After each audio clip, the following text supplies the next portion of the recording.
Good morning and welcome back to Willowmoore Park, Benoni. South Africa for the second unofficial test match between Sri Lanka A and South Africa A. Last night when play was called off for bad light and a little bit of drizzle. Also it was windy for most of the day, but it was largely because of bad light and some drizzle. Sri Lanka won 134 for 2, a partnership of 77 between Lahiro Udara and Surya Bandara, the skipper. Udara was on 61 not out, Surya Bandara on 43 not out. It was a good partnership. They found their way back into the game after having lost 2 wickets. But at the moment, current situation is South Africa will bowl out for 334 in their first innings, just managing to put on 18 runs yesterday morning after they were 316 for 7 at the end of day one. It's still overcast, it's still slightly gloomy, and the wind is still fluttering the flags. And with me is Ken Borland to take us through. But thank God, Ken, that went to a little bit of a stroll out there this morning. We saw the sun starting to break through the clouds and maybe burn some of the overcast cloud away. So starting the morning, it looks like let's see, who's that bowling? It looks like Miguel Pretorius is starting, and he bowls a straightish delivery, still loosening up as you can see. Good morning, Ken. How are you doing? Morning, Hussein. Yes, it's quite the weather battle out there because there are little patches of blue sky that we can see, but it's about 98% cloud, and it's a lot cooler today as well, a lot colder. That wind is still pumping like it's an offshore gale in the Cape. Yeah, and you can see the shirts fluttering, can't you? I mean, just having a look at those pictures, the players' shirts fluttering. They've still got that short point in position on the offside. Is that a full toss by Miguel Pretorius? Just as you said, Hussein, just getting into his work. It's a cool morning, so he'll no doubt be a bit stiff, and needs to get the muscles loose. Yeah, we had to get the jackets out this morning. I mean, yesterday while it was overcast and windy most of the day, there was certainly no need for a jacket or anything else yesterday, or a pullover. It was just a t-shirt day. But this morning, it is a touch nippy as Pretorius comes in. Attempt to drive down the wicket. The pitch is still quite slow. You stuck your finger in the side of the pitch. You're maybe not allowed to do that, but you do on the side. The other popping crease. The umpire, the third umpire, Stephen Harris, was right there. He was right there. And I mean, it was a bit soft. It was a bit soft, much the same as yesterday. So it certainly hasn't sped up much at all. It was slow on the first day, slow yesterday, probably still slow today. Ooh, outside edge found. And ball looked like it just may have straightened, but it's not enough pace. So I think that would have carried through to the first slip there. Probably just dropped in front. There's not enough pace in this pitch. Just not for the quicks as well. They've been struggling most of the day yesterday, and the pitch there was a lot of moisture in it for most of the day. And if the sun comes out, the moisture dries up and the pitch starts speeding up a bit by day 2 and day 3. But because of it being overcast for most of the day yesterday, that didn't happen. It was a good delivery though from Pretorius. Managed to find the outside edge and square up the skipper, Surya Bandara. Yeah, it's no fault of anyone, no fault of the groundsman that the pitch is quite slow. It's we're just coming out of winter in South Africa. Normal for pitches to be slow at this time of year, and the weather just not playing along. Oh, now there's an excellent delivery, and there was a bit of carry through to Rivaldo Munsami. If that found an edge, it would certainly have carried, but that's a wonderful delivery. A little bit of sea movement, just leaving the right-hander. Have a look at this. You can see the batters, most of the Sri Lankan batters tend to be a slightly open stance, and that's an absolute beach. Beautiful delivery.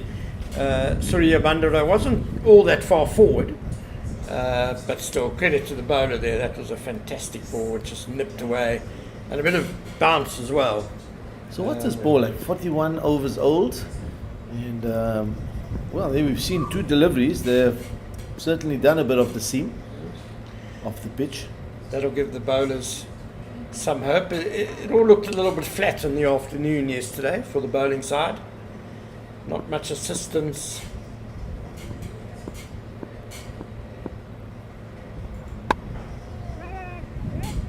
That's a good bit of fielding at mid-wicket. Over bowled 135 for 2, 42 overs bowled. And what South Africa will probably want to do here, Ken, is make sure that in this first hour they take full advantage of whatever assistance they can get out of the wicket. There's a little bit of extra moisture from the overnight bit of drizzle yesterday. Under the covers it would have sweated a little. So that little bit of moisture, they can just take full advantage of it this morning. I mean, sure, yesterday South Africa lost 3 for 18. First thing in the morning, the Sri Lankan seamers were running in with good intent. And if South Africa can do the same, they can get a breakthrough here. You feel that perhaps they can get into that middle and lower middle order of the Sri Lankan batting. Perhaps maybe they can break through. But yesterday it was hard work, as you say. Absolutely. And, this is the partnership that they really need to break early, because Udara and Surya Bandara really looked very comfortable at the crease, very organised, in control before bad light stopped play, just before 2:30 yesterday afternoon. And I'm quite pleased to see Mitlali Bongwana opening up this morning from the Harper Avenue end. I thought he was excellent yesterday. 8 overs, 5 maidens, 1 for 12. And he asked a lot of questions with that consistent line just outside off stump. Tall man, he bowled a great length, got a bit of bounce. Batsman trying to come forward. He was tricky. He certainly was the pick of the bowlers yesterday for me. It was not easy to get away, and he challenged the outside edge on a number of occasions yesterday, beat the outside edge, and eventually did find the outside edge of Ratnaika, getting him out for 15. So it's good to see him start first thing in the morning. That's why you really want to try and attack.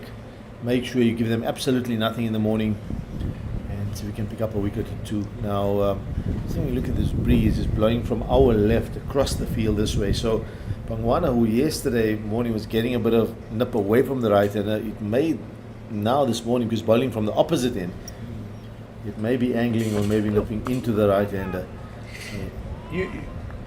You said the importance of South Africa going on the attack this morning, and I think it's important to point out that being attacking doesn't always mean having 3-4 slips, bowling short, aggressive lines, that sort of thing. The conditions today call for, I would say, bowling pretty straight, fairly defensive fields, and a lot of it is a waiting game. It's a slow pitch, it's not that easy to score either. And just waiting for it's a game of attrition, waiting for the batsman to make a mistake.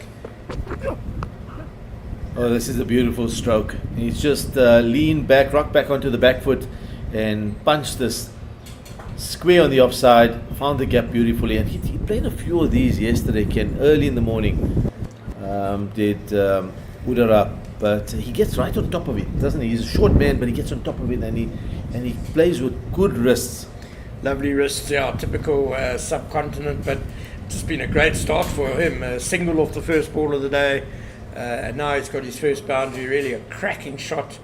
All the timing was there, and we can see South Africa captain Neil Brunt is fortifying that area, and maybe now we see why that short point is brought in, because that was aerial through that sort of area for a little while.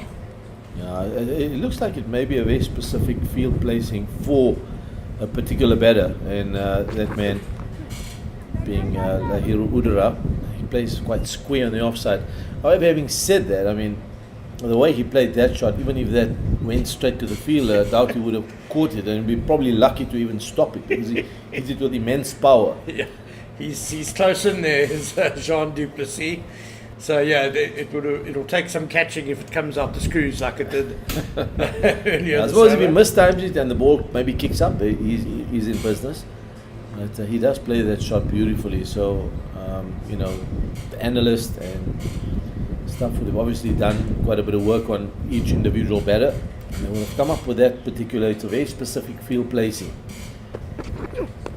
This one is a bit fuller and it's driven through the offside. It's going to beat the man at cover. And there'll be a chase on. Skipper Brunt is at mid-off and he will hold this one in. And it looks like probably 3 runs. Yeah, so Udra moves on to 69. Total 142 now for 2. Yeah, Sri Lanka are 192 runs behind. South Africa score 334. So just chipping away at that deficit will be their first order of business. These two will want to be there at lunch, and then they'll be really well set to put the hammer down in the afternoon.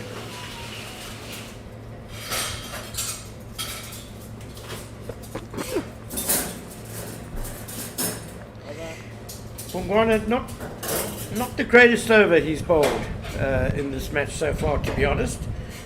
Just lacking a bit of consistency in line and length. Maybe it's because he's switched ends and he's kind of more with the wind. It's a crosswind, but it's coming over his shoulder, whereas yesterday he bowled so well from the chalet's end, slightly into the wind. Correct.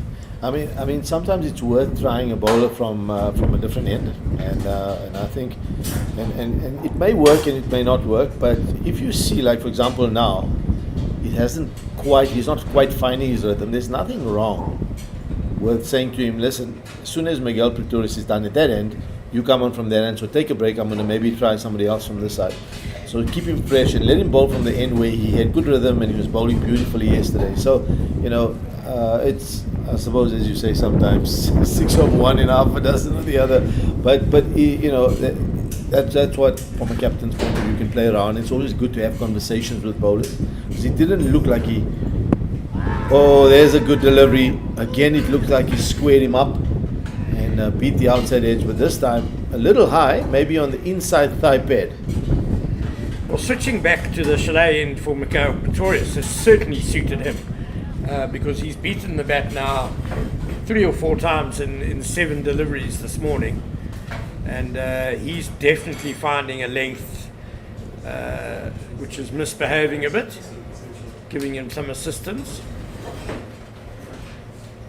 It does look to me, Ken, and just looking at the different ends, like that's the end that's created a lot of problems yesterday as well. So balls beating the outside edge from that end, this end maybe a little flatter. So perhaps South Africa could maybe think about this end, just maybe containing, getting a spinner on this end and just looking to tie things up and attacking from the other side, because that's kind of got the wind blowing in the direction where challenging the outside edge. Because that also was a pattern yesterday I picked up from the chalet end bowling, good away movement, seam movement, challenging the outside edge all the time. And at some stage, Neil Brunt is going to have to rotate his seamers anyway, so Correct. That end would seem to be a good one to do it from. Yeah, good bowling. Asking questions here, every single ball, bowling nice and straight. 69 is Udara. It's looked compact, it looked certainly very positive even this morning, especially he seems to come out with a good positive mindset. We saw that yesterday morning when he opened the batting, came out from the first ball, first over, he was looking to try and find ways to get on top of the bowlers. He wasn't just looking to survive, and we see that this morning as well. Nice and solid on this occasion. He's clearly a man in form and feeling pretty confident. He's had a very good tour of South Africa. He made 86 and 90 in the 2 ODIs he played. He played all 3, he made 5, 86 and 90. And then 12 and 26 in the first 4-day game against Kimberley. So you can see that hunger is there today. To want to correct that Kimberley performance. Missed out a bit. Yeah, absolutely. Doesn't want to waste good form.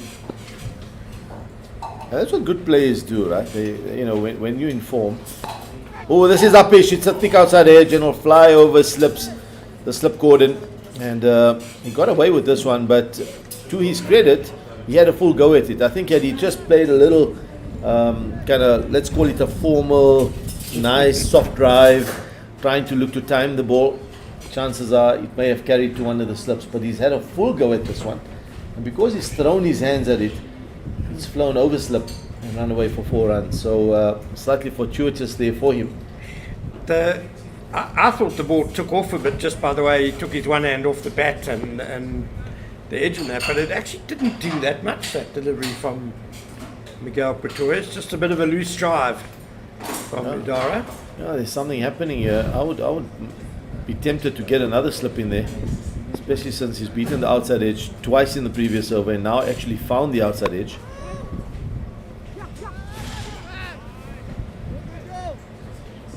That's a good over. Where would you take the man from, Hussein? Yeah, maybe that funny point feeler they've got there, the short point, or maybe even cover. I know he plays that shot. I wouldn't mind leaving the gap open, and you know, if he sees the gap, let him play, because that's the only way you're going to get the edge is when they're playing the big drives, and especially early on in the morning. He's just come in again. Encourage him to try and play the big drives. Once they batters see a gap there and they go, a little bit of movement, you can maybe pick up an edge or two. Yeah. And you know, as you say correctly, yesterday afternoon you can see as when the bowlers come on second spell, third spell, flattens out, it becomes a lot more. So while the ball's nipping around and while the bowlers are fresh, it's your time to make sure you take advantage and make sure all the gaps are closed, especially in the slip cordon, because if one flies through between second and third slip or somewhere it's the most frustrating that thing. will be you don't want that to happen, so make sure that's closed, and anything that flies through there, the bowlers are rewarded.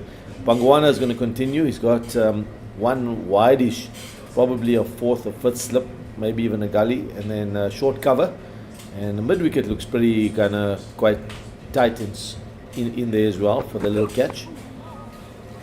Definite shape, a little bit of shape into the right hand. Hussein, as you were saying earlier about bowling from the other end with the wind now helping his in-swinger.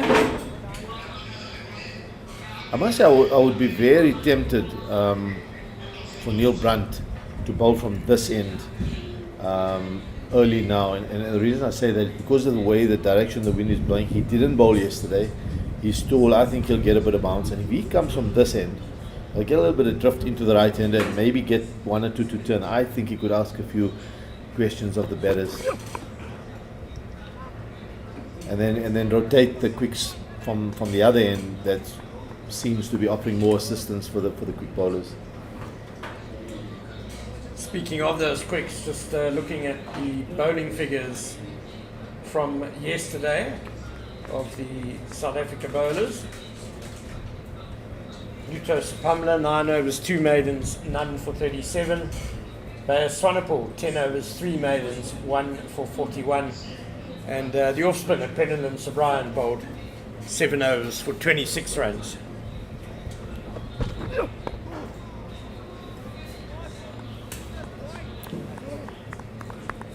It was a full pitch delivery, but you can still see the lack of pace in the wicket, in the pitch, and it's not a pitch where as a batter you feel confident you can just lean into a ball and drive and hit through the delivery. It's stopping and holding up a ball, and every now and then ball just deviating off the seam. So as a batter you also got to be quite watchful. Therefore, if you look at that run rate that they've achieved, 3.3 to the over, it's not quick by any means, decent. It's certainly not a pitch that favours stroke making yet. Perhaps if the sun comes out maybe later this afternoon, who knows? And it is looking a little bit brighter. You see on the picture there, the sun is shining on the pitch a little bit. But yeah, it's a placid pitch, which means it's probably not that hard for batsmen to survive, but to score, to be fluent. There's a degree of attrition that they need to fight their way through as well.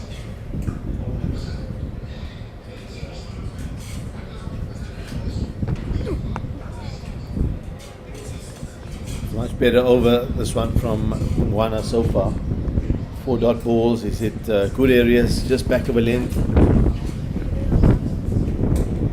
He's nice and tall, so he does get steep bounce. And I like that short mid wicket for him as he's bowling straight to lines and getting a little bit of shape into the right hander here with the breeze blowing from left to right. And for Pretorius as well, when I asked you who you would take in slip, I guess mid wicket would have been an option, but you want Pretorius to be able to bowl straight as well. Yes, so you need your mid wicket in place.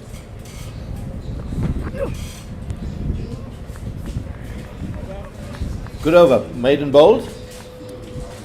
He's 1 for 19 of his 10 overs. He's Pangwana.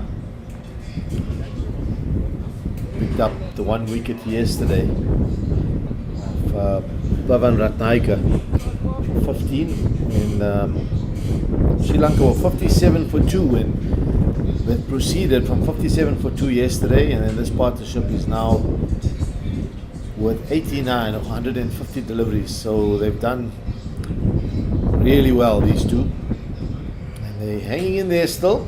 Outside edge beaten a few times this morning. A few questions been asked. A little check now.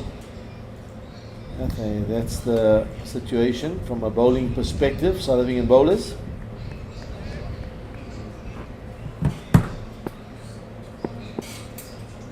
Pretorius continues. Beautiful drive. That's a touch on the full side, and he's just leaned into it and hit that. Beautiful hands. Lovely wrists. Yeah, Udara pouncing on that. But that's fine. That's what you were talking about in the previous over. You're saying it was 2-4, but if Pretorius can just bring his length back a little bit, Udara is going to eye that big gap in the covers. He's feeling confident, feels he can repeat the shot. Maybe it's not quite there, maybe it moves a little, and those 2 slips are in business, as well as the wicketkeeper Rivaldo Moonsamy carrying on behind the stumps today. I wouldn't mind a few cover drives being played here, to be honest. I think it creates opportunities. Now they're moving that short point into a short cover. Maybe hoping for a little bit of an uppish drive in that area. But I tell you, Ken, Udara, when he's hitting the ball, he's hitting them well, isn't he? Flying off his bat. 150 for 2.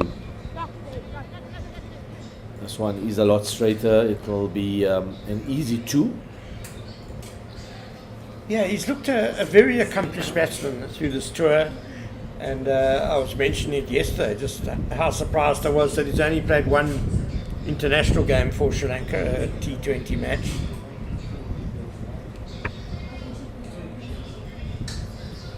Speaking of international cricket, our Proteas men will be taking on the current ICC T20 Men's World Cup champions India in November for a thrilling 4 T20 series of international matches.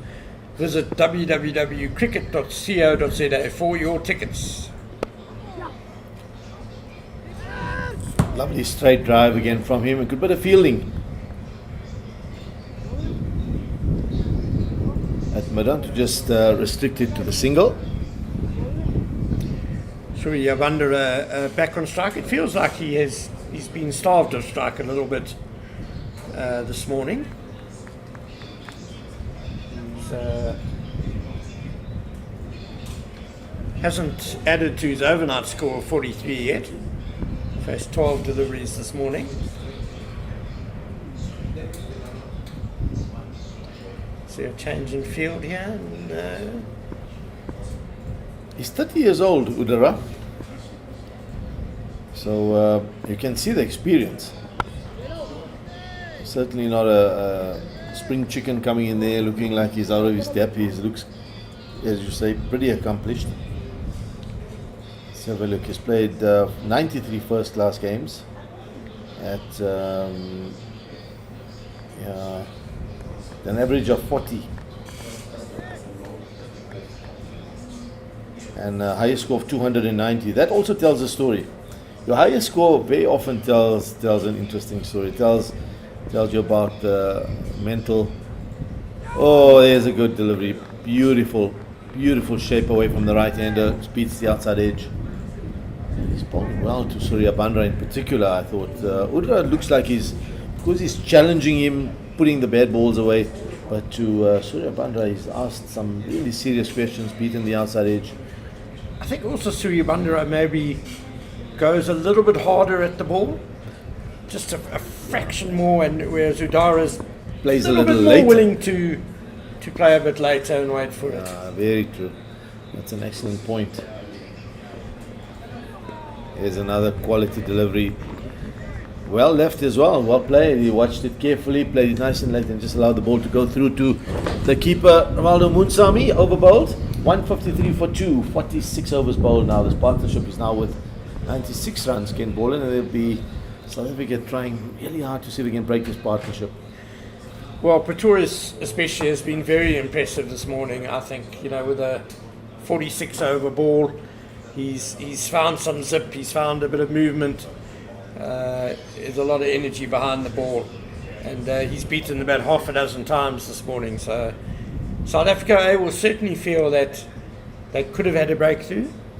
They'll feel a bit unlucky not to have one yet, as Pongwana will continue from the Harper Avenue end, bowling to Lahiru Udara on 18 not out. Yeah, the one match that he did play, the one international he has played for Sri Lanka was against Afghanistan. That's in 2023, so October. So, listen, I tell you, I've always said, Ken, that, as a batter, you play your best cricket when you're around about 27, 28. I think that's when batters really understand their game. Again, playing nice and late. You can see it allowing the ball to come right under his eyes and then defending it down nice and late. So it looks to me like Udara has got still a future ahead of him. You watch the way he's playing, how organized he looks, attacking stroke play, good intent, and quality defense as well. So he certainly looks like somebody who could get into that Sri Lankan side and perhaps do quite well. We saw a lot of the Sri Lankan side now because they played those test matches in England. And there's certainly some good players. They've always produced quality players. One thing about Sri Lanka, for a small island nation, beautiful drive. Again, not a great bit of fielding. But that's going to go through. It's not going to go for 4, so it's going to be a bit of a teaser. And that's found its way through the covers. Yeah, incredible. Some of the batsmen in particular who've come out of Sri Lanka, real greats of the game. Kumar Sangakkara, Mahela Jayawardena, Aravinda De Silva. Those are legends. Those they were best in the world during their eras. And then you look at the bowling. You look at Muralitharan, Malinga, Chaminda Vas. They produced some outstanding players over the years. I think it speaks to the passion for the game on the island. It's a bit like New Zealand and rugby players. They don't have a massive population to choose from, but consistently great players, just because it's the culture and the passion. And Sri Lanka the same in terms of cricket. Correct, and the one thing that stands out for me about Sri Lankan batting, particularly, and I focus a lot on, and bowling is actually slightly different, almost the opposite. But batting, they seem to focus a lot on a good quality, solid technique. Like a lot of the batters are sound technically. I know Aravinda De Silva was probably the one exception, because he had a very unusual grip. He almost a bit like Faf, where his hands were separate on the bat from one another. They went together, and he had a very almost unorthodox technique, but he made it work for him. The rest of the players, that I can think of, all the greats you mentioned, were absolutely brilliant technically. They were sound, they had good technique, head in good position, the balances were good. They just were sound. So I think there's a big focus from a batting point of view from a young age on ensuring that the youngsters grow up getting proper coaching. They focus a lot on good solid technique up front, and that stands out for me on the batting side.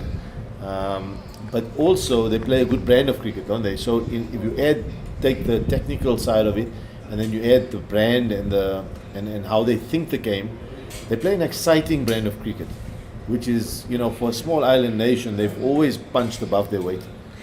I saw a fascinating discussion on exactly that point during the Sri Lanka-England series where Kumar Sangakkara was interviewed. And he said it's Sri Lankan cricket, much like South Africa, they have a very strong schools base.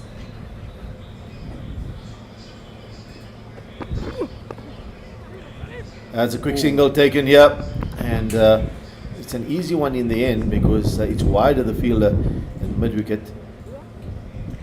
Yeah, so they have great cricketing schools, especially around Colombo. And Kumar Sangakkara was saying that there was a tradition of English coaches coming over to coach cricket at those schools, and the MCC coaching handbook and all of that stuff. So there was really good teaching of technique. He says it might be changing a little bit now with all the T20 cricket bans. Yeah, and obviously socio-economically, the British influence has probably weakened a bit. But and Lahiri Udara went to one of those famous schools, St John's College. I think, was it Ratnayake? Went to Mahanama College as well. And apparently when those schools play in Sri Lanka, it's a massive derby occasion. They get thousands of spectators. So yeah, it all starts there for Sri Lankan cricket.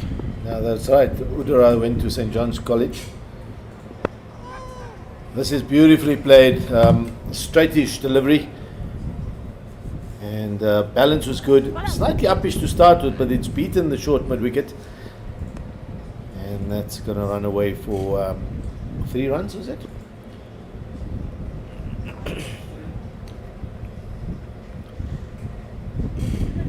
And then 2, you have just a couple. Yeah. And then you have the bowling, as you say, it's almost the opposite because Sri Lanka are known for having such unorthodox bowlers, who have brought something really different to the game. You think of your Malingas, your Muralitharans, Ajanta Mendes. I read something a long time ago also about how they actually, in their system, they actually go out, the teachers and the young coaches who coach the young kids at school level, who actually go out searching for bowlers with unique techniques, with something different that can challenge batters. And that I found a very interesting philosophy, and it does show, doesn't it? I mean, if you give a bowler who's different, who releases the ball from a different angle or a different release point, be it a bit lower like a Malinga or somebody who bowls like a Murali, who it makes it very difficult because batters are so used to facing orthodox bowlers, aren't they? This is played nice and late, very, very well played. It was really, he allowed the ball to come to him and almost pass him, and then just ran it down towards the third man area, and he's going to get 4 runs for it, Lahiri Udara. That's where he's been pretty good. He's been nice and late. He hasn't gone and chased balls in front of him and tried to hit balls too hard. When he has hit them or like this, just played it nice and late. The old late cut, beautifully timed, and I think if we looked at Udara's wagon wheel, there'd be a lot of runs behind square on the offside. And just to pick up on what you're saying about Sri Lanka, in a way they have the ideal system because they have that formal, strong school set up. But then also, as you say, they go out into the rural areas and they find these incredible talents playing with tennis balls and whatever, Yeah, it's a fascinating country, and I think it's certainly one that should be on most people's bucket list. Especially, I think if you're a cricketer and you're a cricket fan and you follow cricket, it's a wonderful country, friendly people, beautiful island, lovely beaches, the food's great. Very similar to India in many ways, but I would say less traffic, less hustle, less bustle, more island lifestyle, and people are warm and friendly. Pretorius in again outside, again played nice and late. He's the man at deep backward point, and he'll hurl this ball in from from the boundary. Looks like it's Brian down there. It's a deep backward point. Will just be the single.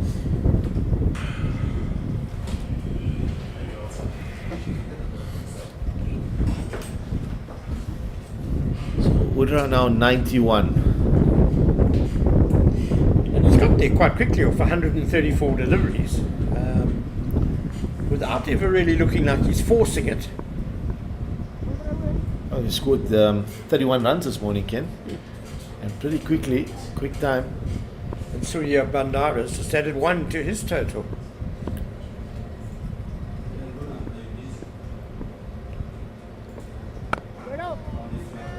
Yeah, he's been patient. That's the over bowled. 165 for 2. And 48 overs bowled. Thanks, Hussein. And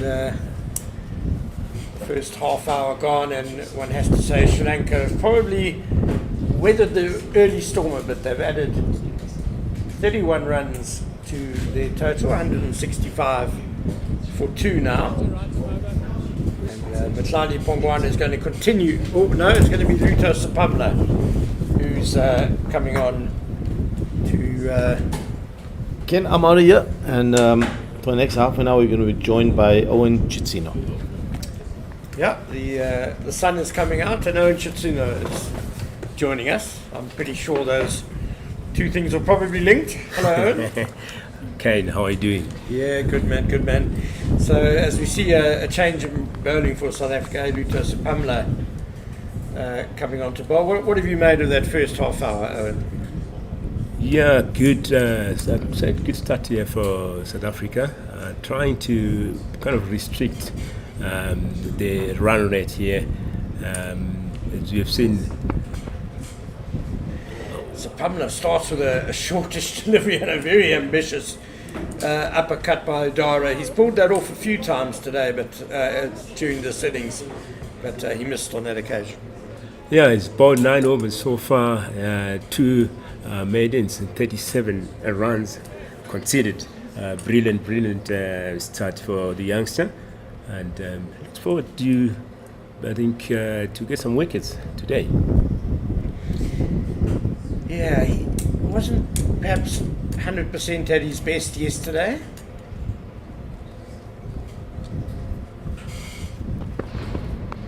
Short again, and this time Udara does make good contact. It's over the infield and skips away across the boundary for 4. That's a great shot there from Udara, who's really telling up nicely here. He's now on 95 from 136 balls.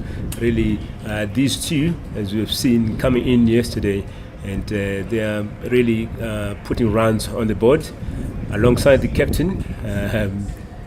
The captain making sure they really have a good chase here.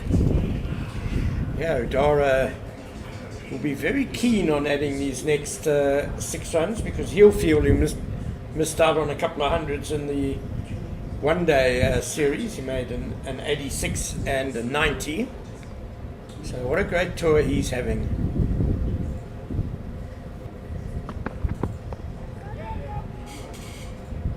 Sapamla better length that time. Yeah, good comeback there from Spamla after being hit for that 4.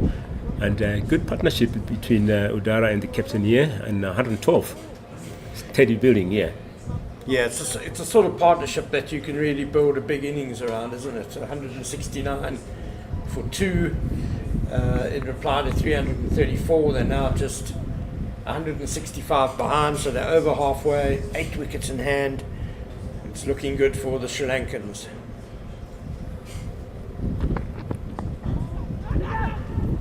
Thoughts of a single, but it's straight to cover. You can't run there.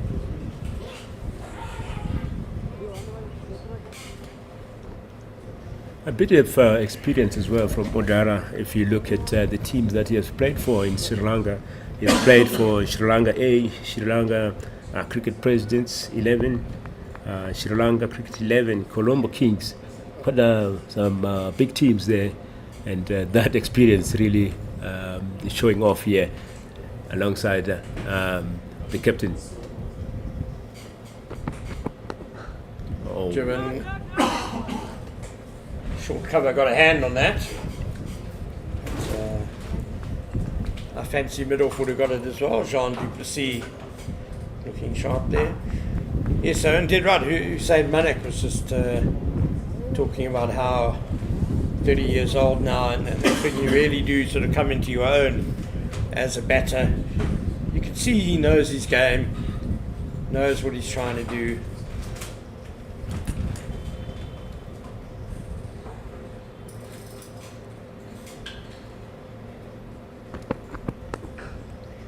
Again on the offside, and this time mid-off Neil Brunt does field. That's the end of Luto Sapamna's first over this morning. Not too bad. It's 169 for 2. O'Dara just 5 runs short of his century here, 95 from 140, and Pasindi on 44 from 91. Just 6 runs shy of his half century. So like we said, good partnership between these two, building nicely. And what do you think about the overs here? 62 overs left for the day. Do you think we can get through all those overs? It's still quite cloudy, but it's kind of like a misty cloud, which I think the sun is starting to win the battle. It's starting to burn the cloud away. But who knows what this afternoon will bring in terms of bad light, as we're going to see a change of bowling at the Chalet's end. The excellent Miguel Pretorius, he could have had a wicket or two this morning, just missed the edge a few times. Bayer Swanepoel is replacing him. Time is running short for them to avoid having a long, hard afternoon. And the man who is spearheading that, Lahiru Udara, 95 not out, he'll be very, very keen to get a first century on South African soil. As I said, an 86 and a 90 in Potchefstroom in the one-day series. Swanepoel bustling in, two good balls to start. He's got the one slip, who's more at a sort of standing at a third or fourth slip. 2 men quite tightened on the offside, a short cover, and that short point, who's there for Surya Bandara as well. There's a backward point, deepish cover, a mid-off, mid-on, mid-wicket, and fine leg. Yeah, it's a good start by Swanepoel. Yeah, very good start there. 3 dot balls.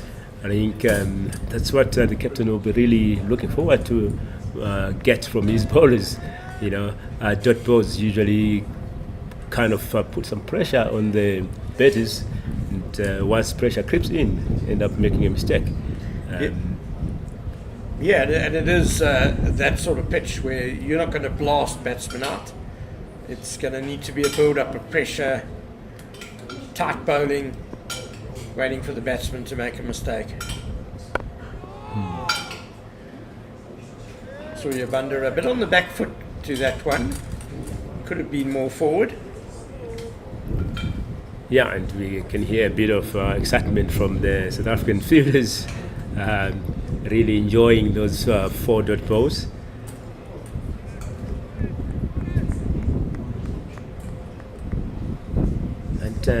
Also, if you look at the fielding here, it's kind of putting pressure on the batsman. Yeah, good point there. Only he's bowling a tight line, off stump line, and you've got those 2 fielders close in on the offside, just stopping any quick singles. No easy runs at the moment in this over.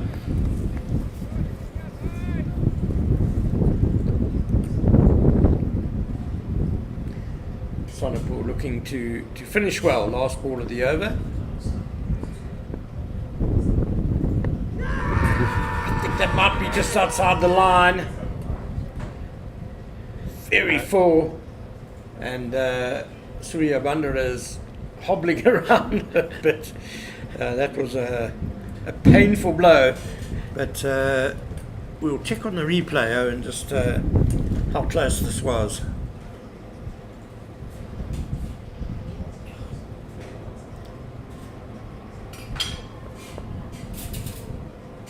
Yeah, outside the line, nice and full. Getting into the block hole there, but absolutely the right decision by umpire Alauddin Palika. Yeah, great call there from the umpire, and great start from Swanepoel. That's maiden over to start the day. 11 overs bowled for maidens and 41 runs conceded. So great start. That's what the captain definitely was looking forward to, kind of trying to put some pressure there. And with that last ball, looks like the batsman got hit on the foot. Yeah, he did, and he was hobbling around immediately. So Surya Bandara is just getting a little bit of treatment, which will give us time just to chat about the two Sri Lanka A wickets that have fallen, both of them yesterday. Nuanidu Fernando promoted up to open with Oshada Fernando named in the Sri Lankan senior squad for the tests against New Zealand. He was caught by Jatoli off the bowling of Swanepoel for 11, and then Paven Ratnayake was caught a good sharp catch by Divock Brevis. He was a lone slip, probably at about a second slip off Mpongwana for 15. It was 57 for 2 then, and Sri Lanka were looking a little shaky, but since then Lahiru Udara and Pasindu Suryabandra have done a fantastic job. They've added 112, and it's 169 for 2.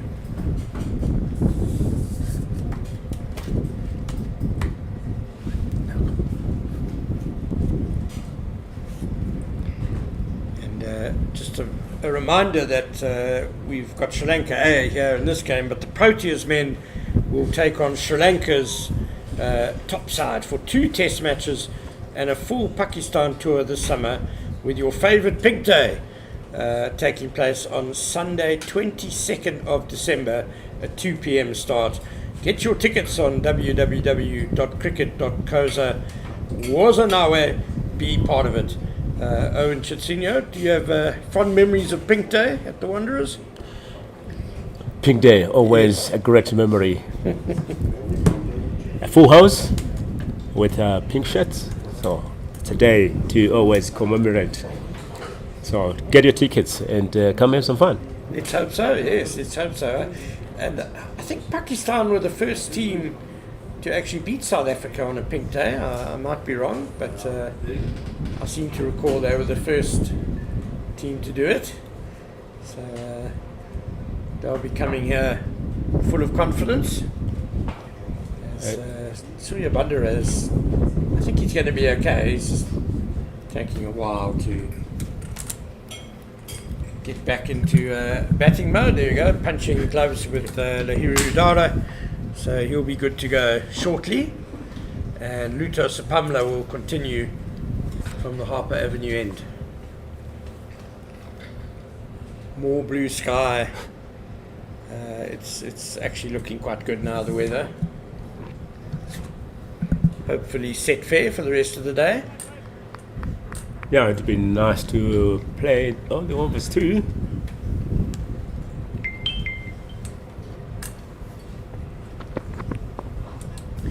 Nicely tucked away by Udara, and he's now just 4 runs away from his 100.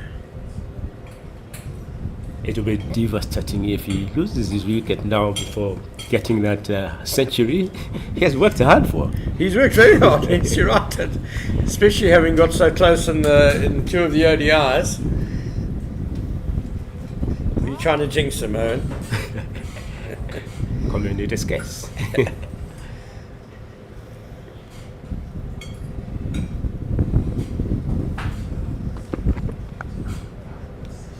So well handled by Surya Bandara.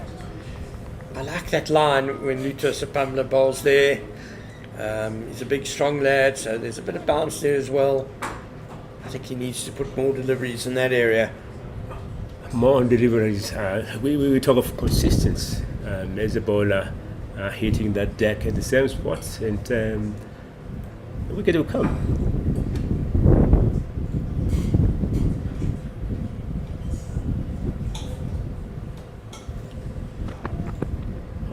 It's a good bouncer from Luto Sapamla. He's not scared to throw in the short ball as a variation, which is great. And that was beautifully straight, but comfortably handled by Surya Bandara. It's a pretty slow pitch, so he had plenty of time. Yeah, checking him out there. It's Pamela, 10.3 overs bowled. Good economy so far.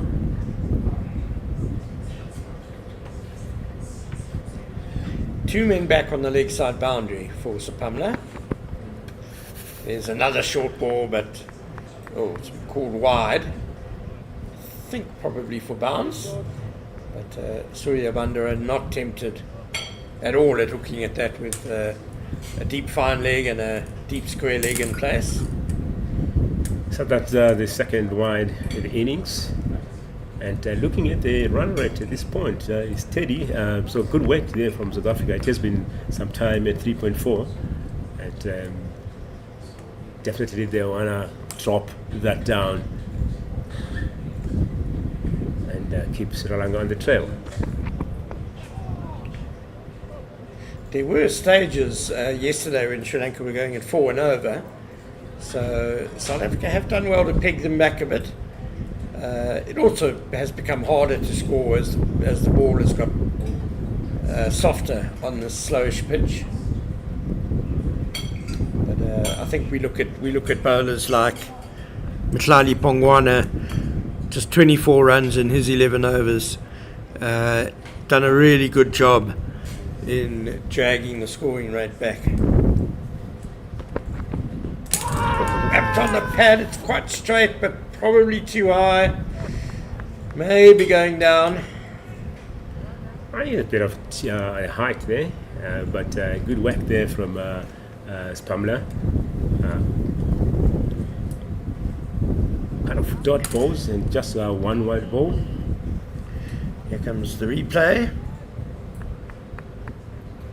Yeah, I think height was the main issue there.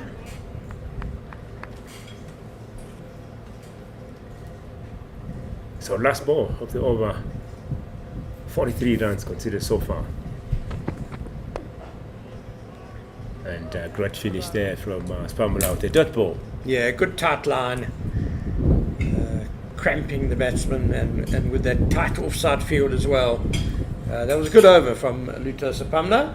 It's 171 for 2. Surya Bandara on 44 and Udara on 96.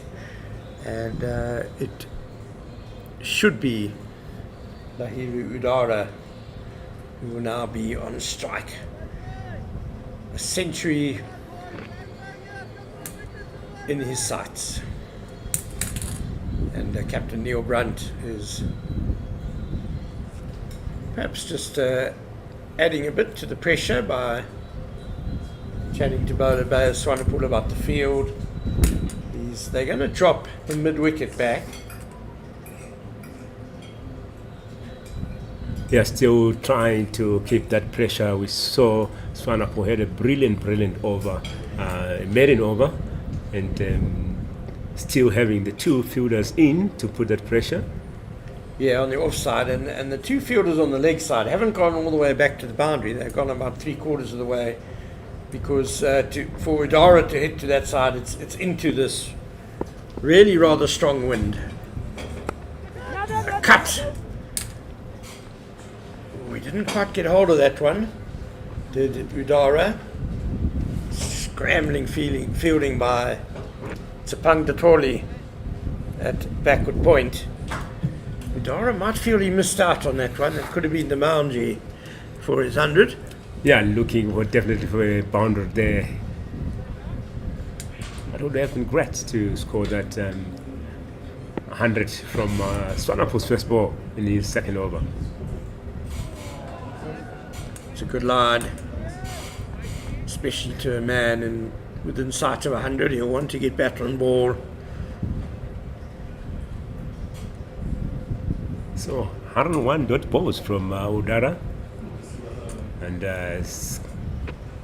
39 from 81 from Pasinti. Yeah, 15 fours. Little short arm pull. That's good control by Lahiru Udara. He knew Pongwana was lurking for the catch there at the deep mid wicket. Happy just to take the one. He goes to 97. So you say over 100 dot balls for Udara, but he's only faced 144 in total, and he's got 97 runs. So, so 42 scoring deliveries, 97 runs off those, 15 fours. It really has been the ideal sort of red ball innings for an opening batsman. Just that ability to absorb pressure, keep the bowlers out, play the dot balls, but when the scoring opportunities have been on, he's taken them, and his overall scoring rate is very healthy. 67 on a slow pitch is good going. Yeah, that's what we expect from an opening batsman in a test match. So he's really showing the grit of being the opening batsman. And as we say, test is all about patience. Respect the good balls, punish the bad balls. Absolutely. Surya Bandara has got a little bit becalmed this morning. He has faced, we'll just give you that figure after this delivery from Swanepoel. Oh, there we go. It's brought out the rash shot. It's going to clear mid-on, is it? Yes, it does. Neil Brunt running back, but that was not there for the pull shot. Oh, Surya Bandara, you could just tell the pressure piling on him, because before that delivery he had faced 32 balls this morning and had only added a single, and he had to crack at some stage, and he's lucky to get away with that pull shot just over mid-on. It's 174 for 2. Yeah, not much power there from Pasinti, but managing to get 2 runs off that, and only 3 runs conceded in that over from Swanepoel, who has bowled 12 overs, 4 maidens, 44 runs conceded with 1 wicket in his bag. 3.3 is the run rate at this point. So great work there from South Africa, dropping that run rate, and we have got 78 overs to go for the day. Spamna to Udara on 97. Oh, he's going to get his 100. But in the most fortunate circumstances, inside edge, just past the stumps, and away it goes for 4. Well, he waves his bat at the change room, but you can sense there's a bit of relief there. He thought he was gone, but he's got his 100, and a richly deserved run too. He's been there for just over 6 hours. He's faced 145 deliveries, just over 4 hours, and faced 145 deliveries with 15 fours. What a great ball there from Spamla. Unfortunate to get that edge. And I think in the first place he thought he had taken the wicket there because he was about to go. And I'm not sure if he was going to celebrate or he was really shocked about what just now happened. But great innings there from great batting there from Udara. He has really worked for that 100. Yeah, he's had to fight through tough periods.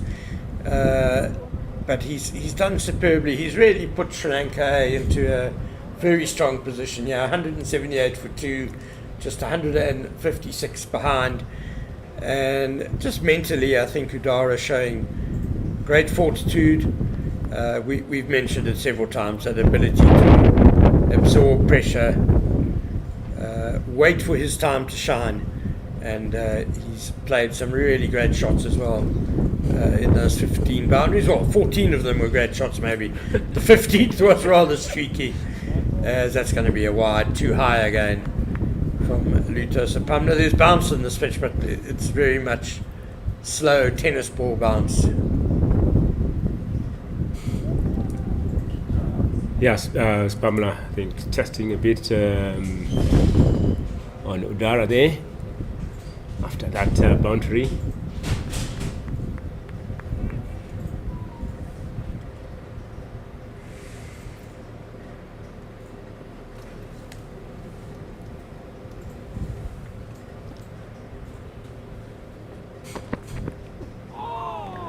That's a tight leave. Good bowling this by Luto Sapamne. He's settled into a good line there.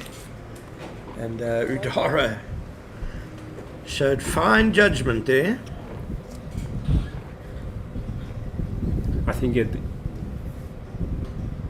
That was the inside edge for the boundary that brought Udara his 100. And as you could see there, Luto Sapamne, hands on head and then just staring. How did that miss the off stump?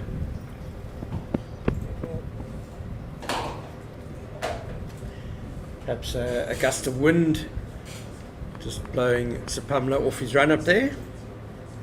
It's been very windy all 3 days of this match.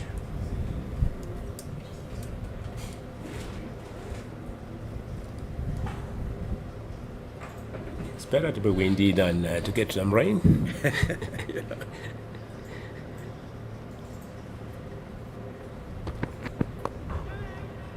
There's that bottom hand flick coming through from Udara, but he picks out mid-wicket. Yeah, and I know our listeners in the Cape will be sick of rain by now, but us Gauteng folk, we kind of desperate. We had a bit of a sprinkle last night, which was some relief, but yeah, we're dry and parched, and everything's yellow and dry. Yeah, we can't wait for the summer rains.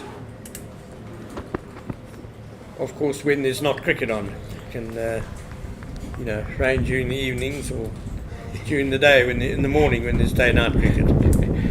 Yeah, definitely. I think we need some rain, and can't wait for the outfit to be that green. And we played on Sunday. It was really difficult conditions out there. Some grass, some dust into your eyes. So definitely rain is needed. But as you said, not during cricket time.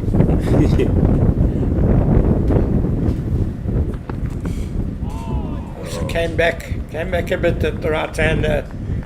Very good over by Luto Sapamla.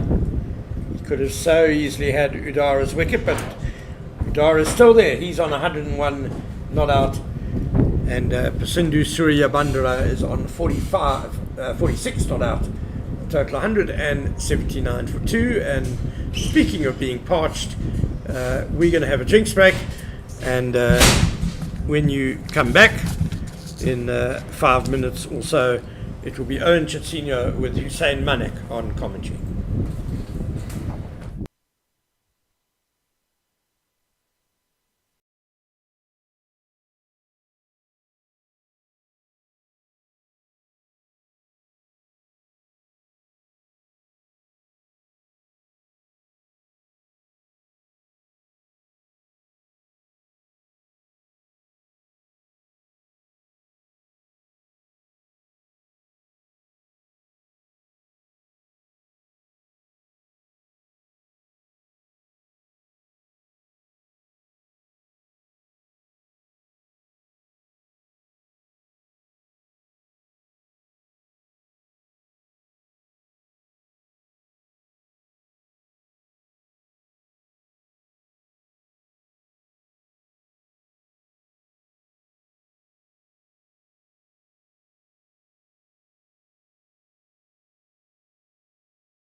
Okay, welcome, ladies and gentlemen, from the drinks break. Sri Lanka on 179 with a loss of 2 wickets after 53 overs. And welcome, Hussein Malak. How was your break? Thank you very much. Yeah, I had a nice cup of tea. Still a little nippy outside, the nice strong wind blowing. Oh, beautiful straight drive. Gorgeous drive. Straight back down the ground. And it's one of those strokes that I so enjoy watching. Yeah, great shot there by Pasinti, who has just scored his half century, 50 runs from 106 balls. He has really stood well there and worked very, very well with Udara there. It's good to see the two putting runs on the board, 183, and Udara getting that half century, 101. Yeah, that's his 14th first-class century, added to 8 centuries. So accomplished player. Now there's something going on, a bit of a delay. Not sure what it is. So we see the umpire is going to have a chat there. Maybe having a look at the ball. I suspect the ball may have gone into those what looked like covers at the end, and may have got wet. So they are probably going to ask the third umpire to come out with some a box of balls. Maybe have a look at some replacement balls. Yeah, that seems to be what's going on. So the third umpire is Stephen Harris, walking out to the box of replacement balls, and I'll try and find a ball that's probably around about 50 or 53 overs old, or something similar. More balls in that box will all be marked, different overs, and then find something as close to 53 overs old as possible. So our Proteas women will take on England women this coming summer for 3 T20s, 3 T20 international matches, 3 one-day international matches, and 1 test match from the 15th to 18th of December. Visit www.cricket.co.za for more information and your tickets. #Wozanawe, #be part of it. So yeah, keep supporting our Proteas women. They had a good win yesterday, watching that game. So yeah, they certainly playing some wonderful cricket as well. Yeah, so back to the field. Looks like we have the change of the ball here, and play will resume with 183 on the board. 101 from Udara from 150 balls, and Pasindu 50 from 106 balls. What a partnership we are witnessing between these two. 126. As we see the wicket keeper there getting his helmet fastened up.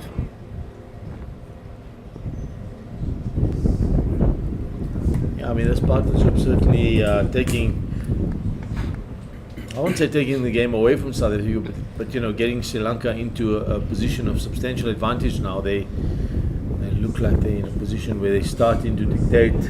It's important now South Africa try and find a breakthrough, but it's been tough work for them. Early this morning, when it did look like there was some assistance, keeper standing up. So that's an interesting little change as well. Yeah, Swanepoel into attack here, bowling his 13th over. Really great bowling from Swanepoel. 12.2 overs bowled, 4 maidens, and 48 runs conceded so far. Yeah, so just coming back to the Proteas women, last night they played the Pakistan women, and they won by, they win by 10 runs. So good win for them. They scored 132, and then they bowled, and the Pakistan women managed 122 for 5 in their 20 overs. That has been reversed to fine leg, and it goes all the way for 4. What a shot there from Pasintu.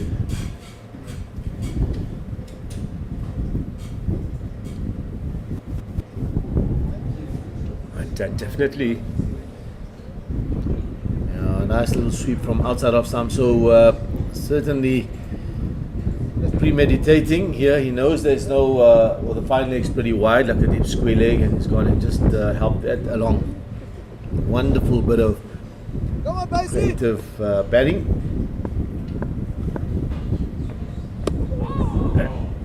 A good comeback there from Swanepoel after being hit for that 4. Good, perfect line of length there. So Surya Bandara moves to 54. Hero Udara 101. Been some solid batting from these two. 2 balls to come from Swanepoel.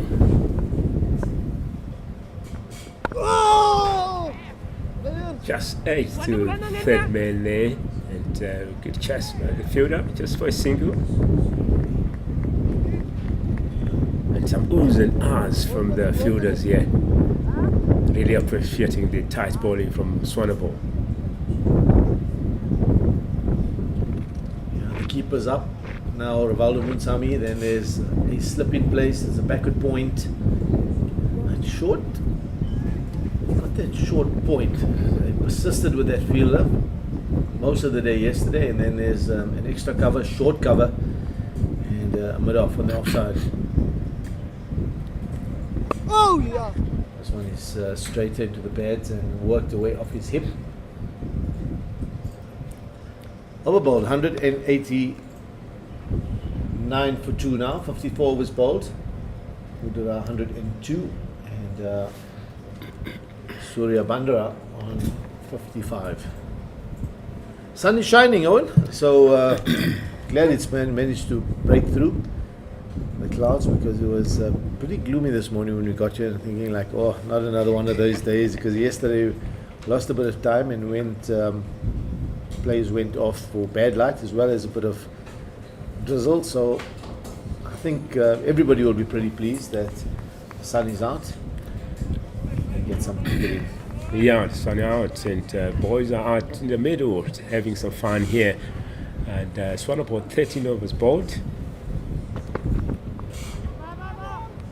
54 runs considered, as Pamela back into attack, bowling his 13th over. Great start there, dot ball. We've seen a bit of some bounces from Spamler, 2 of them called wides. But I like his consistency though, hitting the deck almost at the same spot. So definitely looking to get a wicket here. And I think it's high time for South Africa to be breaking this partnership here.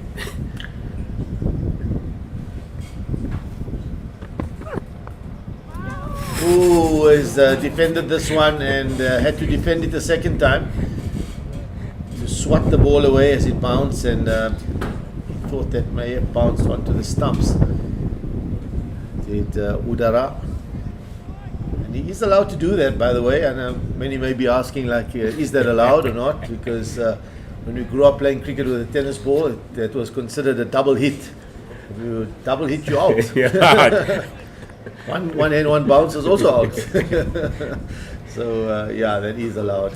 Yeah. If you feel that the ball is going to ricochet or deflect onto the stumps, you are allowed to kick it away, hit it away. It's very much allowed.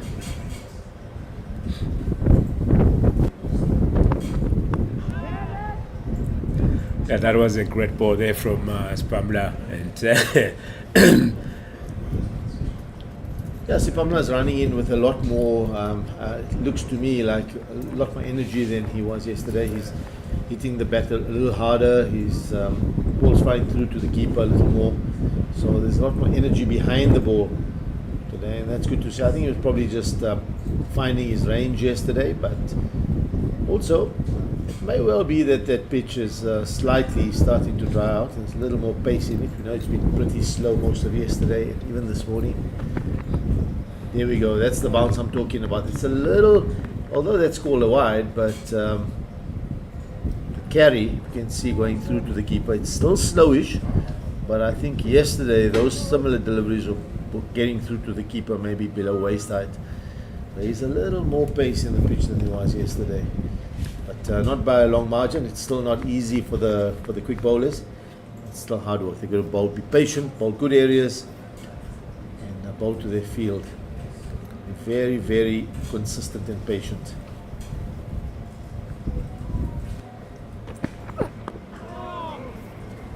Yes, that was a third wide there from Spamla so far today, and coming back nicely there, nice and full dot ball. And 2 more balls to come. 190 is the score.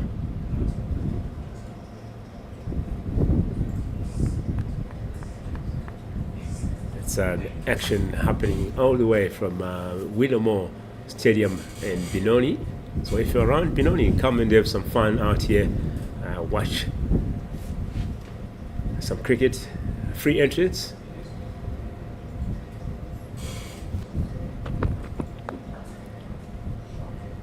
That's just for a single here.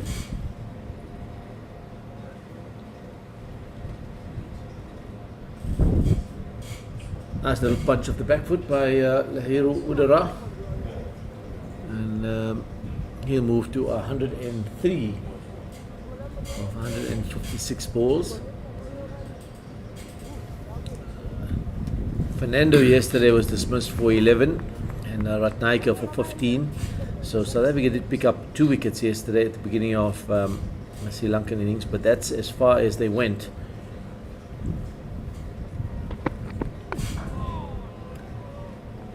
And that's Spamla finishing his 13th over on a high note there. Dot ball, 13 overs bowled, 2 maidens, and 50 runs conceded. This brings the score to 191 runs on the board with a loss of 2 wickets after 95 overs. Udara on 103 from 156 balls, and Pasindu on 55 from 111. As you can see there, the run rate has gone up a bit from 3.4 to 3.5. So steady work there from Udara and Pasindu. Yeah, the one thing that does stand out, Owen, is that they've been pretty positive. They've been batting with good intent from the morning, particularly Udara. I think Surya Bandra has been slow but watchful, and he's given himself a chance. He faced too much of the strike, mind you, this morning. But nonetheless, he made sure he got himself in and kept the partnership going, which is now with 134 runs. Frustratingly for South Africa, there's going to be another bowling change now from the Chalet end, and it looks like Pangwana is going to be brought back into the attack. And this was the end where he bowled yesterday, and he bowled pretty tight. He bowled very, very well yesterday from this same end. So let's see, he starts with a straightish delivery, but he was challenging the outside edge most of yesterday. Picked up the 1 wicket, caught it slip, and he's got a very similar feel. So there have been a few catches that, or outside edges this morning, that have gone through the slip cordon or over the slip cordon and down towards third man. At the moment, behind square and offside, it's just the one solitary, probably a third or fourth slip. Just that one fielder there. I just wonder if maybe there's a place for another gully in there somewhere. They do have a backward point, and then that short cover and short point. Yeah, like you said, it was great bowling from Pangwana. He's bowled 11 overs, 6 maidens, and conceded only 24 runs with an economy of 2.2. So great, really bowling there from Pangwana. And obviously, you'll be looking forward to keep that performance today.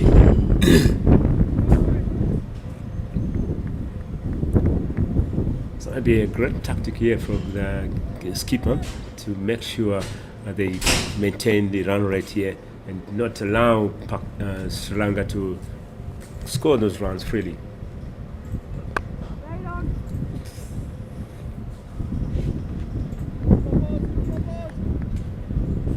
Deficit is now 143 runs.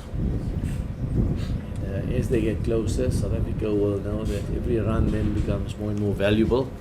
And it's interesting how the psychology of it all works. As you get closer, every run almost seems like it's worth 2 runs, because as a South African, you're going to have to come out and bat and try and get past that deficit again. And it just weighs a lot more. He's bowling nice and straight, good lengths again from Ongwana. If you hit that back of a length on this pitch, there's still something there, although it's challenge with it as a bowler is that it's slow. It's not flying, it's not taking off, it's slowish. Batters have time to adjust, especially batters who are patient and happy to stay there and bat for long periods of time, which these two have shown that they do have.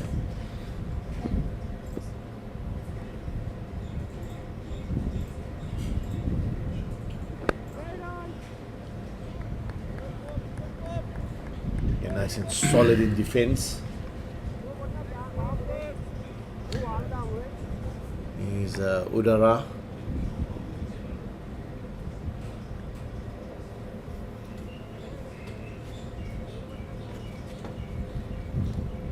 Just taking a walk out there this morning, chatting to third umpire. Also met, I saw Patrick Kruger and also Cody Yusuf around. I think Cody Yusuf would probably have been a handful on this wicket, but with his little bit of extra pace and zip.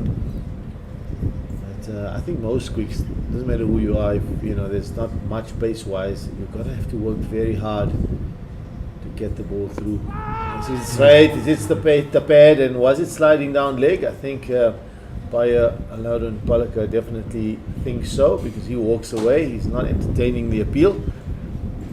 It's going to be a leg by. 191 for 2. 56 overs bowled. 192 for 2, pardon me. So yeah, great start there from Ongwana.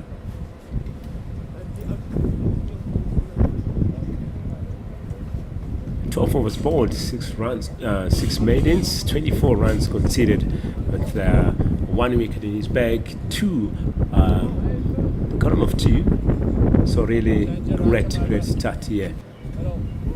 Okay, there's going to be a bowling change now from this City end, and it looks like Deval Previs is going to bowl some of his leg spin, and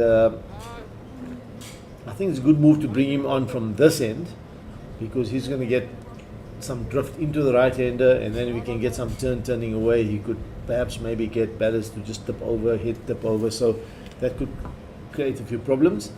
Let's see how he goes though. Let's have a look at that field. It's got a solitary slip in there, backward point, a sweep on the boundary, cover, and a long off on the boundary. Then there's long on down here, just below us, mid-wicket, deep mid-wicket, and a deep backward square leg. So it's got enough protection. It's got certainly 5 fielders out.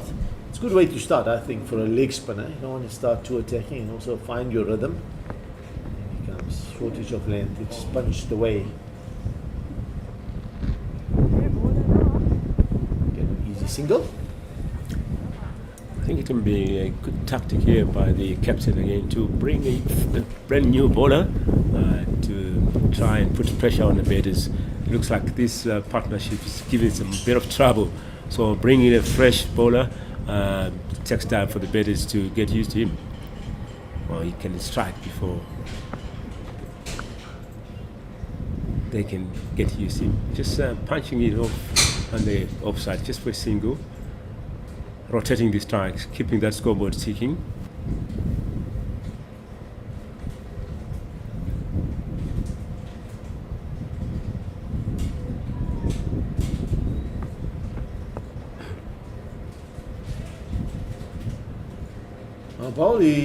He bowls a fuller delivery and then immediately calls his long on up into the circle. Perhaps now feels that he's bowled a few deliveries. A little more control. Oh, that's a full toss. Fortunate to get away with that. Just going to be a single.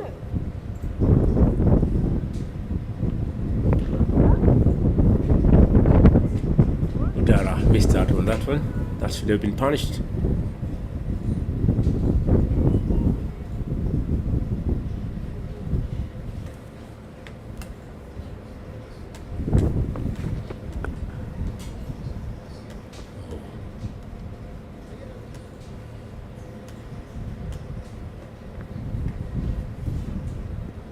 It's a misfield there to get that single, and one more ball to come here from Bravis.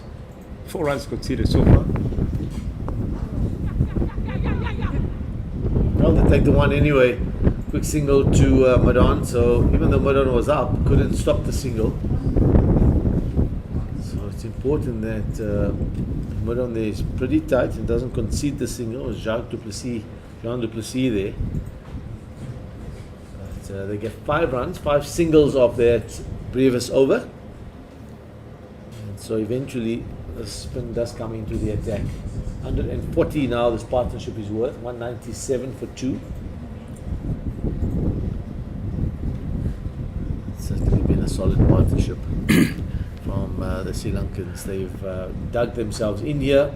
They look like they're setting up stall for the day here. South Africa are going to have to find some inspiration from somewhere, either brilliant catch, run out, or beautiful delivery to try and maybe just force an error.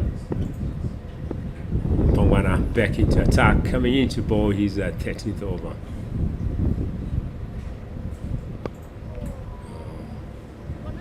He's looking for 2, and he'll get it.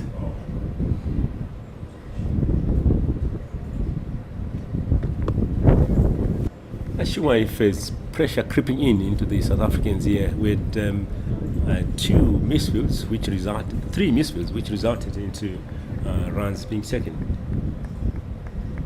It's good running though. You got to be. He was positive with his run coming back for the second, and immediately as a fielder, you're coming in off the boundary, you look up and you see the batter charging back for the second. Just for that split second, you take your eye off the ball and it can cause a fumble. So brilliant running from the Sri Lankans, particularly Udara.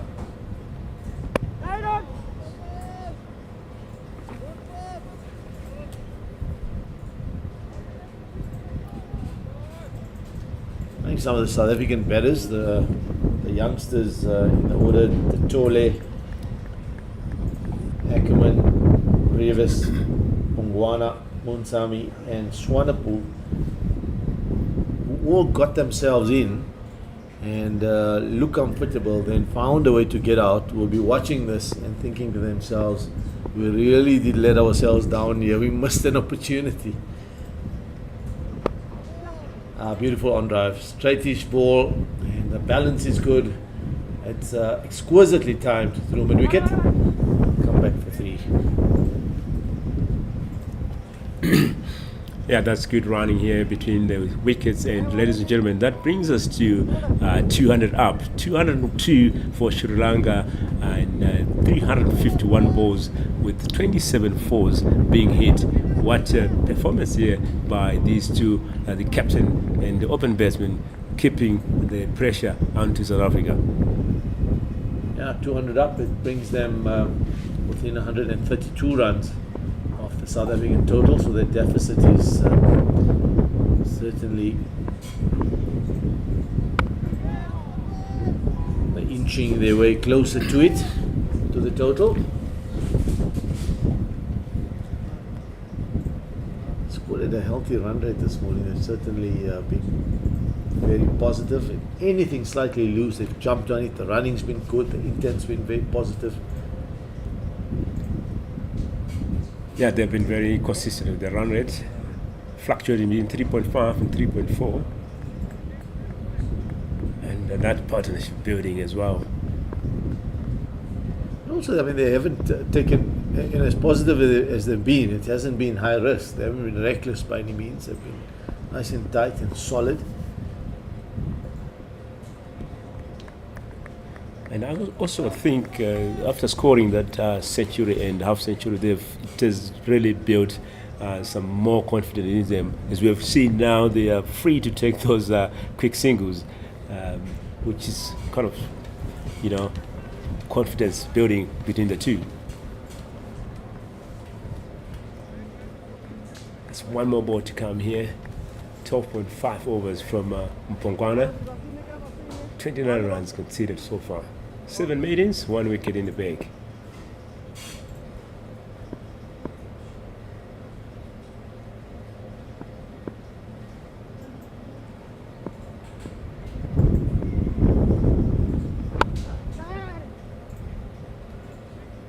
just punched away for a single to finish off the over, and that brings us to 203, 2 wickets down after 58 overs.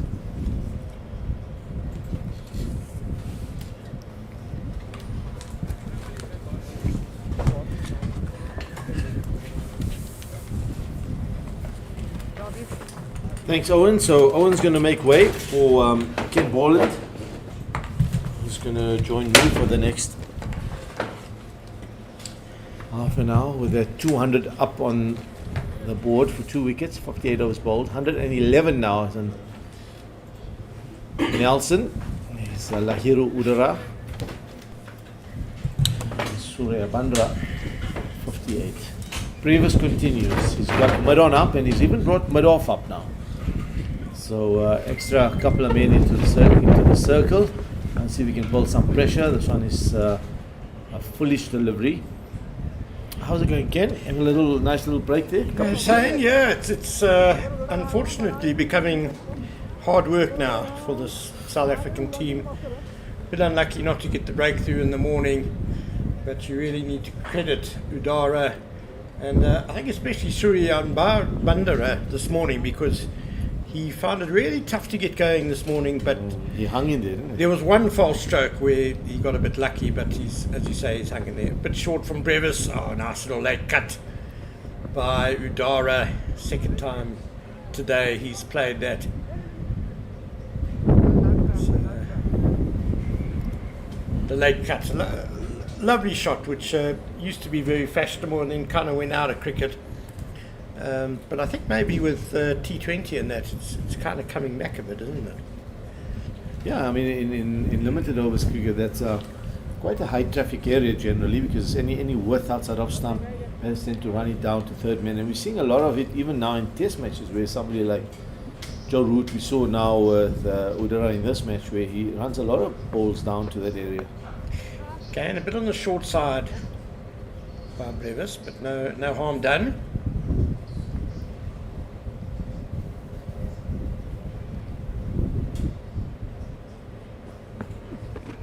That's nicely flighted, drawing the batsman forward. Dewald Brevis had a lot of success in the last ODI between these teams. Took 4 wickets, bowled out his 10 overs, bowled really well. Too short again, and this time Surya Bandara has put it away for 6. In fact, it's gone all the way. Good strike by the Sri Lanka skipper.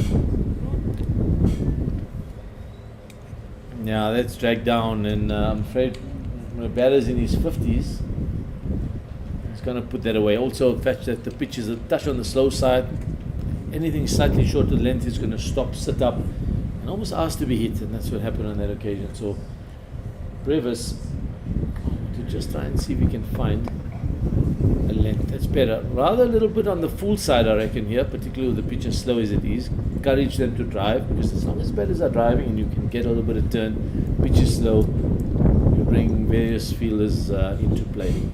Exactly right. So 2 overs for 15 for Dewald Brevis. I don't mind the experiment at all. He's got a bit of a golden arm. Do you give him another over, Hussein?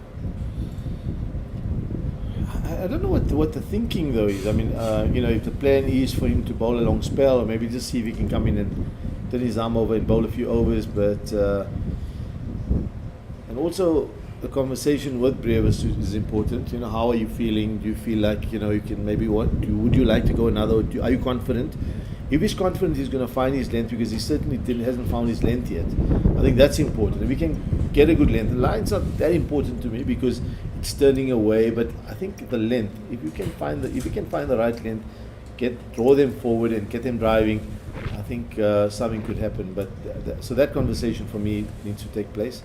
And if Brevis believes that perhaps he can, and he's happy to continue, go another, or maybe give him one more. And see, but I certainly thought, and from this morning earlier, I thought Brant, the skipper, should have come on to bowl from this end. And I just wonder sometimes, Ken, sometimes and I saw him when we were out there this morning, and he was warming up. I did see him bowling, so I don't think he's injured or anything. I think he's kind of ready to bowl, but sometimes bowlers, when you make them captains, they become more reluctant. They don't want people to think that they're bowling themselves. I don't know. It may be a coaching thing from instructions from the side. First bowl your kind of frontline bowlers, things like that. I don't know. But for me, Brunt would have been a great option from this end with the wind, the drift, and obviously he'll, being a finger spinner, he's generally going to be more consistent than the wrist spinner. Oh, that's a beautiful delivery. Oh, you could see Pongwana really bent his back on that one, an effort ball, and it took off beautifully. And Udara just withdrawing the bat in time, I think, there. But good to see him, Pongwana, still producing deliveries like that. He's been very impressive with the ball in this match. Wow, that's just taken off, deviated a little bit of the seam away from the right-hander. Almost caught Udara by surprise. The amount he bounced, he managed to extract there out of the pitch.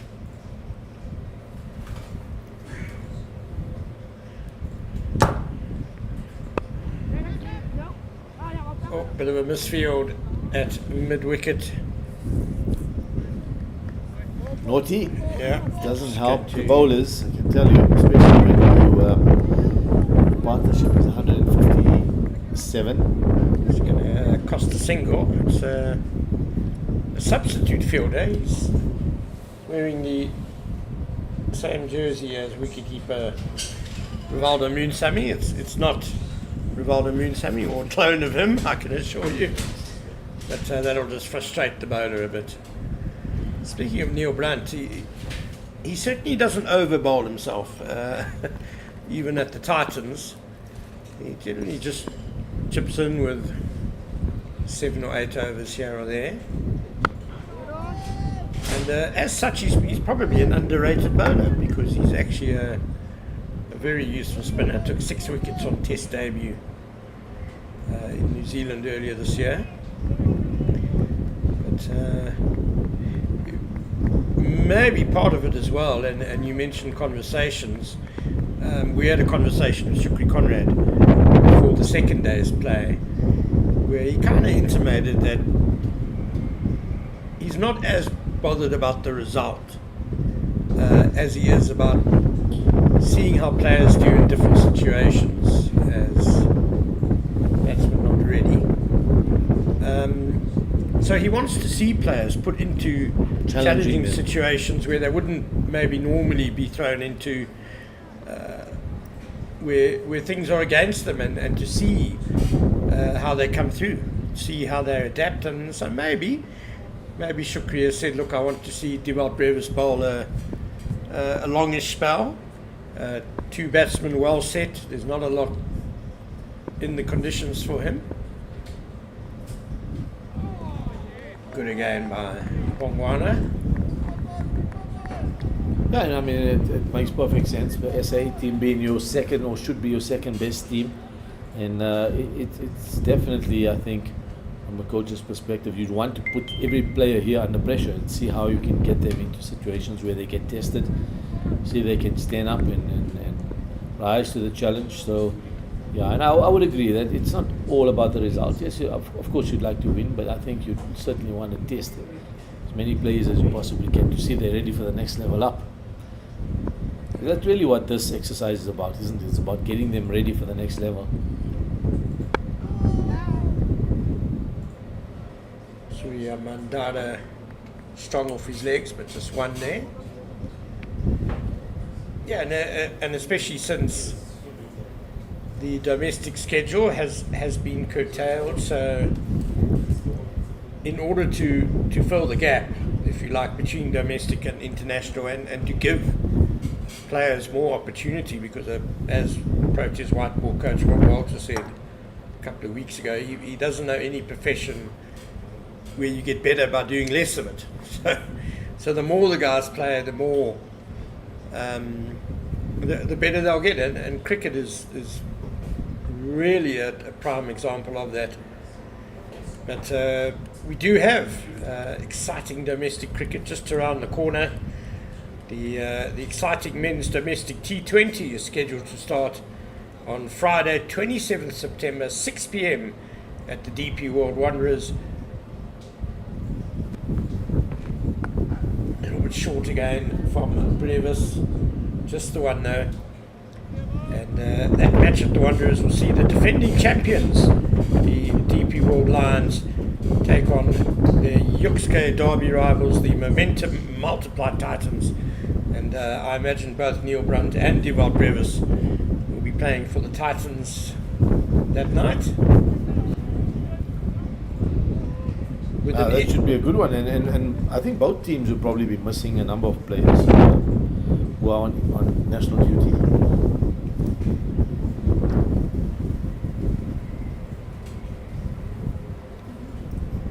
Neil Brunt is just changing over from the leg side. He was quite a straight mid-wicket. He's now going to come onto the offside. Brevis is continuing. He's at a short extra cover, short cover point. Neil Brunt. Yeah, that's good by Brevis. Much better. So there's 7 fielders now on the offside and only 3 on the leg side. And what it's really doing is, and I kind of like what Brunt has done here, because the ball's spinning away from the right-hander, and he's asking the batters that if you want to go leg side, you've got to go against the spin. And if Brevis gets one right and they try and go against the spin, could maybe just force them to take a little bit of a risk. Of course, if he gets the length too short or too full, it's going to be an easy put away, but there is that element of risk. Oh, there we go. That's a shortish ball. And it's going to clear the boundary rope. First, for a split second, Ken, I thought he was going to hold out at deep mid-wicket to that fielder down there on the boundary. But, that's another 6. So Brevis just hasn't quite found his length here this morning. Well enough struck by Lahiru Udara over the fielder, Penellan Sobride, there at deep mid-wicket. There's also a deep backward square leg.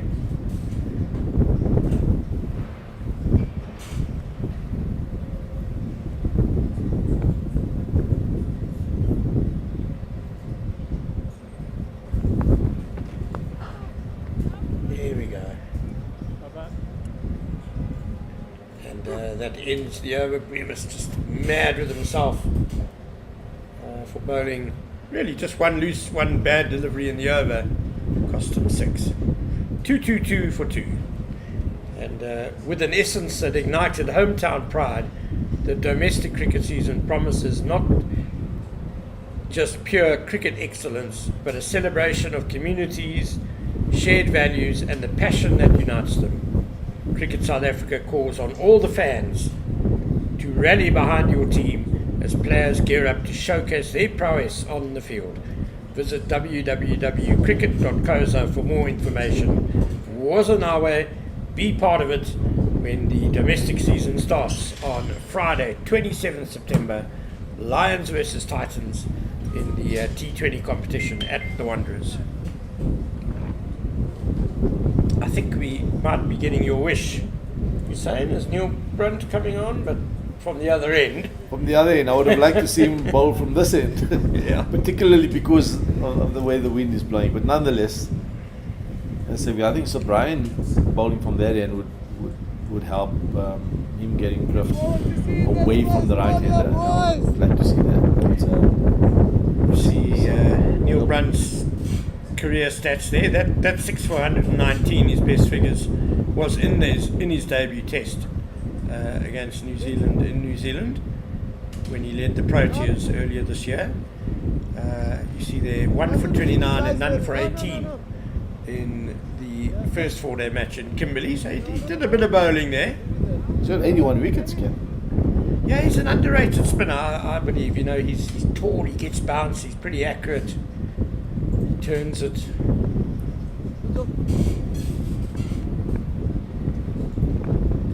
Straight away the sweep. Marcus Ackerman anticipated very well. And very early. Yeah, but still an easy single for Surya Bandara. Oh, no, it was It was Surya Bandara.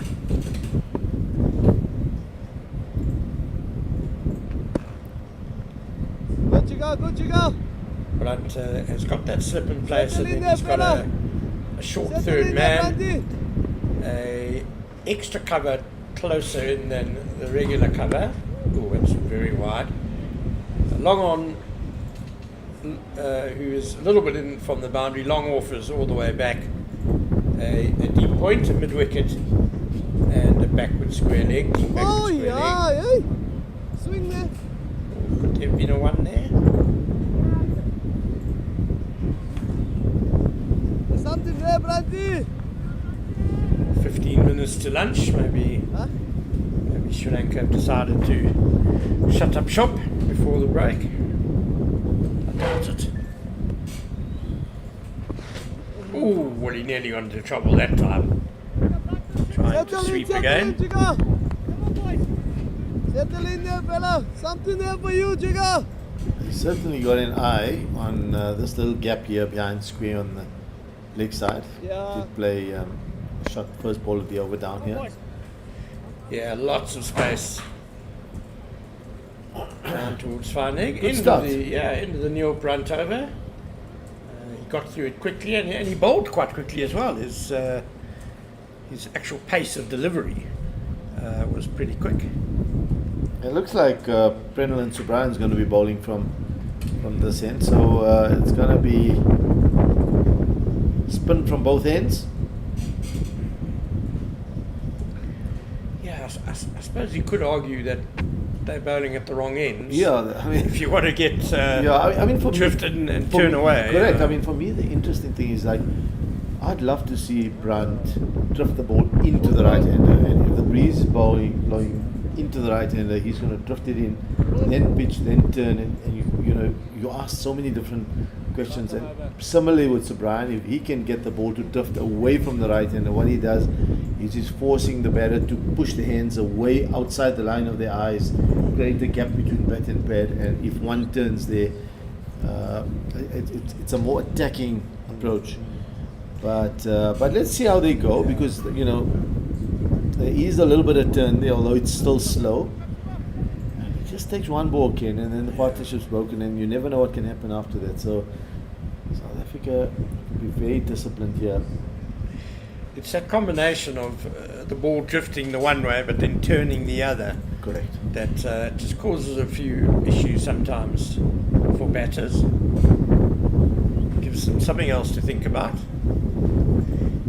Long off is being brought in. Unfortunately, we can't see if there's a long on because we I think tight to the- I think there is. there should be, Yeah, one yeah. imagines. We're obscured by the large sheet that is hanging off the building here to serve as a side screen. Here's to Brian. I'll get it, Leland. You just stand there. And there, long on comes into view from behind the sheet. Jean Duplessis. This partnership now with 167. Very impressive work by these two Sri Lanka batsmen. Reverse sweep comes out. It's well played by Udara. Just the one. He really is not bothered playing the sweep straight away against whatever bowler. Yeah, and these days almost all players playing a lot of T20 cricket, so these are shots that they can play in their sleep now. They practice them so often, it has become second nature. They've taken the risk out of all these shots. They used to be seen as risky. I'll never forget the late Hilton Ackerman. So if you play a sweep and get out, don't walk back to the change room, walk the other side. And nowadays, if you don't play the sweep, you might not be welcome no, you're not going in to the find change room. Yeah. Another late great coach, Bob Woolmer, was the one who really Introduced the sweep in many to ways. the South African team. Yeah, Got yeah. them really playing it with confidence, and I love the sweep. I'm a big fan of the sweep, but it can be so crucial if you're not going to use your feet. then you've got a sweep just to try and rotate the strike off the spinners. Nicely worked by Surya Bandara. Is there two there? They're coming back. Yeah, well judged. There could be a third. No.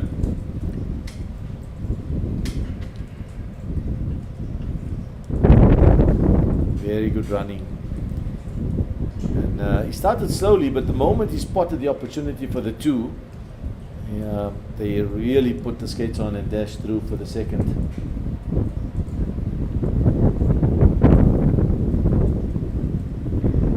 So Brian's only got, if you don't count the leg slip in a catching position, he's only got 3. Oh no, he'll have long on, so he's got 4 on the leg side.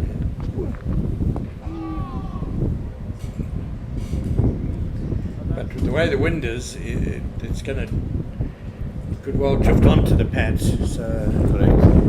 Could be picking him off leg side, but the end of a decent return by Penel and Sir Brian. It's 227 for 2, and there are 8 minutes to go until lunch. And this really has been Sri Lanka's session. They began the day on 134 for 2, so they've added 83 runs so far in 22 overs this morning, so it's a good rate as well. They haven't lost any wickets. Surya Bandara at the crease, the tourist captain, he'll be absolutely delighted.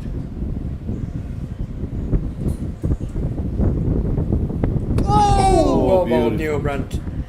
That's the one. Pushing forward a bit tentatively. Udara. There was that bounce and a bit of turn I fancy as well.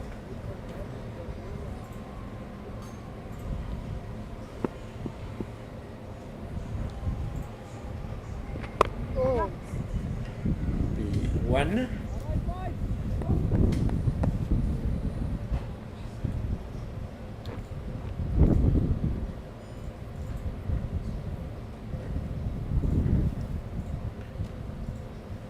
So although the weather is clearing up, that strong wind still very much with us here at Willowmoore Park. I wonder if Brunt has bowled 3 or 4 of those very wide deliveries. I wonder if it's a deliberate thing. He might be Keep coming, expecting the Jigsaw. batsman to give him the charge, One goodie, boy. or is it just a bad ball? Yay! Something there. Off an appeal from Muntami behind the stumps. He is bowling a touch on the wide side. I think partly it's the strong wind that's blowing in that direction, so it's taking the ball as well with it. So you want to just, and you can see the wind's taking it, and then it's turning still some more. So he's got to straighten his line. Try and see if he can straighten his line. It's not a bad ball by any means. He's got protection there with the field, but you want to get a bit straighter. Yeah, that's not challenging the batter in any way, but he did ask 1 or 2 questions that over. I certainly think that if he bowled from this end, I think he's going to be a lot more dangerous. You could see at the end of the over, Brunt just looked a bit frustrated, and he kind of gestured with his hands that everything's coming over to that side. Exactly as you said, you're saying the wind is... the first ball of the over was an absolute cracker. That was a beauty, probably pitching middle and leg and beating the top of off stump. So Brian will continue. The spinners getting through the overs quickly, so 5 minutes to lunch, but we pretty definitely get another couple of overs in, depending on how long the Sri Lankan batters take. There's a bit of shoe removing and shoe putting back on going on. Perhaps they only want 1 over until lunch.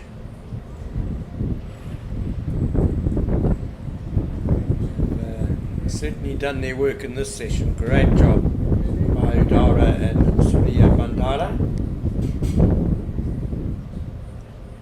Cut the deficit down to just 106 now.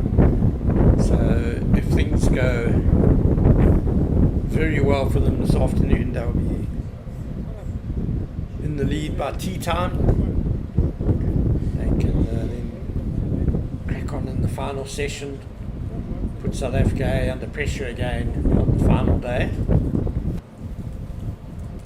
It's a very, very useful partnership this for Sri Lanka, getting them into a position of substantial advantage now.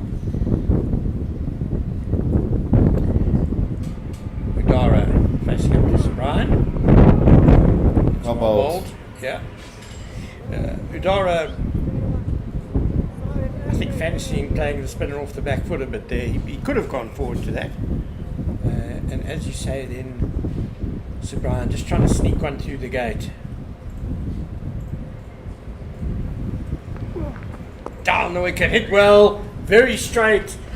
Long on is up now, and that's going to be 4. Yeah, this is wonderful batting because he also spotted that long on did come up just the ball before that because he was down at long on.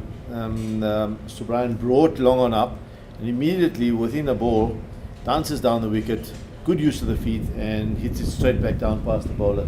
So this is wonderful batting, brilliant use of the feet as well. Even if long on was back, he hit it so straight that he might still have got the boundary. Yeah, the excellence of that stroke was how straight he hit it. Created room for himself. 127 now to Udara. Got the reverse away. Not complete contact, but good enough for 1 to third man.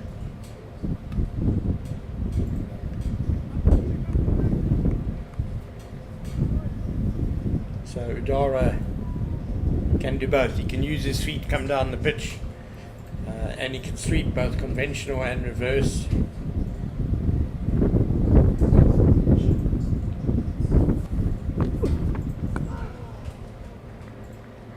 Nicely bowled.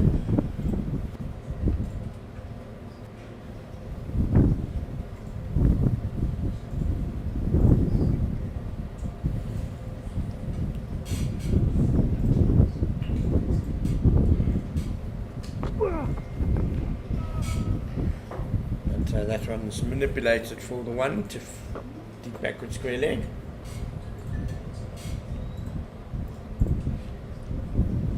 Two attacking fielders in there, slip as well as a leg slip or leg gully. Mind seeing a little short leg in there maybe.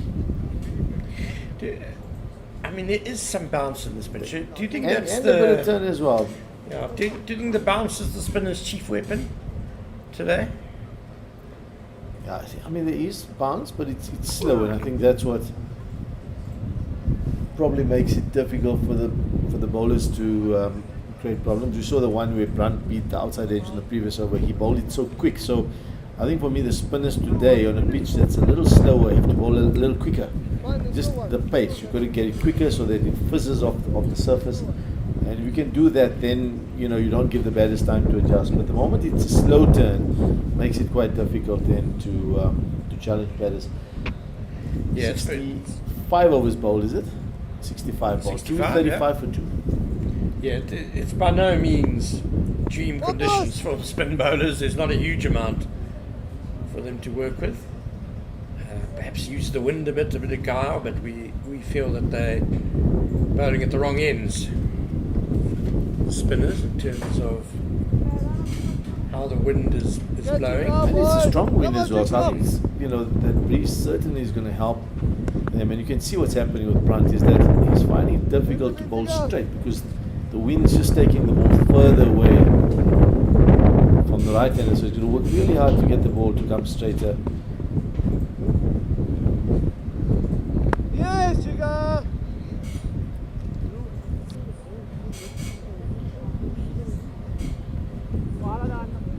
It just takes one ball, and I think that's all they need to keep saying to themselves. One good delivery.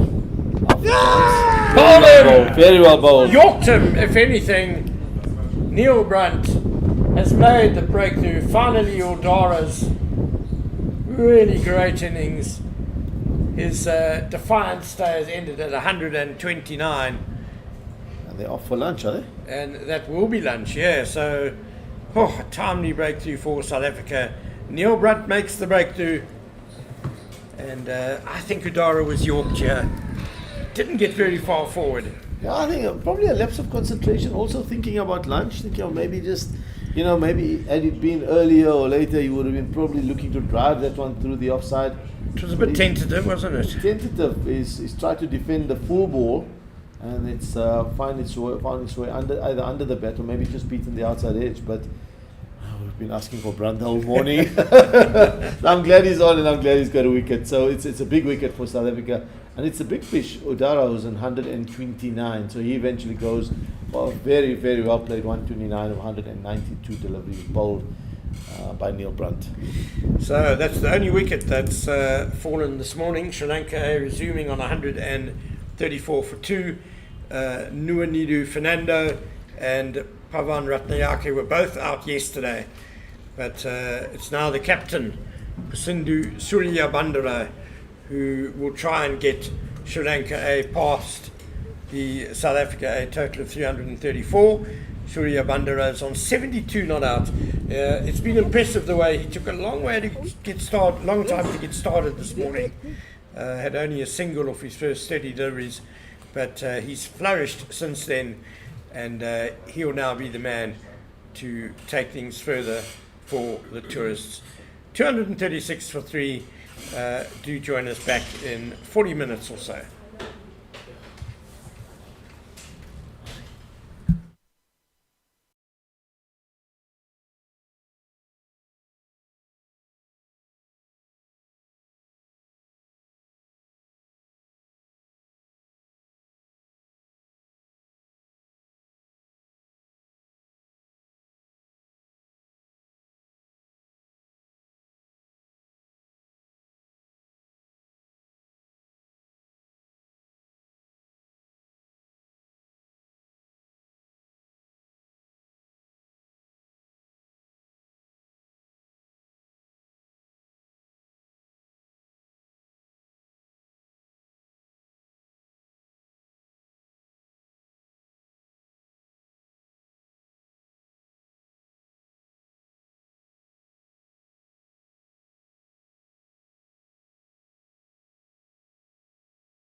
Park, day 3 of this 4-day game between South Africa A and Sri Lanka A, and we just see the two teams heading back onto the field after the lunch break.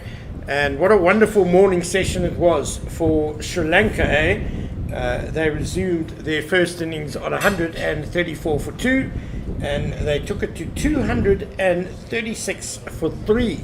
A partnership of 179 between the opener Lahiru Udara and the captain Pasendu Surya Bandara.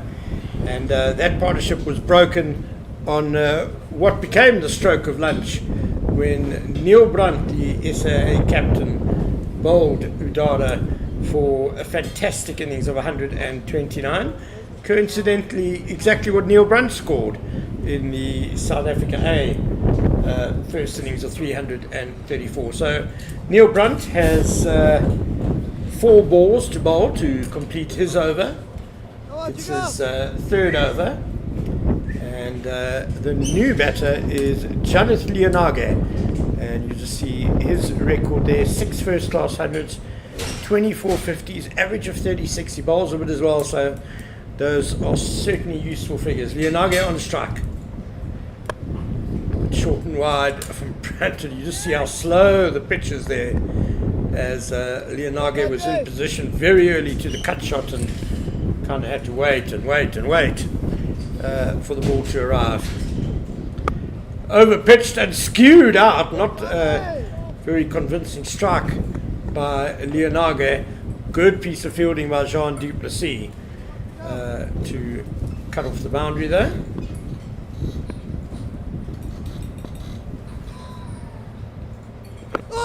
Oh, on the back foot now, Lianage could get himself into trouble, especially as Brunt is bowling quite quickly, pushing the ball through.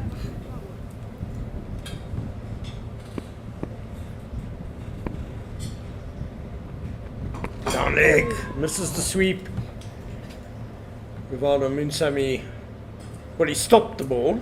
I won't say it was a great take, and for his pains he got hit on the chest. So the end of the completion of the first over after lunch. Had a very good afternoon to Owen Chutsino. Thank you, Ken. How was your lunch? Yeah, very good, very nice. They've looked after us very well, the Eastern Cricket Union. They've been feeding us very well, I must say. Yeah, great lunch. Yeah, 236 on the ball, 3 wickets down. What last wicket to fall of Udara? Yeah. 123 from 192 balls. Definitely there was a wicket for South Africa to celebrate. Udara and Pasendu were causing a bit of trouble for South Africa this morning. Wow, it was their only moment of celebration really in the whole 2-hour morning session. The first hour they beat the bat quite a few times, were a bit unlucky, but Neil Brunt certainly a very timely intervention. So Brian is continuing from the Harper Avenue end. A little bit of turn there, but it just started leg stumpish.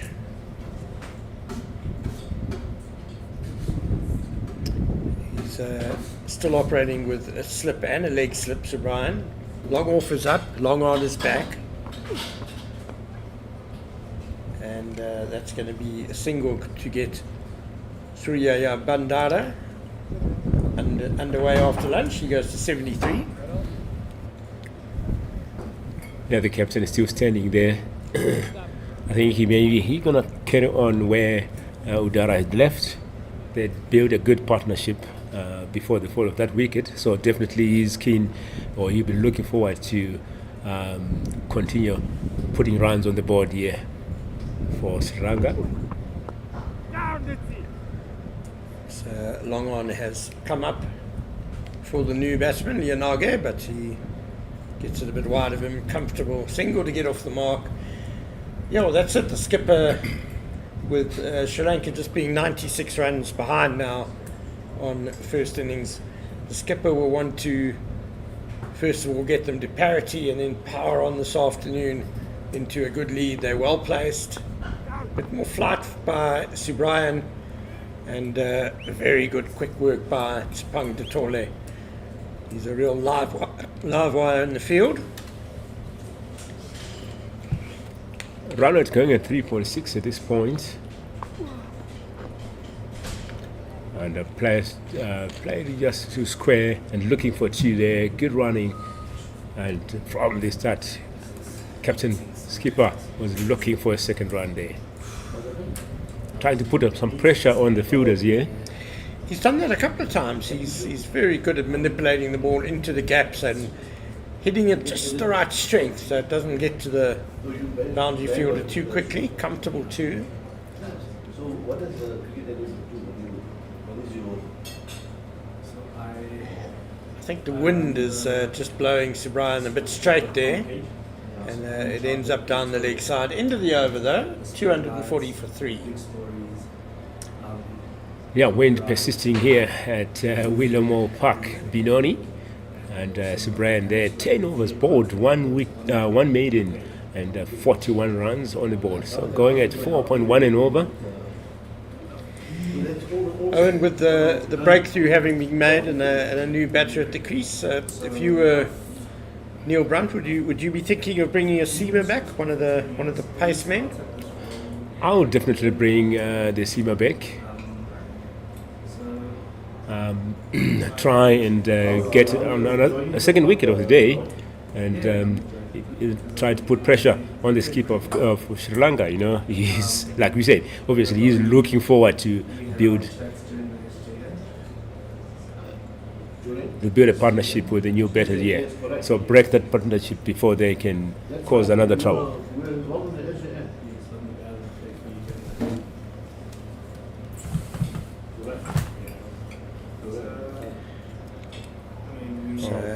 Reaching for the drives, well struck, but straight to the man on the deep point boundary. So just a single.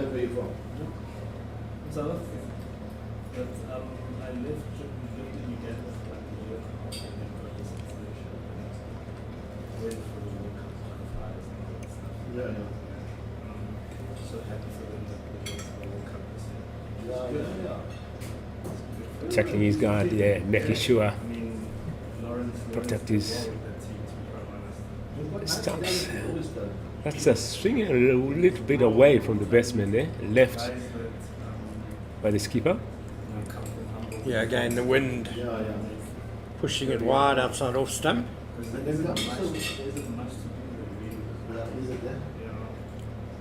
So Janeth Lianage, not on strike at the moment, but came into the Sri Lanka A squad for the 4-day series. Scored 13 and 23 not out in Kimberley. That's the arm ball from Neil Brunt and left alone. A little bit close. Perfect line length there to finish off that over. 241 runs on the board. So Lianage, we saw from his record that when he came to the crease that very capable batsman. But I'm happy, you know. Averaging 36 in first class cricket, 700s.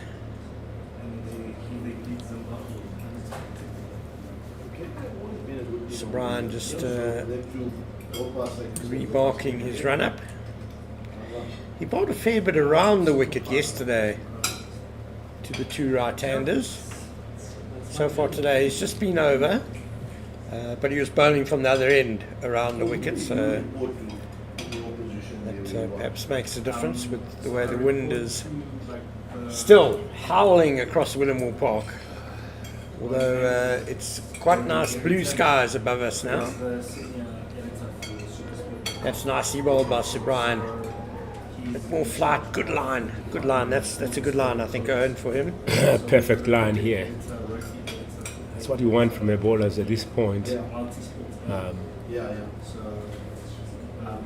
Down he comes, well played by the new man, Lianage, down to long on for the single. Just get off the strike, get yourself in. I think at this point it's a matter of keep the scoreboard ticking for Sri Lanka. You know, try to get the pressure out of themselves.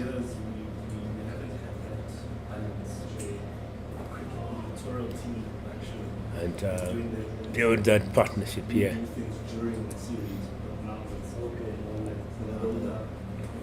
71 overs still left for the day. We're not even halfway. Bit too short by Sir Brian, and he's picked the gap. Well put away by Surya Bandara. That takes him to 79. And yeah, thoughts turn we in the 69th over now. So in 11 overs time, the second new ball will be due. So during this session.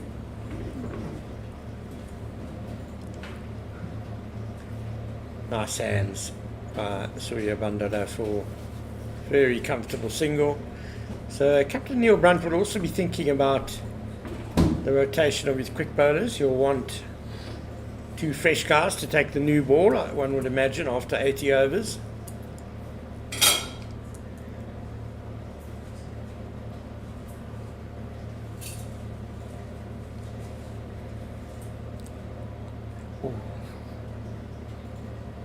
That's a perfect ball there from Sir Brian to finish off his 11th over. 11 overs bowled, 1 maiden and 47 runs conceded. That brings the score to 247. 3 wickets down here at Willowmoore Park. Just with the wind which is blowing, as Sir Brian was bowling very much from left to right and with off spin, that last delivery just a little bit too straight. And you could see that Leonage had no issues with playing it. He knew it was going down the leg side. So Sir Brian just needs to start a little bit further to the left. A bit more just outside off stump maybe. Neil Brunt continues. Bit over pitched. Thinking of 2, but Bongwana is quickly across to keep it to just 1. Perfect overs so far from Brunt, the captain. 5 runs considered. So at this point, Shimmy down, didn't really get hold of it though, Leonage. He's come in and showed a little bit of intent. A lot of videos coming to me at home. I coach them how to more for me.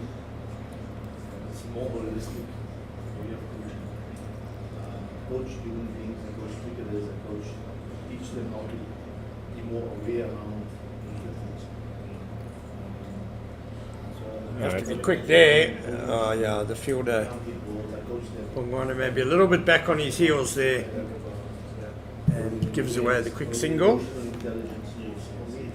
a big part of the game. It's emotional, psychological, and things happen. So I do a lot of counseling, talking, and then the coaching part. So Quicker from Blunt, but wide. And umpire Palika, I think, has had enough now. He's called it wide.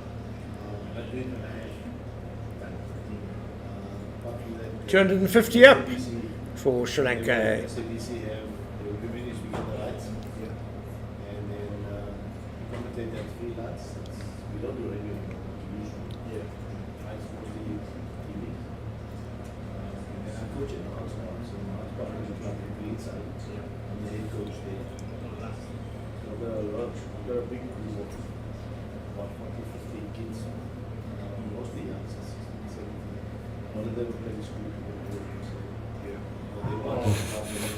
Missing the cut shot there.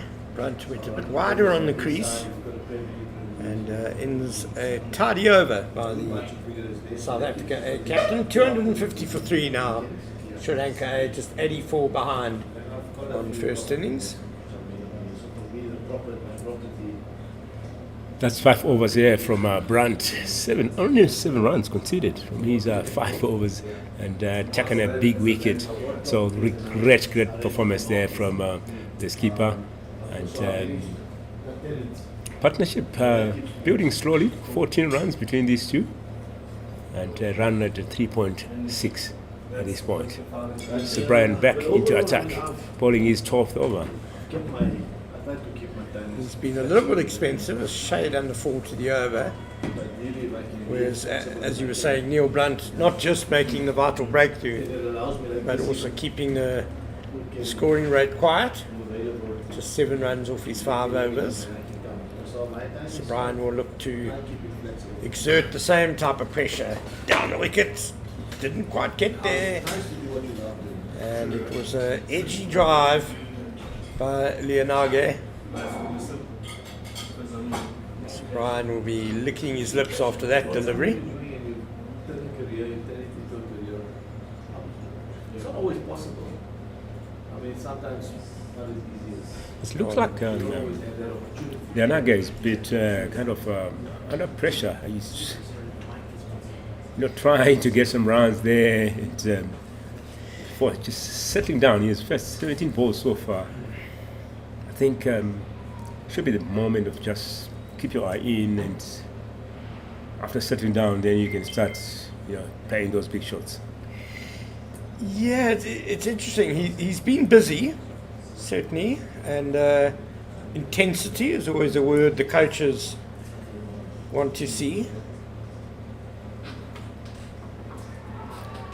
Well, if he had missed that, he might have been in trouble, but he gets the single. But do you feel, Owen, that it's gone too far and he's being a bit frenetic?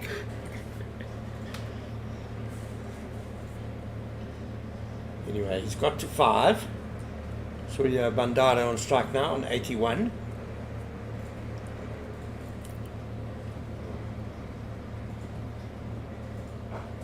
Slower from Sir Brian.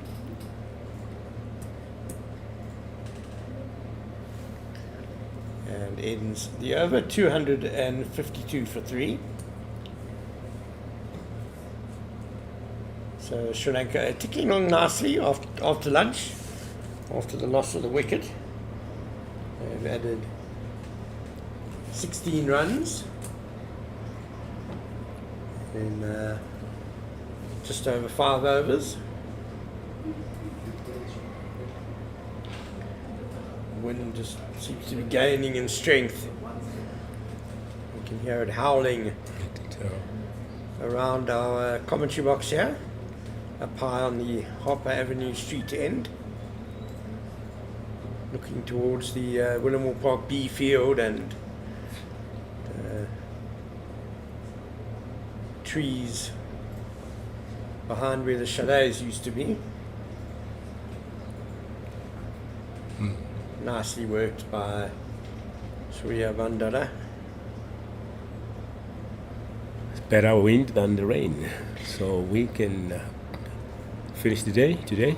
Absolutely, it's we do look set fair, I would say. I suppose bad luck might come into play much later. That's well bowled by Neil Brunt. That's the line he wants.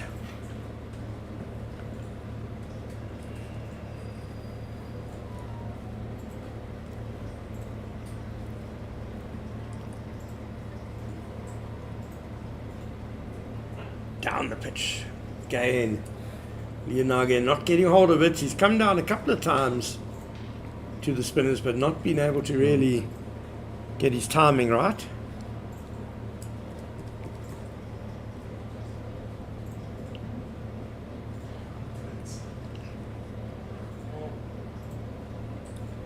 Not want to take the risk there, sending his captain back.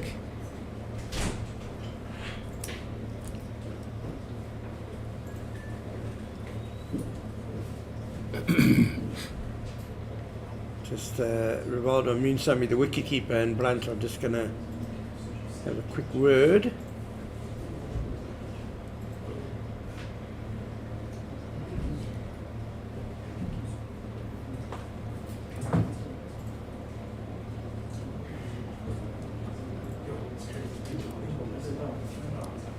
And no, So- the short cover has come a little bit closer in and a bit straighter. That's about the some of the changes, and then he bowls short and wide anyway, so it's a single to deep point.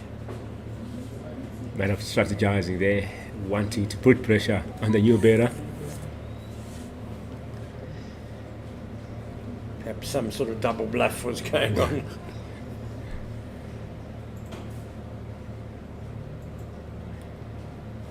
Slip in place for that edge. And third ball to finish off the over there. 6 overs from Brandt. 9 runs conceded so far, 1 wicket in the bag. It's a total of 254 on the board. The captain on 83 from 154 balls, and Lianaga 86 from 23. Partnership has gone to 19. Don't forget, Cricket South Africa and Hollywood Bets are excited to bring you the Hollywood Bets Pro Series, Women's Professional League, made up of the Hollywood Bets Pro 50 and Hollywood Bets Pro 20, starting Friday, 4th of October. For more information, visit www.cricket.co.za. Down the wicket again, Lianaga. Again, not really successful.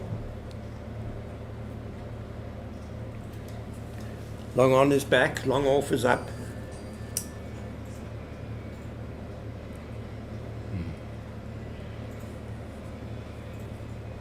Just smacked behind square, just for a single there.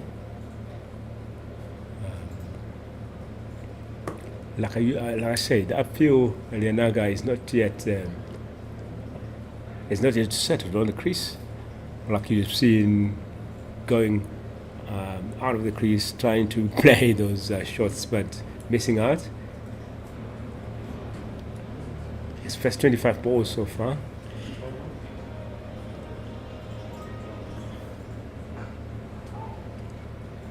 One too long on it. It is probably the Sri Lankan way, though, that they obviously face a lot of spin at home, and they never want to let the spinner settle. So they will be very positive from the outset, try and disrupt as much as they can, not let Sir Brian settle on a length. But he's bowled well this over.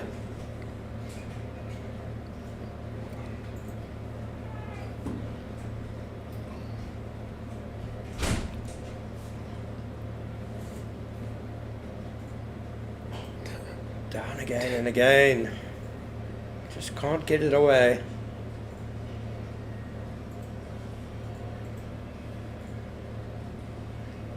With the slowness of the pitch as well, it probably takes a little while to get the timing 100%.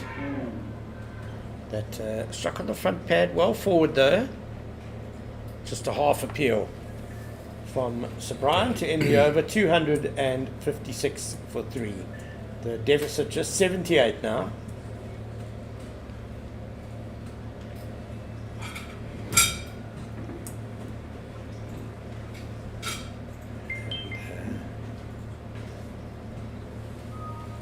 Not too much spring in the South African step.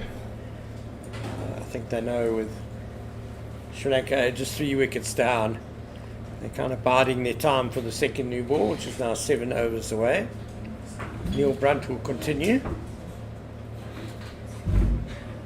Nicely driven out to deep point, but just the one.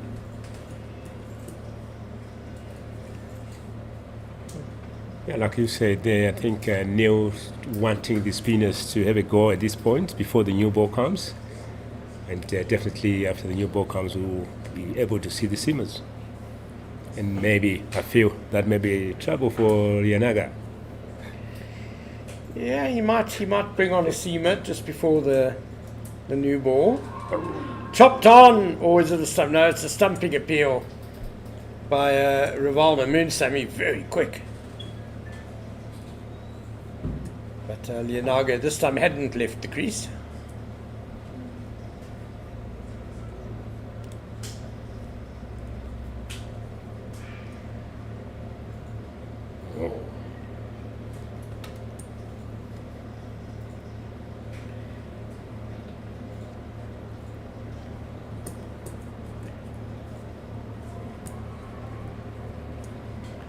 Although it is a slow pitch, it's not a particularly abrasive one.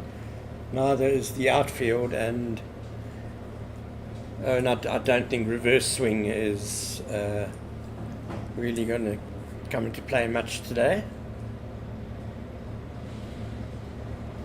Nicely whipped. The fine leg has got a lot of work to do to get round and cut that off. And that's good running, 3 runs off that ball. And pressed nicely into the gap here by the captain.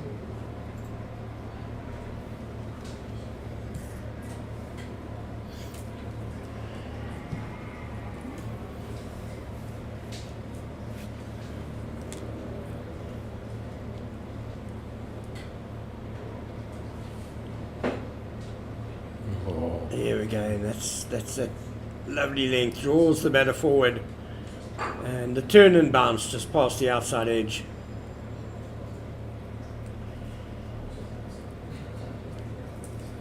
And this time Lianaga deep down in his crease. Yeah, it was a quicker, flatter delivery from Blunt. Would have been difficult to get down the wicket to it. And that ends another over from the left-arm spinner and captain. 7 overs for just 14 runs now. 261 for 3, Sri Lanka A, after 74 overs.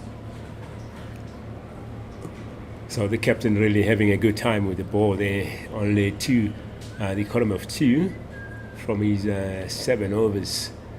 Partnership gone up to 25. But interesting to see the run rate there fluctuating 3.4, 3.5. Which I would say is pretty good on a slowish pitch. They've done well. And again, Benoni was talking about this yesterday. He's covered a few of the Sri Lanka games. They tend to not lose wickets in clumps. They're good at building partnerships. And another little one developing here already, 25 they've put on. Is it going to be 26? No. Brunt quickly in to stop the single. He's dropped out of a leg slip now to a short fine leg.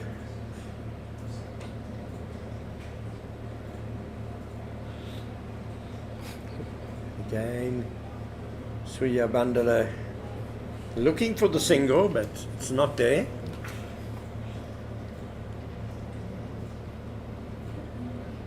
You don't want to be to lose a wicket unnecessarily at this point when the partnership is building up.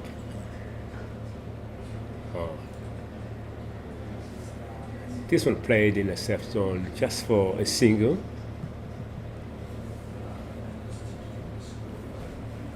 And 3 more balls to come here from Mr. Brian.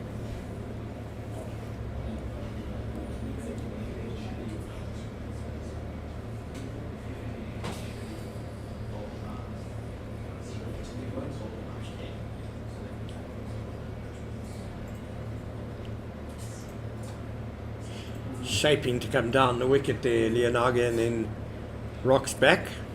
Nicely worked for a single.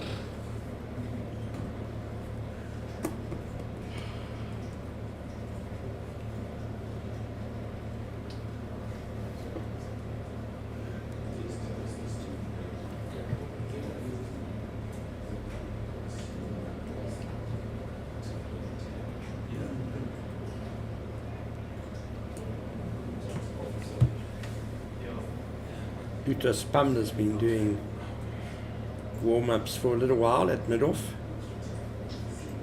Don't know if he's just keeping limbo or whether he is scheduled to come into the attack. Have to be quick, but Tsipang Ditoli just couldn't get the clean pick up there. He anticipated well, and he's down on his haunches now. He obviously thought that really was a good chance for a run out.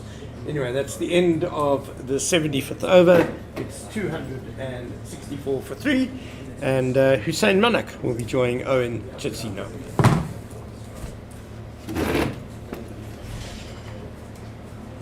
Yes, 264 on the scoreboard here.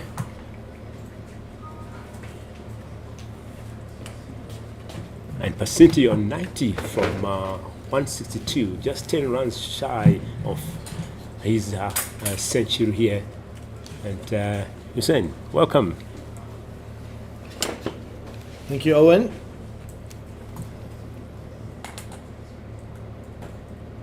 Oh, that's very wide. Could even be a no ball. So I think if you pitch the ball off the strip, could be called a no ball, but he gets away with that one. Does Neil Brunt.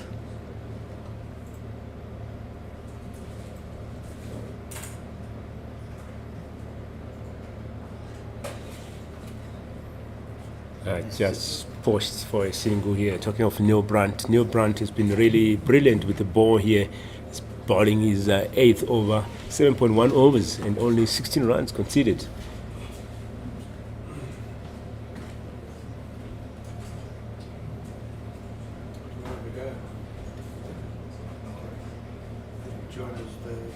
Perfect line, dot ball to Lianaga.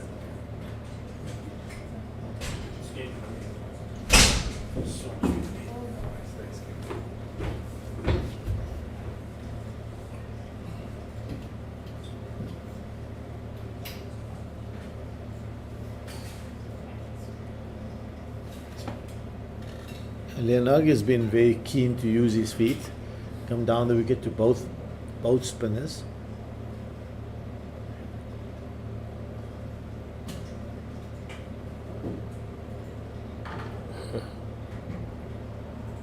That's perfect line and length here from Brandt. Dot ball here. 2 more balls to come. Brilliant bowling here from the captain.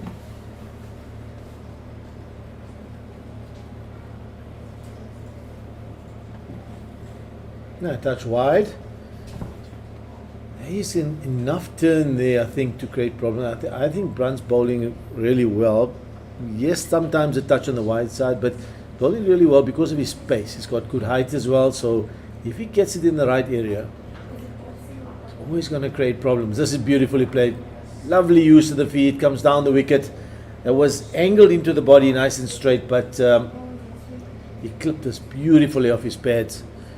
Did Janet Lianagi.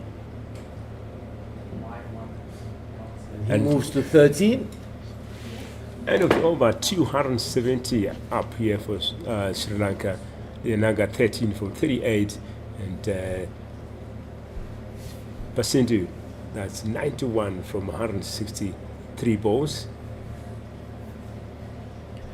Yeah, and that partnership is 29, but the deficit, more importantly, has come down to just 64. So, you know, they're well within striking range now, the Sri Lankans, and they've still got a little bit of batting to come.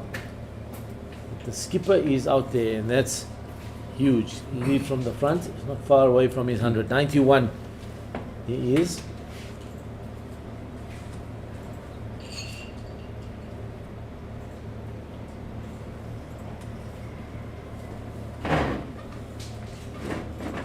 Look at that field. There's a deep backward square leg, deep mid wicket, long on back on the boundary. That's the leg side, and on the offside there's a deep backward point. Mid off's up in the circle. There's a cover.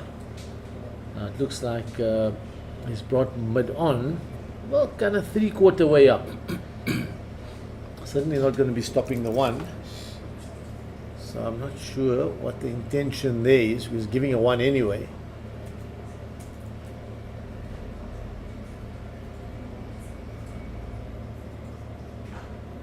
Yeah, there we go, easy one. I think if you're going to come in, you may as well come in a little more and force the batter to try and go over the top if you want to get past you or hit it harder. That's when you create opportunities.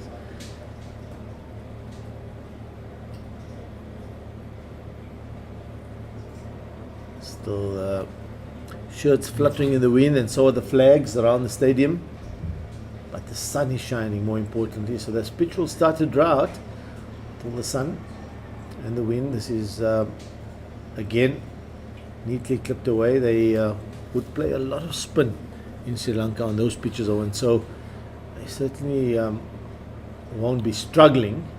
Maybe that a lapse of concentration or brilliant delivery like we saw just before lunch had picked up the wicket of Udara, who batted brilliantly for his 129. Yeah, we're seeing Pasintu taking up that role. Oh, he's bowled him. He's bowled him. That's a loose stroke. A lapse in concentration we spoke about. And he moved so early. I think that he was spotted. I think the bowler spotted him. So Brian saw him moving across and pushed it through quicker. Nice and straight, Yorker. And well, that's the end of him. And it's a pity because the skipper, who was batting so well, has moved now across his stump to try and play a sweep or a little lap sweep down the leg side.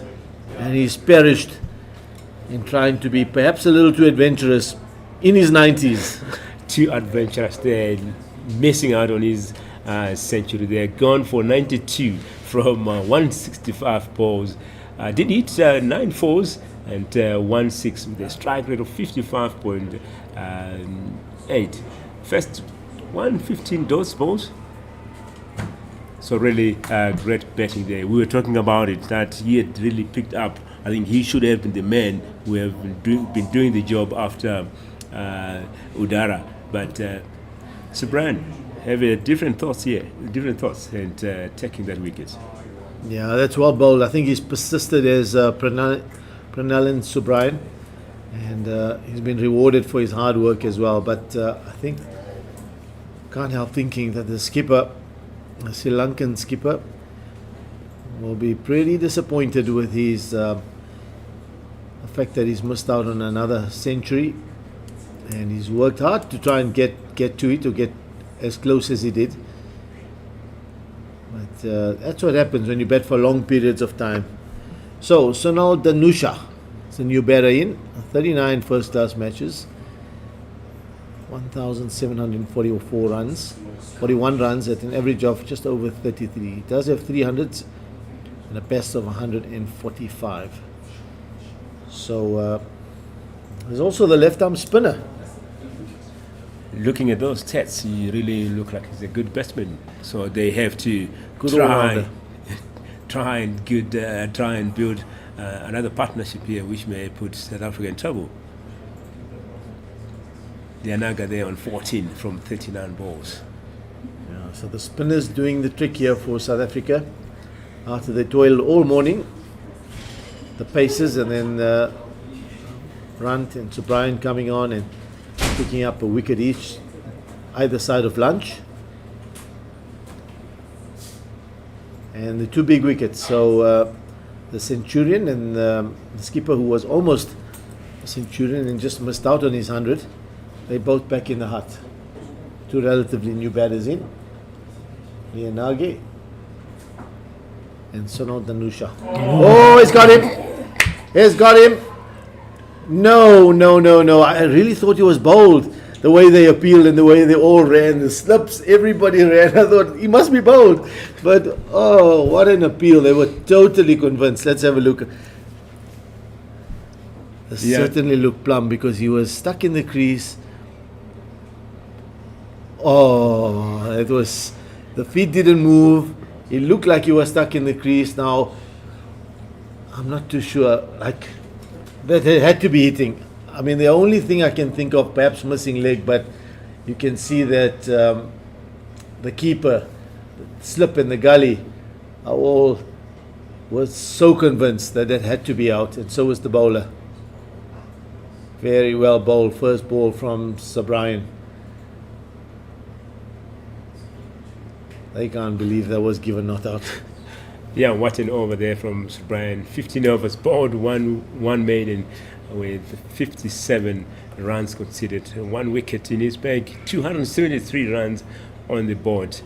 The Anaga on 14 from 39, and Dinesha 1 from 2, surviving that one, which I feel was a brilliant ball here. Here we go. Let's have a look at this. Pitch in line, straightened. Oh, Now, didn't get forward either because the feet were stuck in the crease, so that looked like it probably clipping or hitting middle in leg. But well, umpire makes the final call, and perhaps he may have thought that was missing leg stump. So, spinners asking a few questions and creating a few problems here for the Sri Lankan batters. Two new batters at the crease now.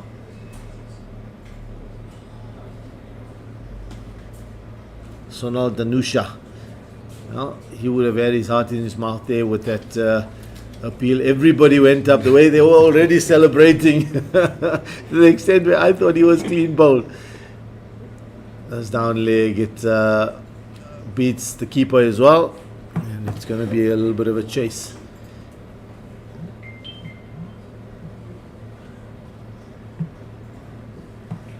Deval Previs does the fielding. Three byes, pardon me.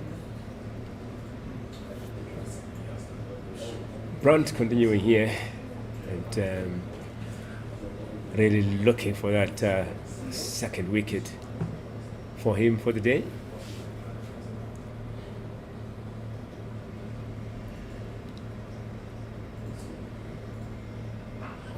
Oh, has got him. Another loose stroke here. Leonaga comes down the wicket. He has been looking to use his feet, but this time he goes across the line. Doesn't play straight. It wasn't a controlled shot. He just lost his shape as he played the shot, and it was a hoik across the line. Hit it straight to mid-wicket. And, well, they're imploding at the moment, the Sri Lankans, from being in a very strong position half an hour before lunch. They've suddenly lost 3 wickets.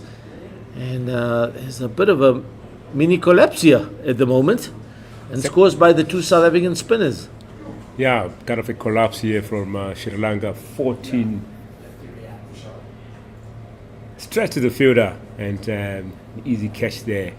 And Leonaga gone for 14 from 14 runs from 40 balls. Did his 1-4 with a strike rate of 35.0 here, and that is Brandt, the captain, begging on his second wicket here. 8.3 overs, 20 runs conceded. What a brilliant spell here so far for the captain. He's bowling really well. He isn't giving many scoring opportunities here at the moment, and therefore the Sri Lankan batters trying hard to try and break the shackles, creating scoring opportunities, but they're perishing. And both these 2 wickets, I suppose the previous one before lunch, the one of Hiru Udara, where he was bowled for 129 by Brandt before lunch, you could kind of understand where perhaps he's just maybe misjudged the Yorker. A few balls before lunch, was trying to defend, but 2 loose strokes here being played. The last 2 wickets by skipper Surya Bandra. So Vishadi Antigua coming in to join Danusha at the crease.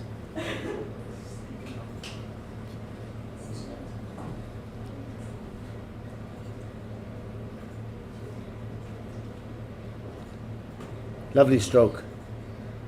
Very well controlled. Off the mark.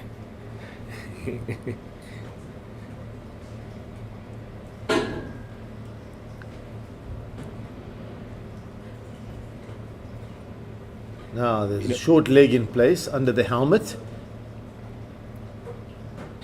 Comes into for the left-hander. Now I like this. It's a nice little attacking intent, and Brunt's into his rhythm and into his work. Oh, that one looked like it may have kept low. That's the end of the over. 277 is the score. Randika on 1 from 2 and Danusha 1 from 5. 2 new batters at the crease in South Africa here, trying to really put pressure on the 2 new batters. As we have seen there, the short leg coming in. Interesting attacking field here from South Africa. and definitely looking for another wicket here before these two settle down at the crease. Yeah, so now there's, it's exactly what South Africa would have wanted. Two new batters at the crease. They're both on one run each, and South Africa now also the fact that the spinners are into their work. So Brian's bowled 15 overs, Brunt's bowled 9. They can afford to get a few attacking fielders up and put pressure on these batters. And even here with the right hand, I'm a little surprised there isn't a short leg in there. Get somebody in under the bat. Because O'Brien's now settled. Can afford to be a little more attacking now.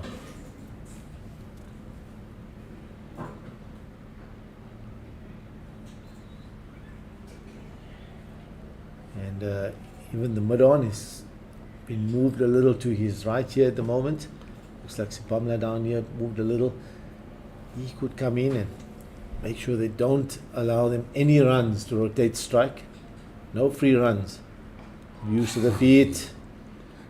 Inside edgy down to deep mid-wicket in the boundary. Some oohs and ahs as well. 278 for 5. One stage at deficit of which is 56 now. Looked like it was going to be easily wiped out, and suddenly those 56 runs look like they the South African total of 334 looks like it's a long way away.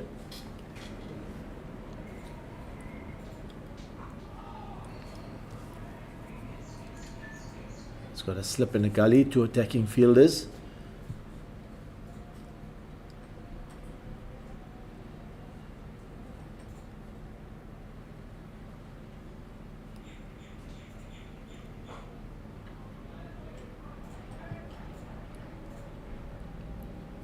So Brian continues from around the wicket.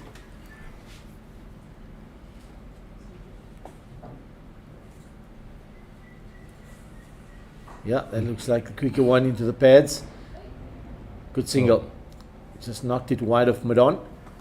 And good running. It's important for the Sri Lankan batters to be positive with their running and positive with their intent, but importantly to find that balance and not become reckless. And that's what I thought happened with the previous 2 wickets. Just a little bit on the reckless side and loose side, and they've paid the price for it. So 2 new batters in.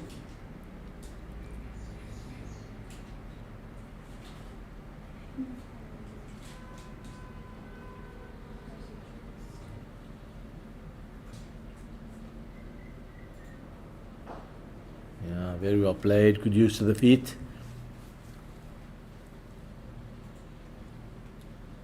By Randika. Easy single down to long on. That will be the over bowled. So Sobrian's now bowled 16 overs, 1 for 60. I was saying that was great work here by these 2 spinners. We have seen they've taken wickets. The runs kind of slowing down, putting pressure on Sri Lanka to take those quick runs, singles.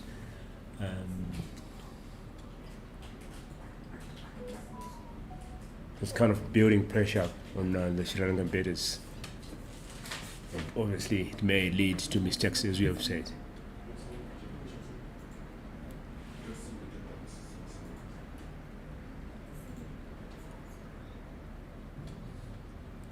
The captain back into attack. Bowling is 10th over.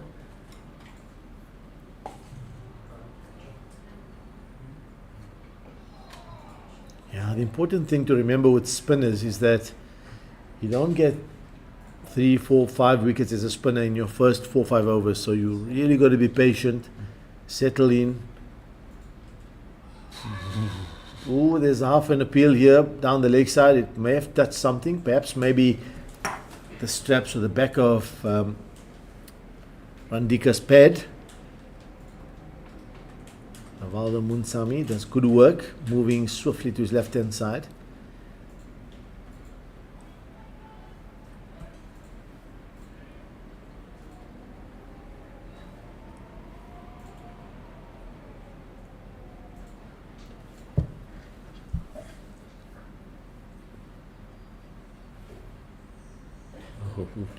Another wide.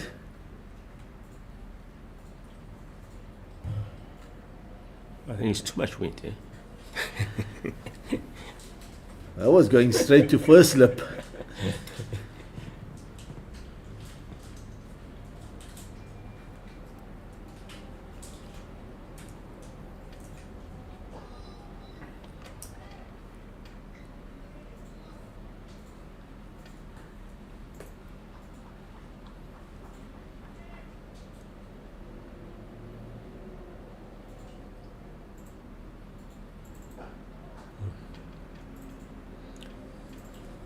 Played nicely there to finish off the over by Rantika.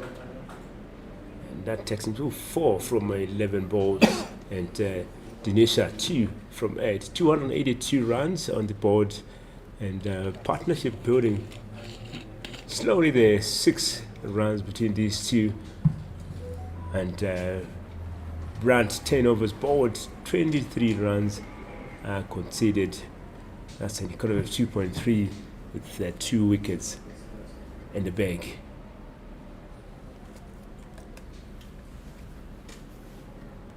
Look at those gazebos, they're fluttering in the wind. Not easy for the bowlers, particularly to control flight of the ball. But they've done well. 2 spinners, spin twins, one in off spinner and one left arm spinner. Ideal, nice mix from both ends. So Brian getting a little bit of turn now from outside the right hander's off stump. And the turn has been there. It's been slow turn, but there's definitely been turn. So it was just always about the bowlers finding the right optimum pace for these conditions and for this particular surface. Oh, chipped up. I'd really like to see a little short leg in there. I think that's going to put pressure on the right hander. It's just coming to bat. Now the left hander, what type of field? Do they have somebody under the helmet? No. Still the one slip, and where's the gully? There was a gully in the previous over to the left-hander.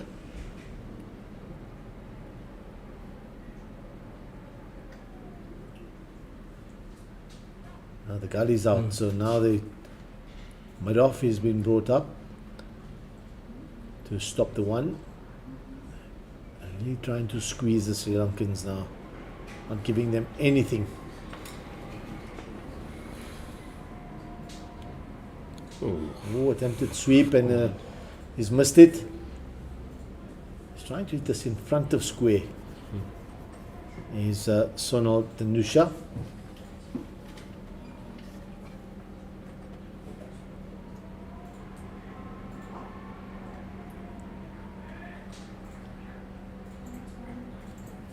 Working for South Africa at this point and looking at that the fielding positions, really trying to squeeze the batters in.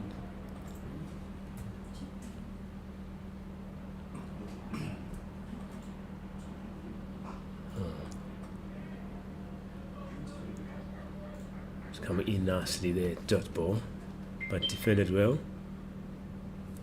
One more ball to come.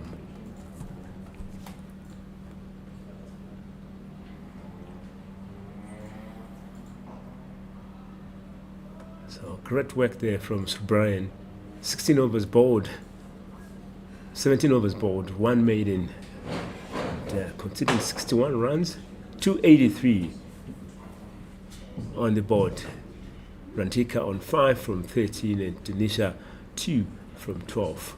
Partnership of 7 and a deficit of 51. Well, they have quite a few all-rounders in this side, the Sri Lankans. Randika is an off-spinner, but he also has got a high score of 171 and an average of 36.96 in first-class cricket, so certainly can bat. 500s and 22 50s in his career. So by no means are these tailenders. These boys spent a lot of time batting, lots of hundreds behind them. And they'll want to try and just settle down, a little bit of naughty bit of work on the boundary, and they'll come back for a second.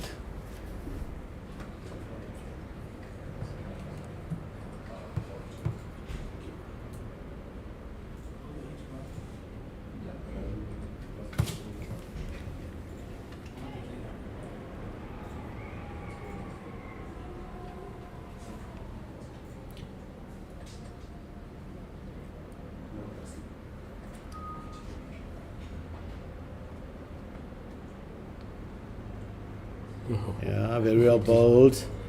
Giving too much away. So Panudura Vishad Randika de Silva. He's 27 years old. And Isipatana College in Colombo. That's where he's schooled. A lot of very good cricketing schools and colleges. Ken Boland's talking about the strong culture there of school cricket early on. And a lot of these cricketers have been to really solid, good, proper cricketing schools. The old English system. And a lot of them have got a good upbringing as far as technique.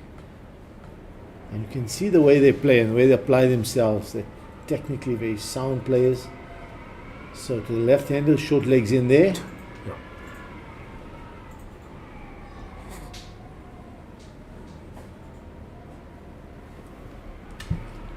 Pressure in here from South Africa, as you can hear the wind whistling through.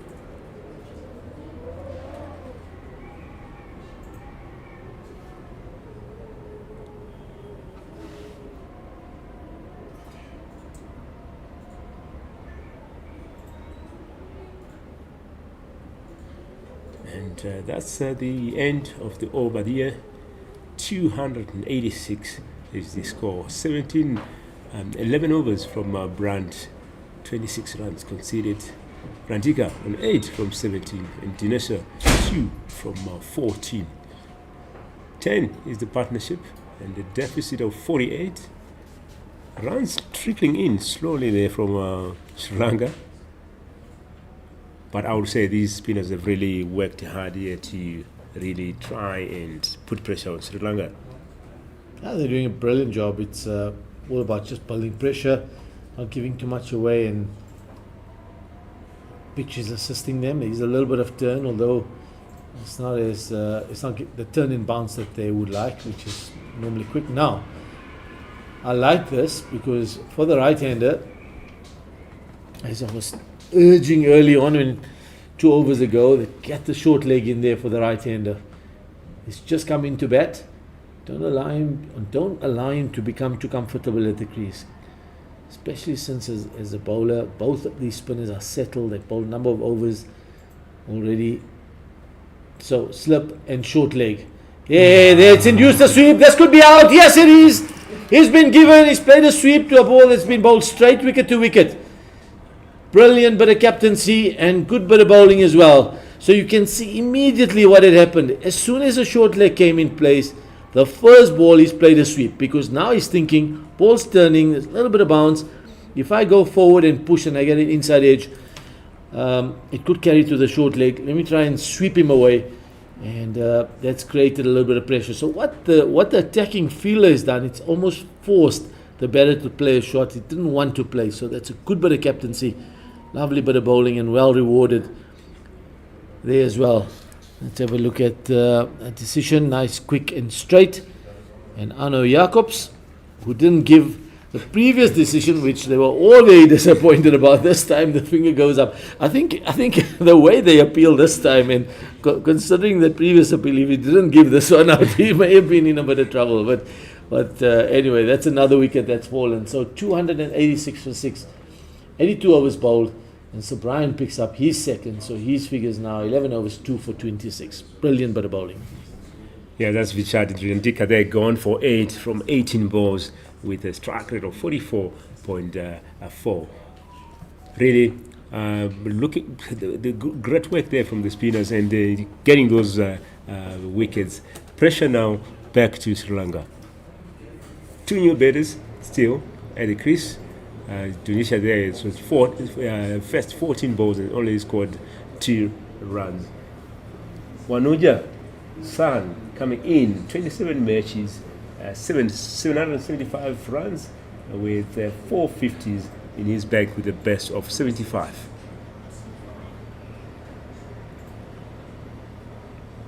So 2 left-handers in, and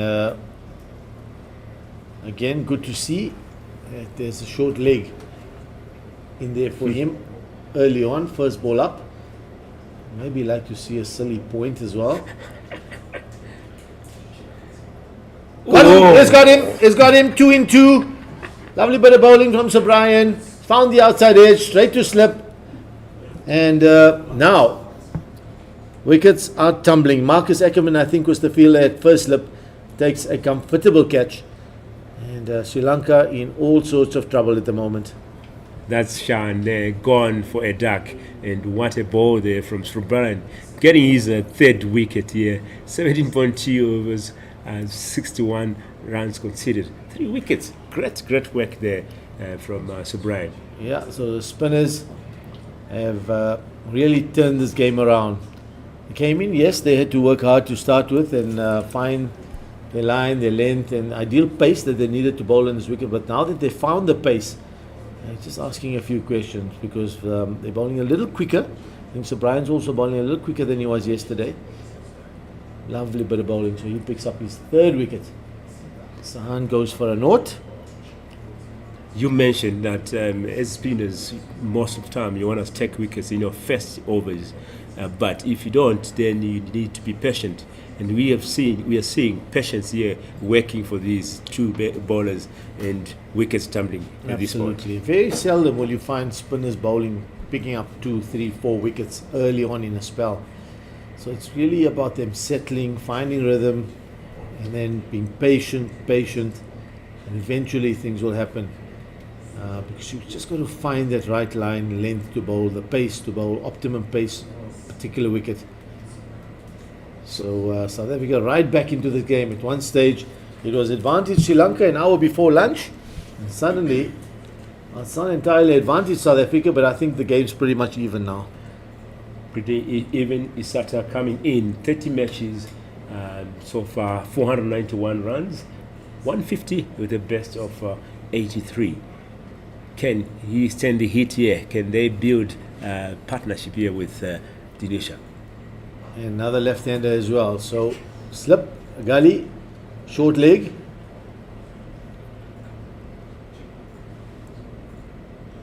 Who's coming across to silly point? Yeah, I like that. Pressure's on. I don't mind both the short leg and the silly point because it just asks a few different questions. But I like this move to get somebody right under his eyes on the offside at silly point. Oh. Good bit of feeling by Ditole. Moves quickly to his left hand side and avoids a single being taken.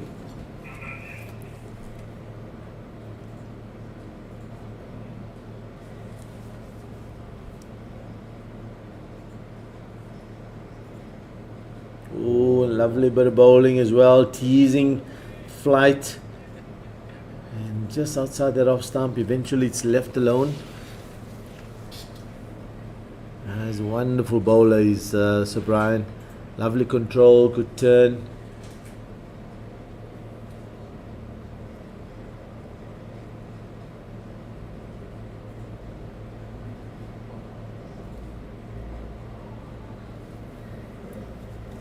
Good over. Yes. And he's bowled 18 overs, 3 for 61, including 2 maidens. 286 is the score.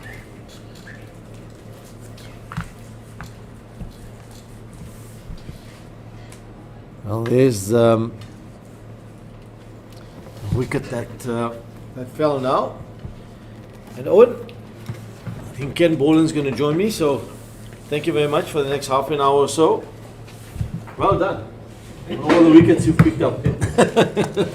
Good bowling spell there by Owen.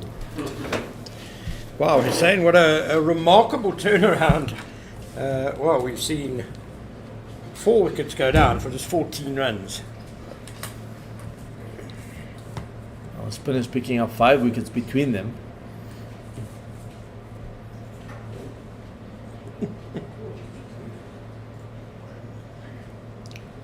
I was thinking earlier about the second new ball and how important that would be. Well, we 3 overs past when it becomes available already, but who needs it?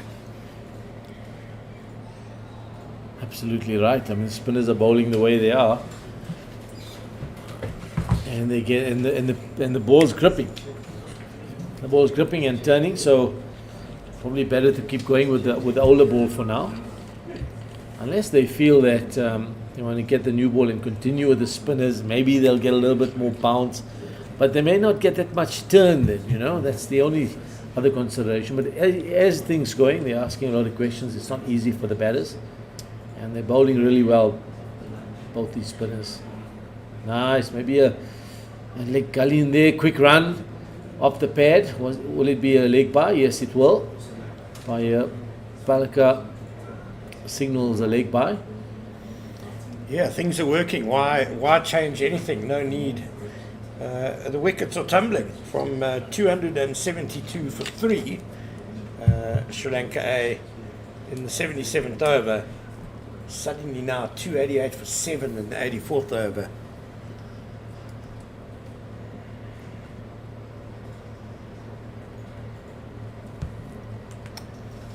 Just getting blown down leg side a bit. Neil Brunt there, giving away a free hit.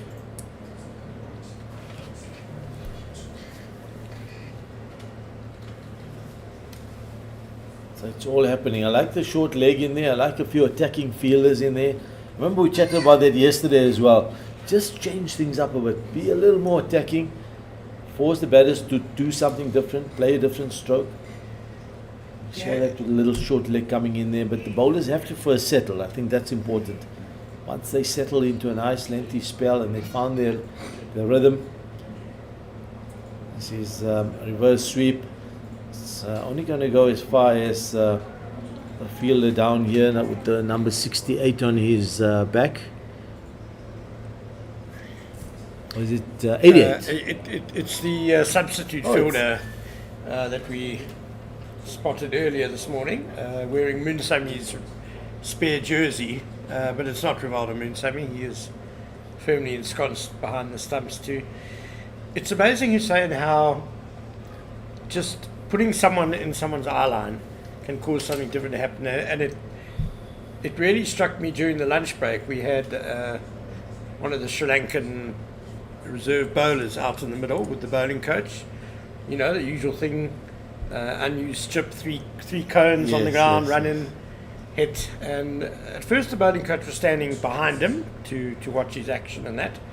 And he was bowling a beautiful line, hitting the off stump cone more often than not, keeping it on the offside very well. And then the bowling coach went and stood in line with the cones, just off the pitch. And straight away, because clearly now the bowler's thinking about, if I bowl one a bit wide, I might hit the guy. Straight away, it was down leg.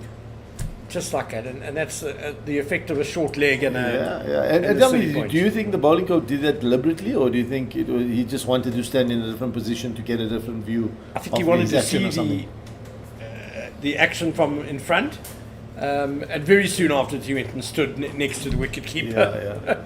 He realised he was putting his man off.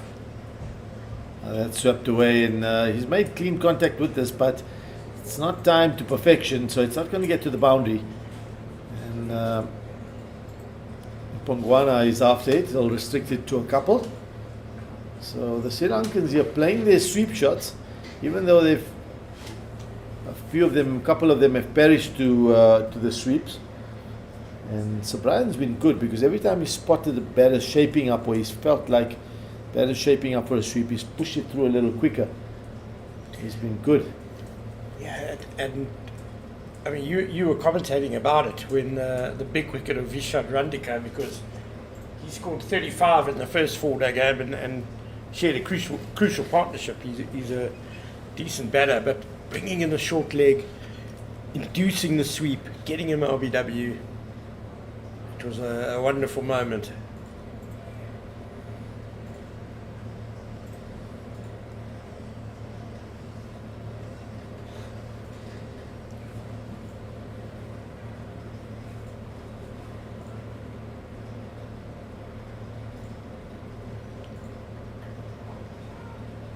So that little silly point's been taken out for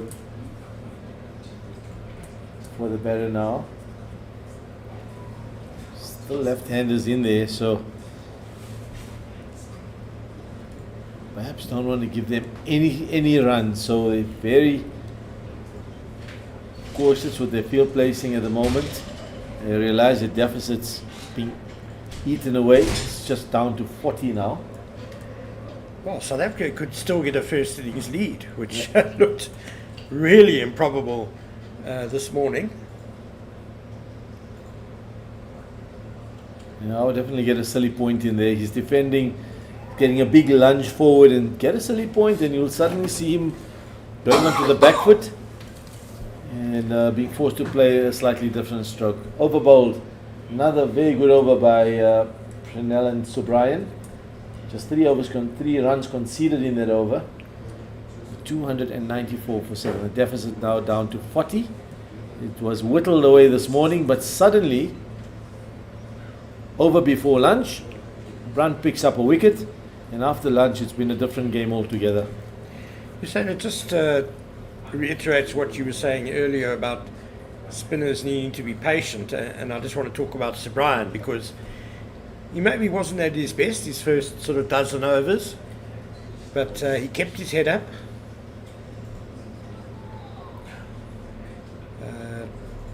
Didn't lose hope, stuck to his basics, and he's reaped the reward. He's suddenly really settled into a excellent line and length, and he's a very crafty bowler as well. Oh, this is tossed up outside off stump, and it's hit over long off for 4 runs. He's just gone through with the shot. Typical fast bowler. There was a bit of the village blacksmith in that shot by Wijasundara. A mighty blow. He's a big boy as well, you can see, and it looks like he can wield a willow. There we go.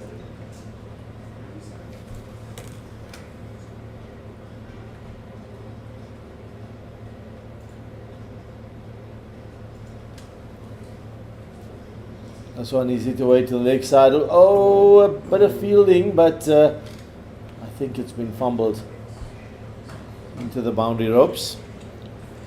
Diva Brevis, I think, down there, making a bit of a mess of that. It was a good effort to get there and cut it off initially. He did get 2 hands to it, so I thought, but the angle he was running at, the deflection took it into the boundary rope. So suddenly, flurry of boundaries. And another one. This one is huge. It's a big 6. And it's going to clear the grandstand. That's a big 6. So, has that gone over the stand, Ken? I lost the ball somewhere. It was getting towards the grandstand. It may have gone. Has it gone over the grandstand? I don't see anybody trying to search for the ball in and around the grandstand. So my gut feel is that's cleared the grandstand and gone into the car park or where the indoor center is. They're taking a drinks break. That's how far the ball has gone to allow time for them to retrieve it. Isito Wijasundara, he certainly can bat. He's got a high score of 83 and an average of 14.87, which is not bad for a fast bowler. And this might hasten the second new ball. Hey. That'll be his reward. So 308 for 7 as we just have a bit of a drinks break while they retrieve the ball. Running through what has happened today so far on this third day of the 4-day game. Sri Lanka resuming their first innings on 134 for 2. That's after play was stopped just before 2:30 yesterday afternoon by bad light. They really dominated the morning session, got to 236 did Lahiru Udara and Prasindu Surya-Bandara, but then on what became the last ball before lunch, Neil Brunt bowled Udara for a splendid 129 that ended a partnership of 179 for the third wicket. After lunch, Surya-Bandara and Leonage did well initially. They added 36. But then from 272 for 3 in the 77th over, we saw a tumble of wickets. We had Surya-Bandara was the first to go bowled by Subrayan for 92, and then Leonage was caught at mid-wicket off Neil Brunt for 14. And then 2 wickets and 2 balls for the off-spinner Sir Brian. Vishad Randika chapped LBW on the sweep for 8. And Wanuja Sahan edged his first ball to slip for a duck. Sonal Danusha is hanging in there at the moment. He's on 2 not out. And we've just seen some mighty blows from Isita Wijasundara, which has taken him to 20 not out. So it's been certainly, Ken, for me, exciting day's cricket, isn't it? I looked this morning like batters dominating until that over before lunch, and then suddenly the session from lunch to an hour now after lunch been enticing cricket. And wickets tumbling from both ends, spinners bowling really well, being rewarded for their patience and hard work. I just wonder, with these last 3 boundaries been scored of the previous Brunt over, will it prompt a change? Will it, from the South African point of view, or will they feel like perhaps maybe they don't mind a few shots being played because it could also bring about another wicket? Because it'll be interesting. I'd be interested to see Wijasundara at this end facing the off spinner and trying to play in a similar fashion, because now he's going to be playing with the ball turning away from him. So I'll perhaps maybe just go with this for a little bit and just see for another over 2. Yeah, I agree with you. You don't want to just totally change plans because of 1 over. And as you say, it's always the thing with the spinner. If they do go for a couple of boundaries, usually there has been some risk involved. Correct. And there's a reason Wijasundara is batting down at number 9 in the order.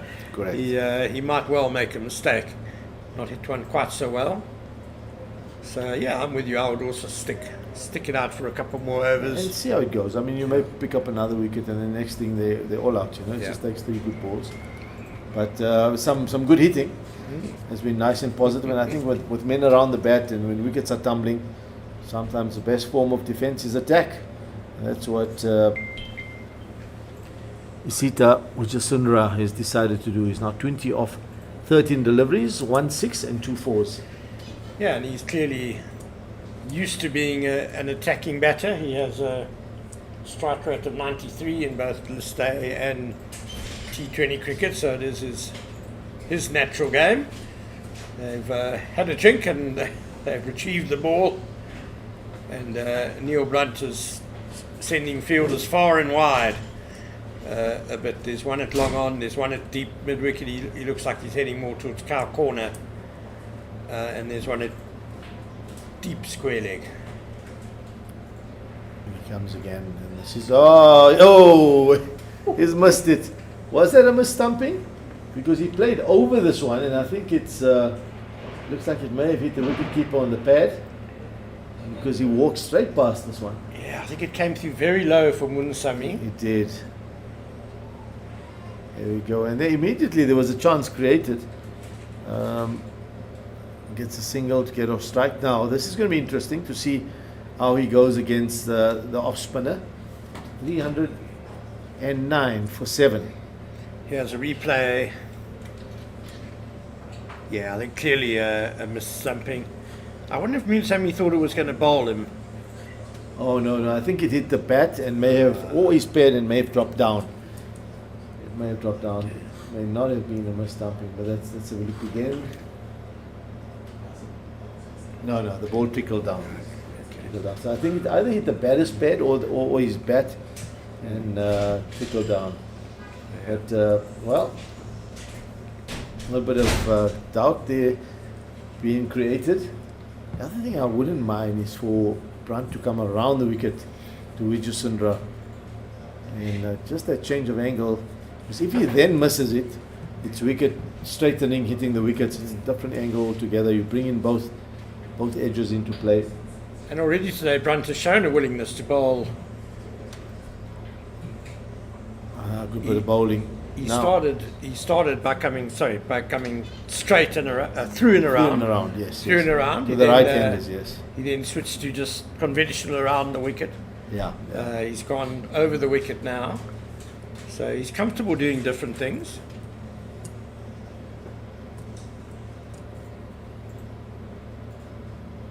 Yeah, there we go. He's creating a little bit of doubt. You feel like Wijasundara may have a go. Any one of these deliveries. It's almost like he's holding himself back, isn't he? And Sir Brian, that was a lovely piece of bowling because he just took the pace off. He just hung it out there. Yeah. And Wijasundara, you could see he wanted to go for it, but it just was never quite there for him to hit. So now this looks like there's something wrong with the ball again. Or is there? The ball's been thrown off by umpire Arno Jacobs and it's been brought back on.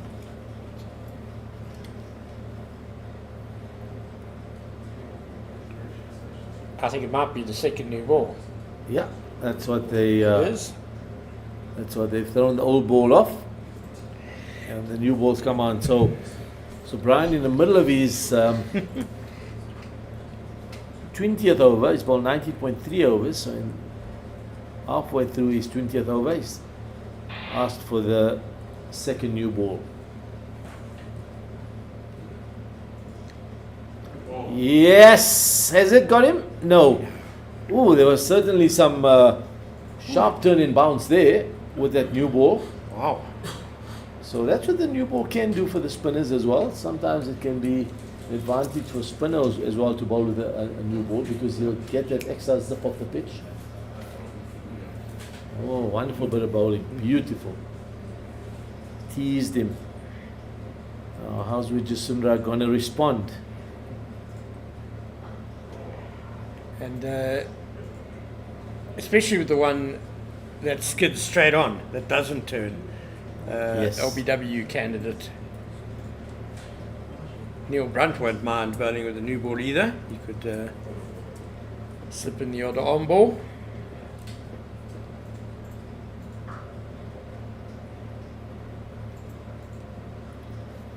Now what's Brunt going to do? Is he going to continue, you think, or maybe bring on one of the fast bowlers? Interesting question. Let's see. I see Sapamla is taking a stroll towards a little jog towards the bowler's end. He's been warming up for more than an hour, poor old Luto Sapamla. He was warming up like in the 69th over. Yeah, and he's taking his cap off now again. So it looks like Sapamla is going to continue. We're going to come back in to the attack. He'll finally get a bowl. But an important period, you don't want a partnership to develop now. Wijasundara is on 21 already. He can obviously hit the ball hard and far. And so now Danusha is a proper batter. Yeah. So there is the potential for a bit of a rally here for Sri Lanka, but South Africa will want to end this innings as quickly as possible. And they trail by just 25 runs now to Sri Lanka. So it's you feel it's a critical stage of the game. So one wide slip, probably a second slip, and then a gully. So Pamla from around the wicket. Immediately a little bit of bounce into the thigh pad. Good start by the bowler. He might have missed the thigh pad and hit something a bit softer, you're saying? Judging by the way the batter He's still standing. kind so of folded in half on impact. He's not rubbing anything though. Not showing any pain.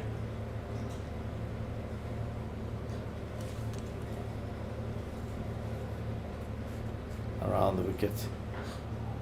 It's a tendency these days, Ken. A lot of quick bowlers tend to come around the wicket early on to the left-hander.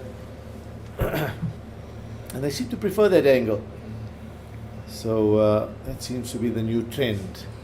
There's a lot of merit in it. And for me, I think there's merit in it if bowler has the ability to be able to take the ball away from the left-hander from that angle and straighten it. Then I think you ask some really difficult questions of the batter. Sapamla. Big, tall, lovely drive down the ground. And a good bit of fielding as well. Yeah, I wonder if it starts off as kind of a slightly defensive move that you don't want to give the batsman any width. Try and angle it in and cramp them, but then as you say, it becomes lethal if you can then move it away after angling it into the left-hander.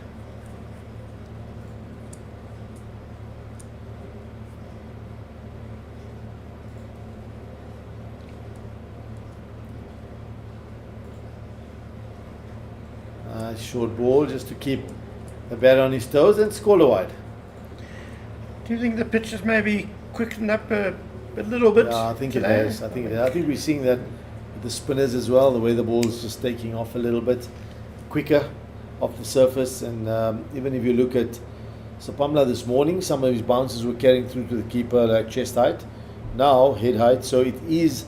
I think a lot of the moisture that was in there yesterday and the first day has been now extracted with the sunshine this morning, the wind, particularly the sunshine. I think a lot of the moisture being evaporated, and we'll see the pitch speed up a bit, probably become a little better for batting,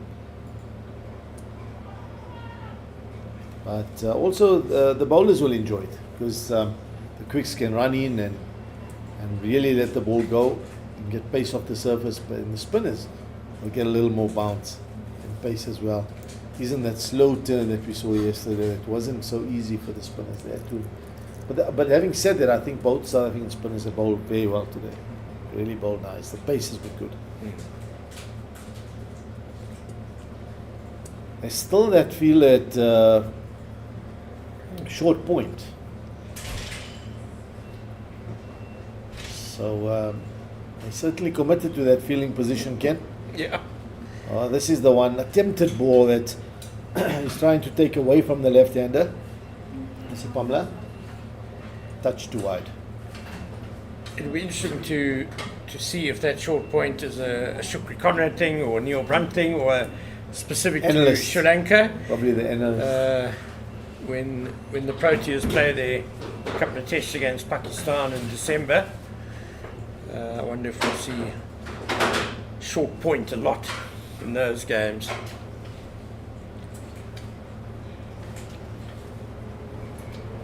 And it seems to be for a number of batters. Lovely drive and a good bit of fielding of his own. Bowling by Duto Sipamla. Good over, just the one wide in this particular over, which was the short ball that bounced over the batter's head. But apart from that, no other runs conceded. So definitely is a little more bounce and carry. Brunt now having a little chat. Marcus Ackerman. Captain of the Dolphins, Ackerman, so he'll be one of the involved leaders. in the game. One of the leaders in this SAA team. Matthew Beardska, who was down to captain, has been given this week off by the management. No question of it being dropped or anything. It's just he's had a heavy workload in the last little while. Been on a couple of Proteas tours, played in Kimberley, and just before the domestic season starts, nice for him just to be with his family in the Eastern Cape and recharge a bit. It's a nice little mini battle here between Subrian and Wijasundra. Wijasundra was very positive and aggressive against Neil Brunt. So I'm also pretty pleased to see Subrian continuing with the new ball. They didn't take him off and bring a fast bowler here. Just to see what happens here. And he's no stranger to bowling with the new ball. He's done it a few times at Kingsmead when conditions are really conducive. Did he not open the bowling in the final last year? He did, year, exactly. Not sure about last year, but certainly a couple of seasons ago. Well, the ball's gone to slip and it's been given out. Now, the fact that the ball's gone to slip, I'm just wondering why Wijasundra stood. Did he perhaps maybe think it came off the pad and then deflected to slip? It was a slow deflection. I thought it was an LBW appeal, to be honest, but I thought it was sliding down. But yeah, maybe he got he's been given out LBWs. Or let's have a look. Or caught it slip. Yeah.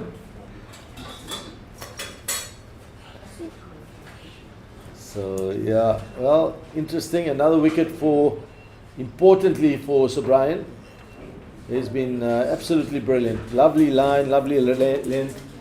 He's just bowled the ball nice and straight and asked a difficult question. And he's picked up Wijasundra, who looked dangerous for those 3 nasty blows he played early on off the bowling of Brunt. But importantly, they are now 310 for 8 of Sri Lanka.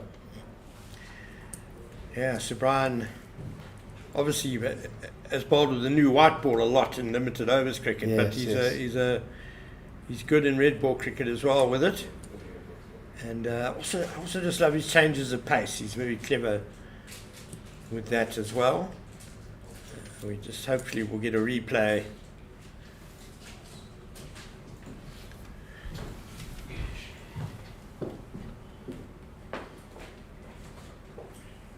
So the deficit now is whittled away down to 24. So timely wicket again for the South Africans.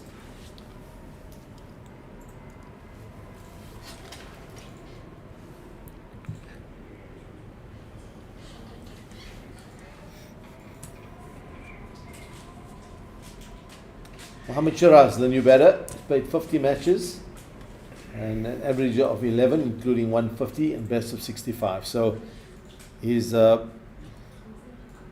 probably one of the batters you could call a genuine tail-ender, although he does have a first-class 50 to his name.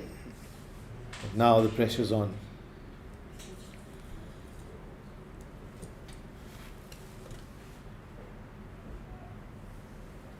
Danusha's still at the other end, so he's still sitting on 2 of 27 delivery. And he hasn't faced that many deliveries, Ken. I mean, he's been there for a while. It just seems like he's always off strike. He's kind of got no influence on proceedings a bit. He's just watching the catastrophe unfold from the other end. Oh, what a delivery. Ah, beautiful. Oh. And that's his 5, is it? Yeah. Yeah. Pranellan Subryan picks up 5 wickets. Wonderful bit of bowling from him. 5 for 64. Cleans up Mohammad Shiraz without scoring. And Wijasundra was given out LBW, according to the Cricket Archive scoreboard. So that's interesting. But this is a fantastic delivery. Drift, turn, wonderful length. Just left the batter groping.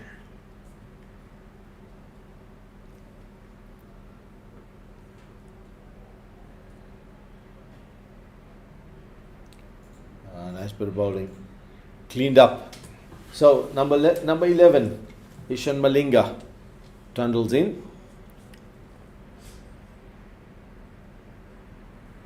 So Brian's into his 21st over. 5 for 64. Wonderful bowling from him.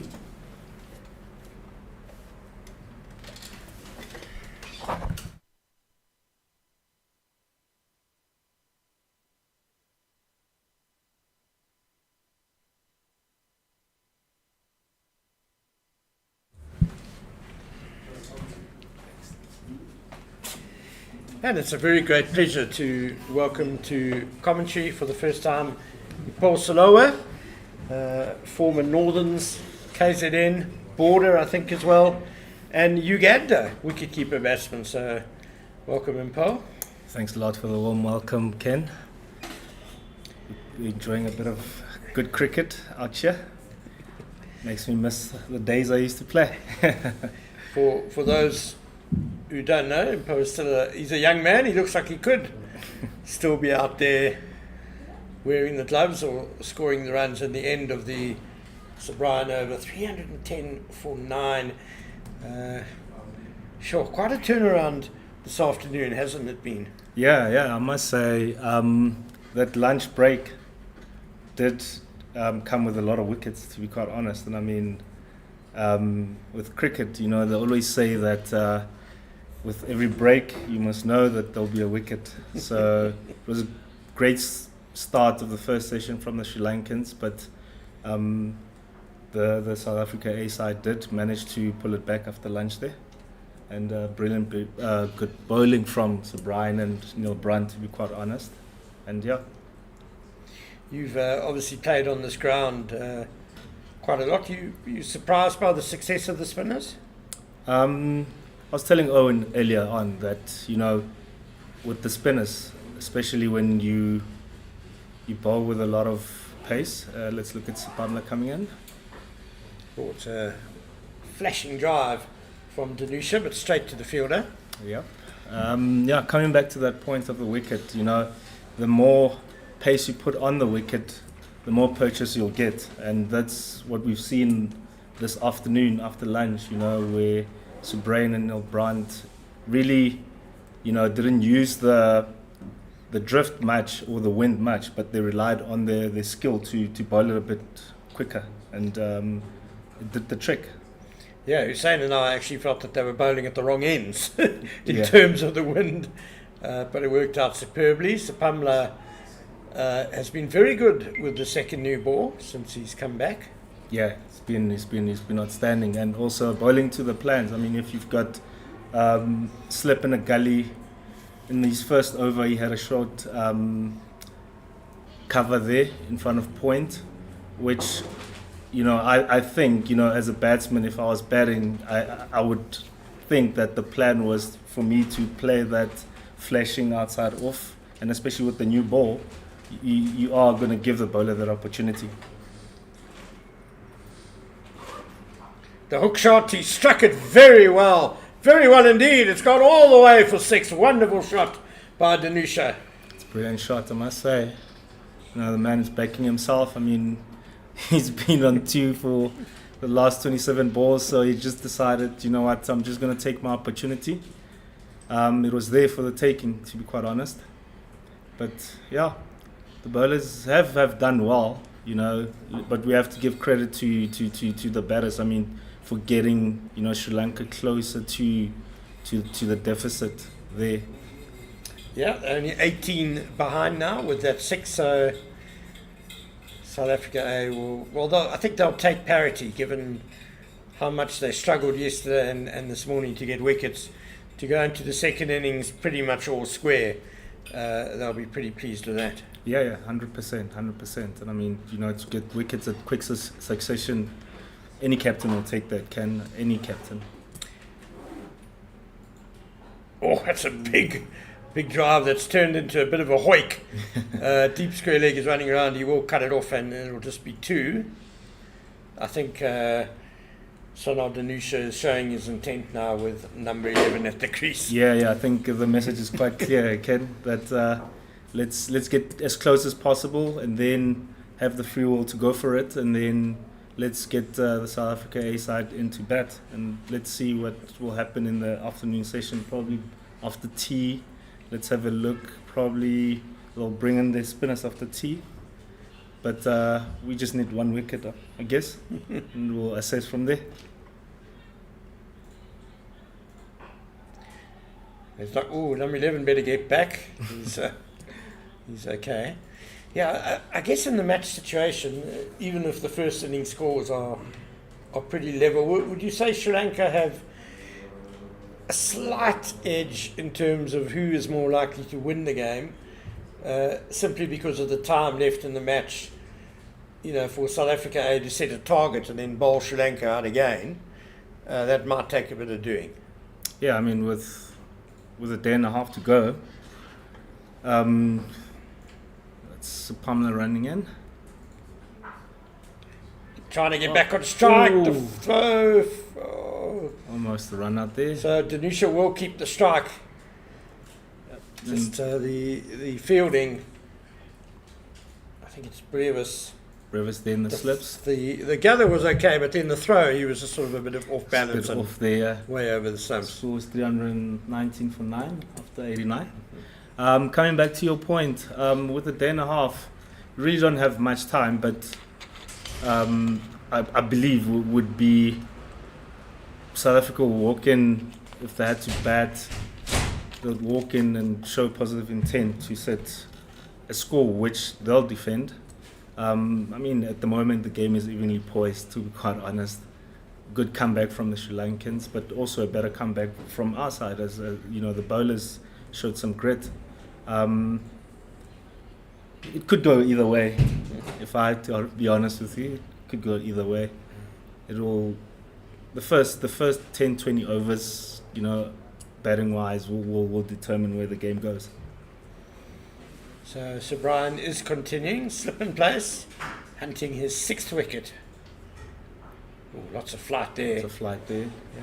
Do you foresee the pitch deteriorating much tomorrow? Not really. It's been intent. It's been content. It's played alright. I mean, it's played as the Eastern's wicket that we know. Sabrain coming from Sabrain.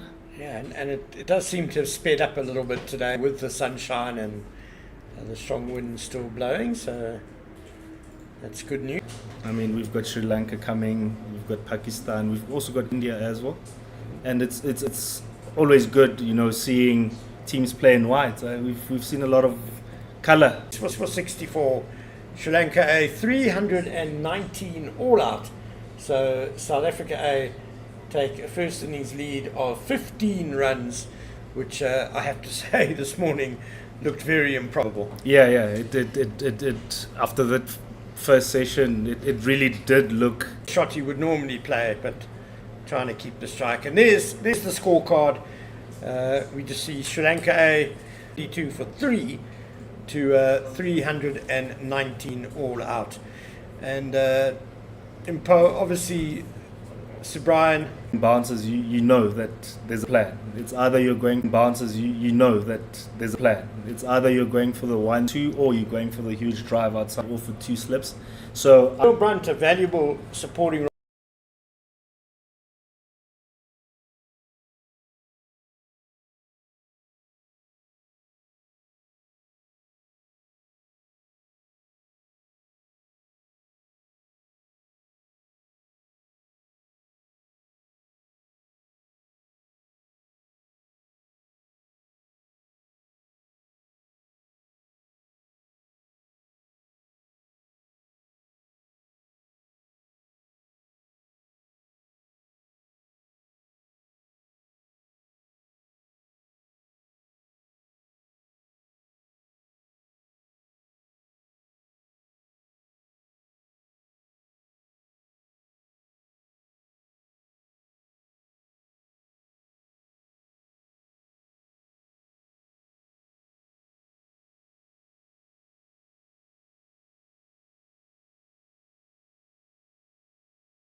Welcome back, and my word, didn't we have an interesting session? The post-lunch session. We haven't taken tea yet, by the way. Tea is going to be in another 40 minutes because of the time lost yesterday. There's been just a little bit of a change with regards to the timing of the sessions. But Sri Lanka are back out into the field, and that all happened very, very quickly, where they tumbled for 300 they were bowled out for 319. And to imagine, they were 272 for 3 just before lunch, and then lost remaining 7 wickets. So they're starting with spin from the city end, and they've obviously seen what the South African spinners did, particularly Sir Brian, the off spinner. Oh, there's half a chance here. Sepang Detole just have to get himself in. He's opening the batting with Neil Brunt.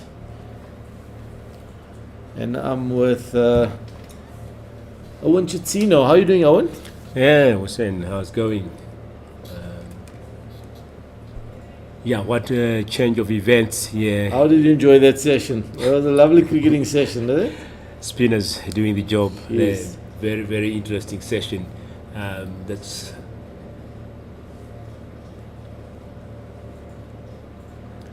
why they always say cricket is a funny game. Anything can happen at any moment, and we've seen the change there. Ditole and Brandt coming in to open the betting there. Malinga into attack. It's Fernando. It's Nwando Fernando, the off spinner.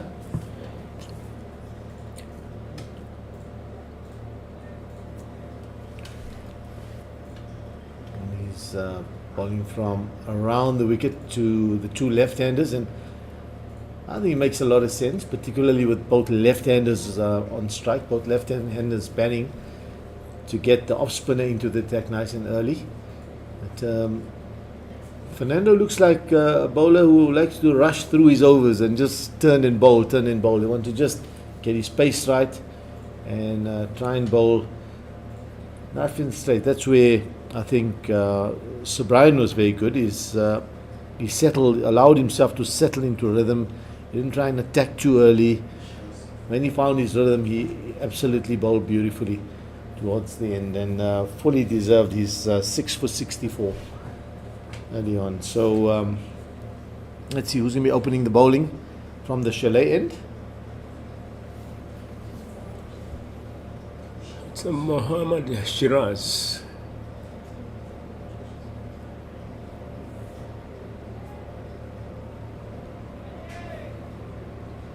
Yeah, so just to go through that Sri Lankan batting card, remember South Africa were bowled out for 334 early yesterday morning. They lost 3 wickets for 18 runs in the morning. They were 316 for 7 at the end of day 1, and then lost 3 for 18 yesterday morning, and eventually ended up with 334 for 10. The standout there was the captain Neil Brunt, 129 of 253 deliveries. So Mohammad Shiraz will be opening the batting. And of course, Sri Lanka in reply, Lahiru Udara was the standout batter, also 129, but his came a little quicker, of 192 deliveries. Nuwanindu Fernando, 11, Ratnaika 15,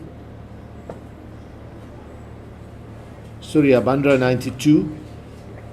He was the other standout, the skipper, 92, 166 deliveries, and nobody else really stood out with the bat for the Sri Lankans. And there was a massive collapse from 272 for 3 to 319 all out, and it was really the South African spinners who picked up bulk of the wickets. Pranal and Subrian 6 for 64, and Neil Brunt 2 for 45.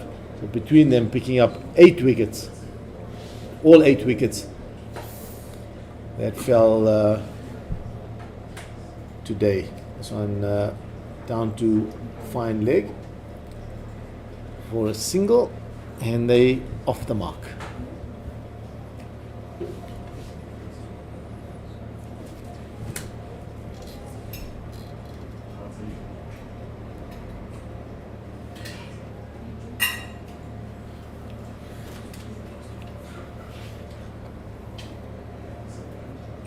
Still a very strong wind blowing from our left to right as you see the action. Flags are fluttering, so the player's shirt. There's 2 slips and a gully in place. Let's have a look at the rest of that field. 2 slips, gully, deep backward point. Sri Lankans seem to enjoy that fielding position for some reason or the other. And then there's a cover, a mid off, mid on, and a squarish mid wicket as well as a fine leg. South Africa leading by 16 runs at this point. And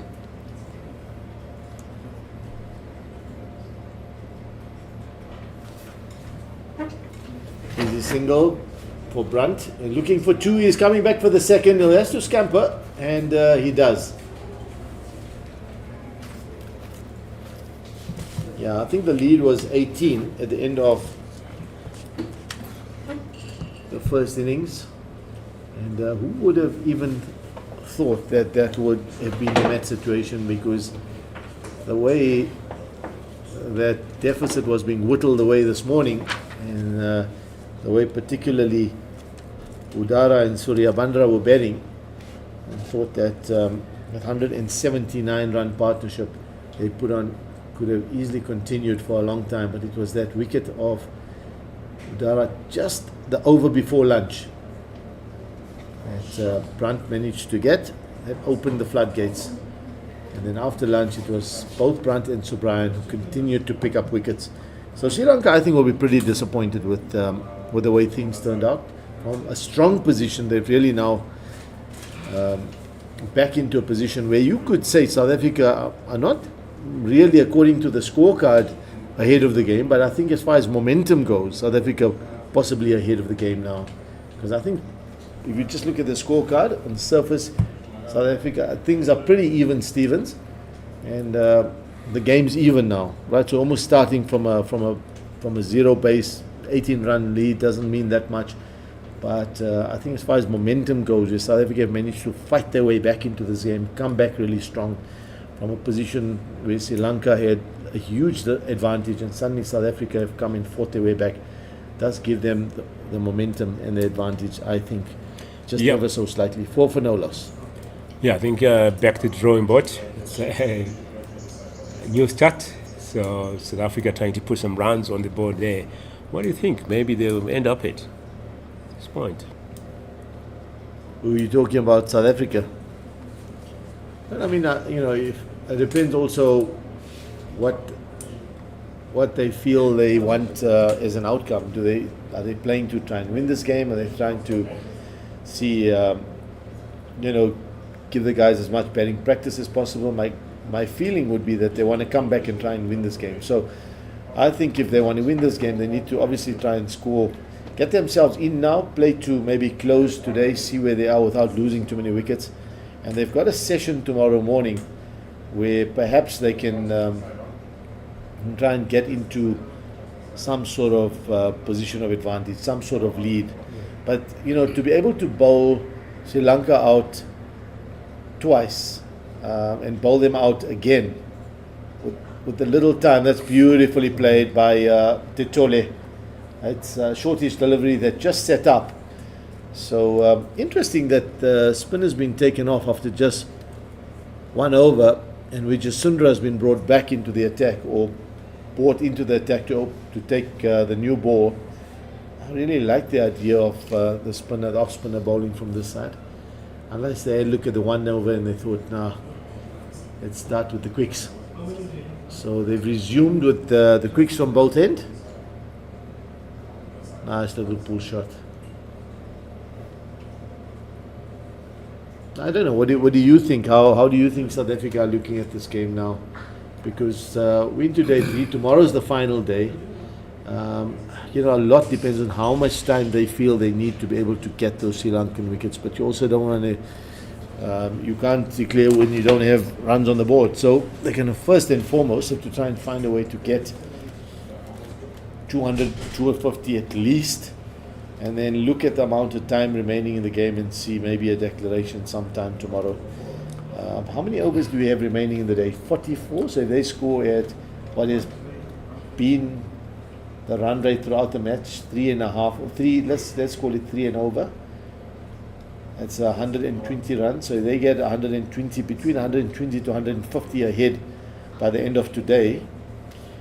And tomorrow morning, see if they can push on with wickets in hand, maybe get another 100, and then get to 250 to 300 lead sometime before lunch. That may be an opportunity for them to declare and see if they can put Sri Lanka under pressure. And I think they've probably found a bit of an Achilles heel with the two spinners, that they feel now that if they bring the two spinners on, then the way Sri Lanka batted in the first innings, they may have an opportunity to bowl him out cheaply, especially Subrian, the way he bowled, Brunt bowled nicely. And then the quicks can almost be kind of bowlers who you can fit in here and there. But the spinners asked a lot of questions of the Sri Lankan bowlers. Wijasundra, he's in, big, tall, fast bowler, bangs it in. And well defended. Your thoughts? Yeah, I think putting on a good score, 250 upwards, and defend it. Coming in to bowl and take quick wickets. Obviously, the intention is to win the game, but winning the game, we want to put a good score. So let's see how they will keep on here with the run rate. I mean, they certainly can't declare for 250 and they give them the whole day to score. So a lot depends on the amount of time remaining in the game, and I think a minimum of 250 would give them some sort of chance. But if they're in a position to extend that to maybe 300, then I think they would do that. But then it allows them also to set attacking fielders, have maybe fielders around the bat for the spinners, a few more slips, a few more catches in there. The opportunity now, I think South Africa have given themselves a chance and brought this. I mean, that hour after lunch really brought South Africa right back into this game and given them an opportunity to win this game. And from a Sri Lankan point of view, they'd be pretty disappointed. I think from a strong position before lunch, they'd now opened the door for South Africa to come back into the series.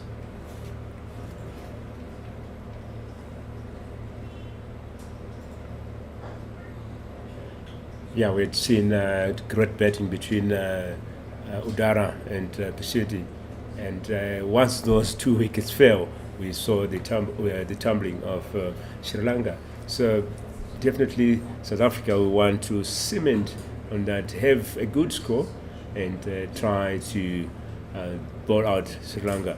Definitely they'll be looking forward to get those 2 wickets early, not to put themselves under pressure. That's the end of the over there. 10 runs on the board, 3 overs gone here.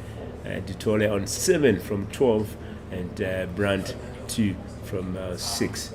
Definitely the skipper there also want to lead the team to put a good score on the board. Okay, so what has happened now is they're bringing the off spinner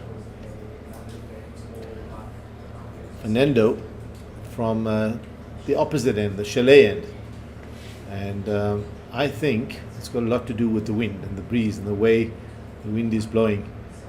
And he starts off, the ball is slightly short, and Brandt's going to come back for 2. Good running, very good running.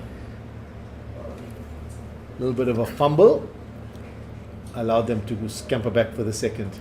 Good positive intent and running by the South Africans. Yeah, taking advantage of the fumbling there, and definitely there was a second run there. You don't want to wait for the, late stages in the game to put yourselves under pressure. Take every opportunity to put some runs on the board.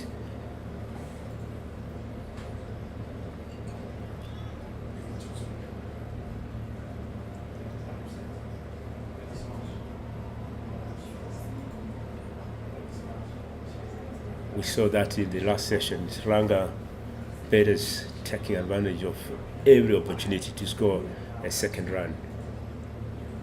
And it kind of puts South Africa under pressure a bit.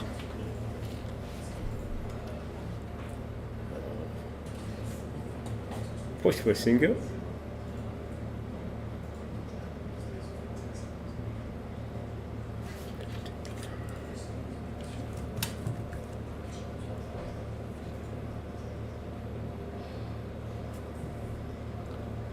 Nindu Fernando.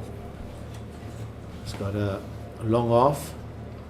He's got a short mid off. Catching position there. It was pretty straight, and then a cover, shortish cover. Sweep out on the boundary on the offside. Backward point and a slip. Ooh, that's not too far away from off stump. Very close. The Tole decided to leave that, and you can see the excitement from the Sri Lankans. It wasn't too far away from that off stump.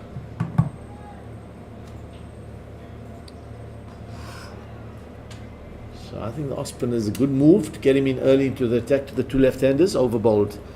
He gets through his overs very quickly, does Fernando. Doesn't waste any time between deliveries. So they'll get a lot of overs in here very quickly. The Sri Lankans, if he bowls a lengthy spell. I think it's going to be some interesting little mini battles going on here, and one of them is going to be the off spinner against the two left-handers. And to tell her there, you saw a little bit tentative with regards to that leave and then what balls to play and leave. So it's going to be enticing cricket. It was certainly a riveting little session post lunch. Very exciting. Sometimes, you know, when you watch Test cricket, there's a few things that can really excite you about Test cricket, and one of them is a genuinely fast bowler running in and really challenging batters, bowling quick, bouncing, and nicking them off and picking up wickets. And the other is a spinner who's bowling with guile and turn and picking up wickets and making life very, very difficult for batters. So for me, that little session after lunch was one of those sessions where there was almost every ball that the spinners were bowling, there was something going on. There was a little battle within a battle, and we can probably see that again. Sri Lanka do have a few spinners in their attack, and remember, Fernando's not the only one, because Nusha picked up 3 wickets in South Africa's first innings, so he will probably come into the attack at some stage, probably as soon as a couple of right-handers come into bat. You may see him being introduced. Which is Sundra around the wicket now. Ooh, a little tentative little push and flirt outside the off stump from the South African skipper. Fortunately for him, misses the outside edge.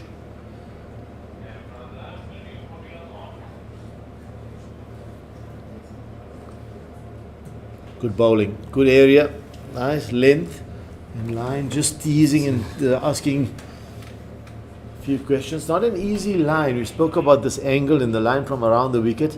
It's not an easy line to be able to just leave comfortably, especially if a bowler can get the ball to just nip away from the left-hander. But from this angle, you've got to play. You feel as a batter, you have to play at it, and the ball nips away. It's very easy to get to find the edge or get beaten out with the outside half of your bat. It's just the one slip and then a gully, deep backward point, cover extra, cover mid off, so back offside field, and then 3 men on the leg side.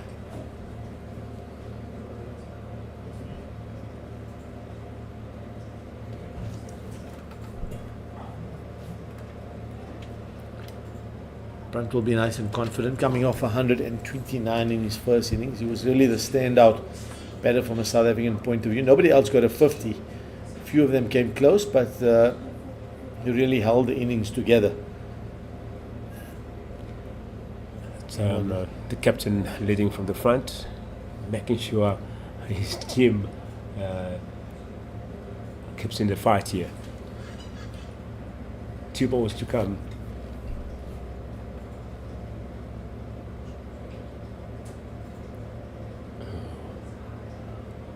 That's a perfect line in length there from Masindra.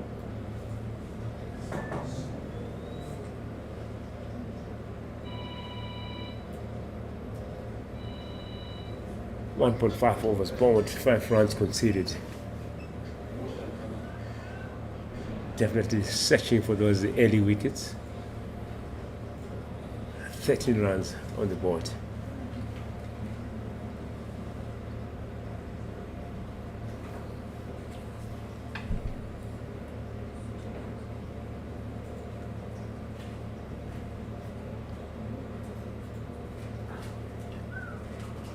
bit of a slowish ball there to finish off the over.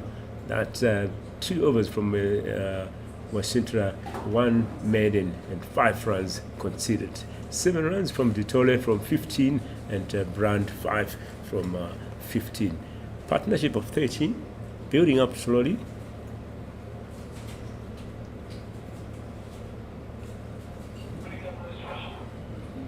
And the run rate dropped at this point to 2.6 from 3.4.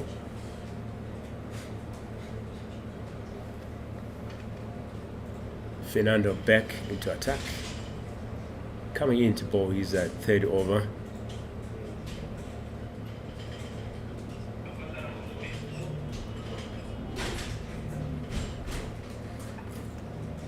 Ooh, that beats the inside edge. And, there we go. This is really the challenge for me. Is spinners, men around the bat challenging both edges.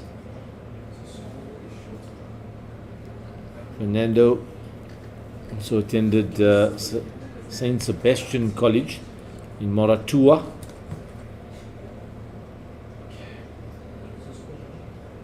Nwanidu Keshawa Fernando, 24 years old, so still very, very young.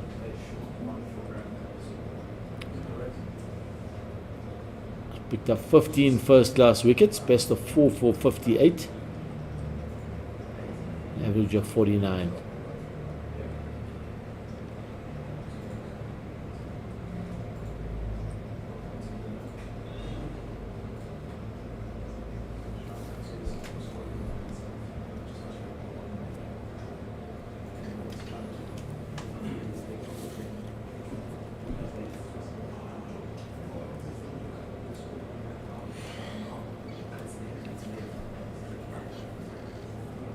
Quick single taken, and they've had to scamper.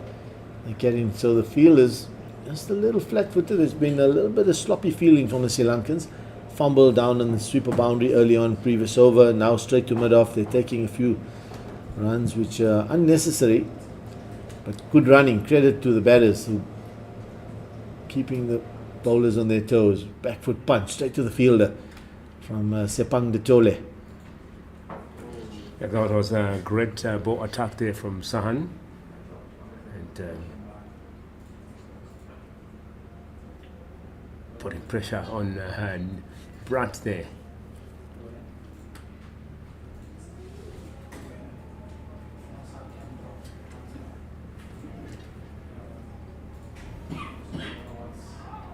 So also another little bit of information is that over is completed. Fernando, Nwanidu Fernando, is the brother of Vishwa Fernando, the 33-year-old left-arm seamer, left-arm medium fast bowler that opens the bowling for Sri Lanka for the Test side. So certainly from a family of cricketers, cricket in the blood, in the family. The family affair. 15 runs on the board. 6 overs gone here at Willowmoore Park Stadium in Benoni. Fernando, 3 overs bowled, 6 runs conceded so far. Ditole and Brandt putting runs on the board. Ditole, 8 from 19.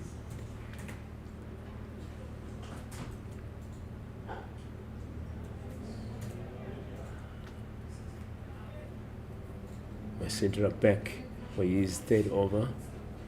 Still coming right time around. It's working for him, really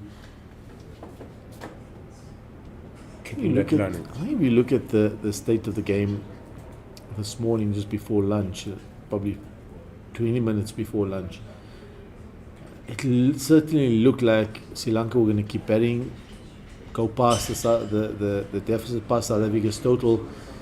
Today get a nice big lead, and then at some stage, oh, he's got him. It's a thick outside edge, very, very well bowled, and just a back foot drive outside off stump, slightly loose from the skipper Brandt. He pushes away from his body, And that ball flies through to Gully at a comfortable height, and a very good catch taken at Gully. So Wijasundra picks up the first wicket, that of the skipper Neil Brunt, who goes for 7. 15 for no loss. That's an early strike there for Sri Lanka. Yeah, so it's a shortish ball, but you can see Brunt there just pushing off the front foot. And it's so important when you do play back foot drives or you're defending on the back foot, and in this instance, he's trying to play a back foot punch off the back foot. It's important that your weight's on the back foot. If you're pushing forward with your weight, you're almost in a way rushing yourself. So it's a slow wicket, but had he hung back and kept his weight on the back foot, he'd had a lot more time to play that shot. But good bit of bowling. You've got to give a lot of credit to the bowlers. In the previous over also, he beat the outside edge of Brunt. It just had him flirting outside that off stump. So nice little angle, getting the ball to leave the left-hander, and Sri Lanka pick up their first wicket. So a new batter comes to the crease.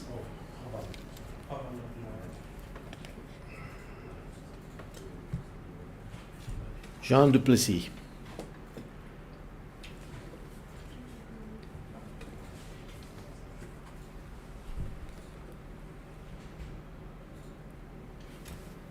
Didn't get any runs in the first innings. They'll want to certainly try and put that right.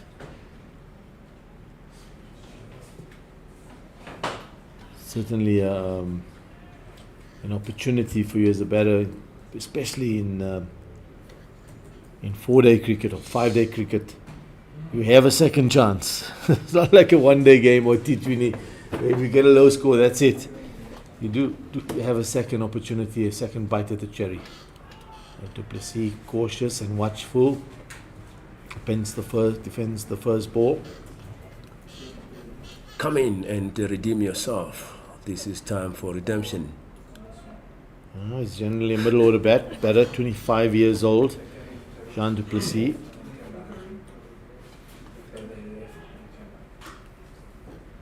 Plays for Southwestern Districts.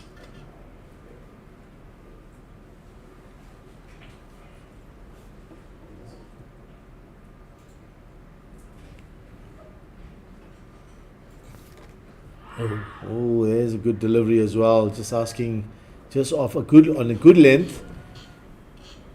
Better on that occasion. Not too sure whether he should come forward or back. You can see he was caught in two minds, and not much of an appeal, but would have been optimistic nonetheless. He's got 2,500 runs. Is Jean du Plessis, an average of 42, which is very good, and 900s and 950s. So good conversion rate for him as well. What's his best score? Let's have a look. Highest of 203. So that's good. He's got the ability to bat for long periods of time. Widey slip, Gully. Short cover, good ball, beautiful delivery. Certainly probing away here outside off stump. This new ball. He's doing a little bit off the surface. Yeah, like you said, good test there, and definitely think you'll be looking forward to put some runs on the board here using the second chance. But at this point, not getting any chance from the bowler. The bowler really attacking him, not giving him that chance to really settle down in the crease. Too early, 3 balls, years first, but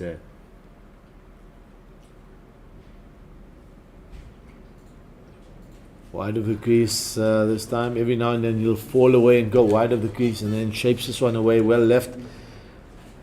Over bowled, 15 for 1 at the end of the 7th over. So Sri Lanka, having picked up that first wicket, they'll have to try and see if they can fight their way back into this game. I was talking about there was probably only one winner 10 or 15 minutes before lunch. Well, it certainly looked that way. But the way the direction the game was heading in, and then the moment South Africa started picked up that first wicket, the doors opened, they came right back into the game, and suddenly South Africa in a position where they could potentially win this game. There's still a lot of work to do. Still have to bat very well the second innings. Remember, in the second innings in Kimberley, South Africa got bundled out quite cheaply. So certainly cannot take anything for granted. Batters have to get themselves in. You don't want to also think too far ahead about winning the game. Bat, make sure they get settled. A few batters, one or two batters get stuck in big partnership and one or two big scores. And then they can always accelerate when the need arises at the later stage, probably tomorrow morning sometime.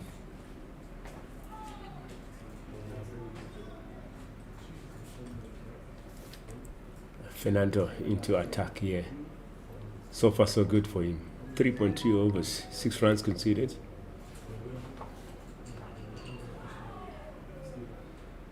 Coming right, left arm.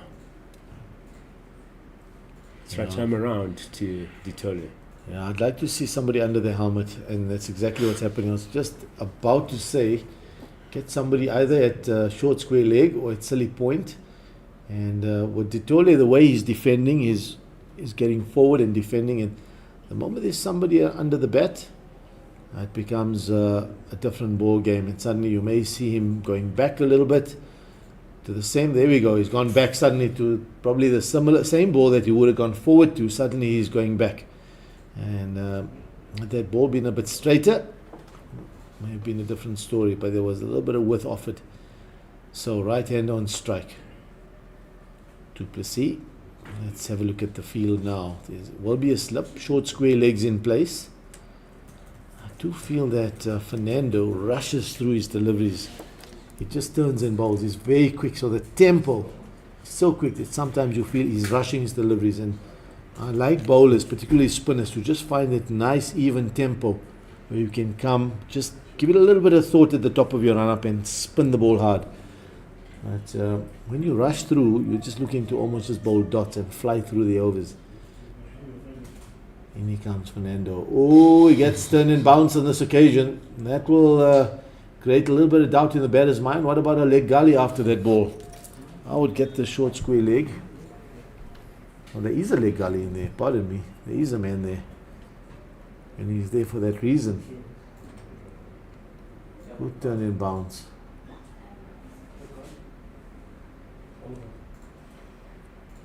Easy single taken. And just to finish off the over, 16 runs on the board, 7 overs gone. Ditole on 9 from 23, and Du Plessis on 1 from 6. It's a partnership of 2, and run rate going at 2.1 and over. Fernando there, 4 overs, 8 runs conceded. Good economy so far, 2.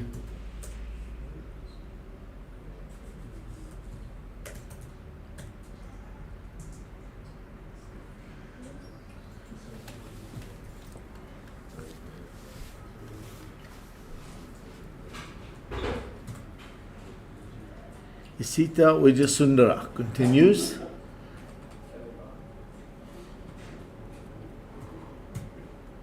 He's got Jean Du Plessis in his sights. Good delivery. Just beating the outside edge and a little bit of a tentative push there. Did he pull the bat out of the way? Not sure. Now, will that prompt maybe a field change, maybe another slip coming in? Yes, it will. So, and now they're going to move a man across to the leg side just to give the bowler a little bit of protection. It looks like that will happen as well. So, let's have a look at that field now. 2 slips, a gully, deep backward point, short cover, short extra cover, mid-off. Wideish, shortish, mid-on, and then fine leg. So only 2 men on the leg side. Doesn't give him much protection on the leg side, so he'll have to be pretty tight with his line.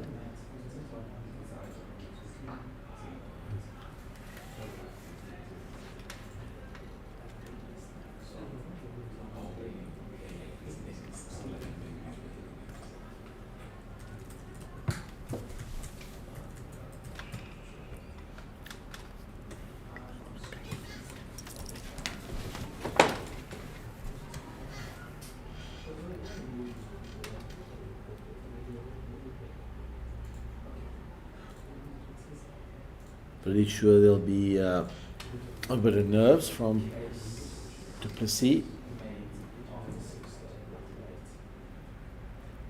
Slip cord and waiting. In comes Mujasundra into the pads and tucked away neatly. And Du Plessis moves to 2. Yeah, playing it to the offside where there's to the leg side where there's not much protection. Yeah, I think the intention here is to force him to play to the offside where there's much fielders there. Maybe play it up in the air, get that catch.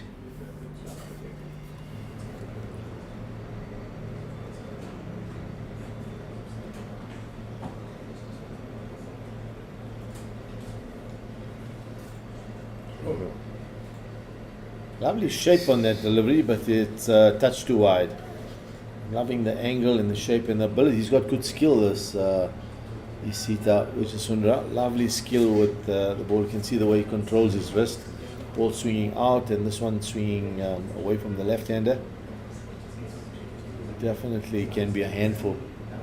And the pitch looks like it's drying up a bit. Balls seem to be flying and carrying through to the keeper a little quicker than they did yesterday.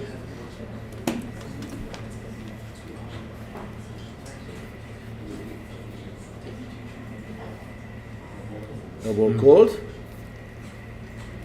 And remember the umpires also, for those watching, umpire also swaps ends at the end of the first inning. So now it's umpire Laudin Palaka who's at the city end and Anu Jacobs is at the other end. So end of the full first innings, umpires swap ends.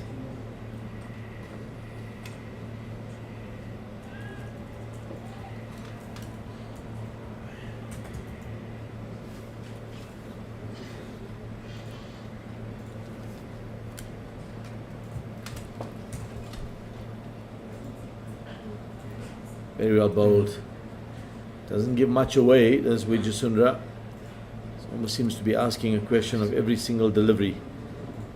So Jean Du Plessis spoke about his first class average, although he plays for Southwestern Districts, which means almost all or most of his runs would have been in Division 2. Although that's first class cricket, not to take anything away from him, but that is something that one has to just mention, especially when you're comparing first class stats. And then let's look at Sepang Dutele, who now plays for the Dolphins. Coached him a few years ago when he was playing here at in Gauteng. And he's played 64 first class matches, 2,700 runs, an average of 27.35. So we look at his best, highest score of 162. So also looks a very organized, quality cricketer. That's going to be the tea break. The tea break that was moved because of the time lost yesterday. So 19 for 1 is the situation here. And two batters, Titole on 9, Du Plessis on 2. The one batter that was dismissed was Neil Brunt, the skipper. He was caught by Ratnaika of the bowling of Wijasundra for 7. 19 for 1 is the situation. And South Africa, remember, scored 334 with Brunt getting 129 in the first innings, and then Sri Lanka replying with 319 all out. They were at one stage 272 for 3. That was the over before lunch.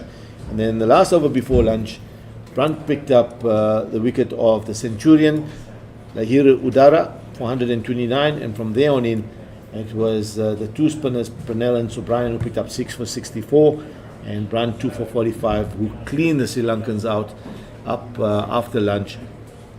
And they ended up getting 319, which is a deficit of 18. South Africa went in with a lead of 18, and now they're sitting on 19 for 1.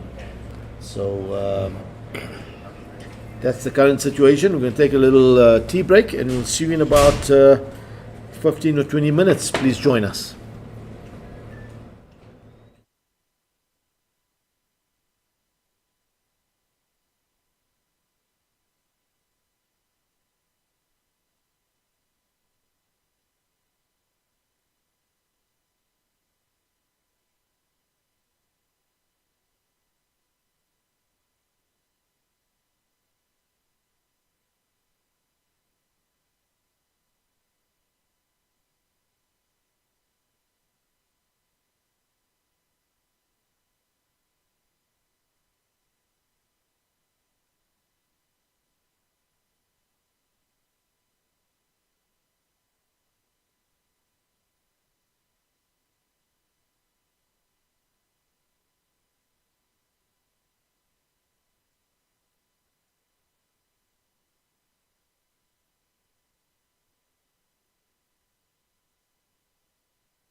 Welcome back to Willowmoore Park in Benoni for the final session on what has been an absolutely enthralling third day.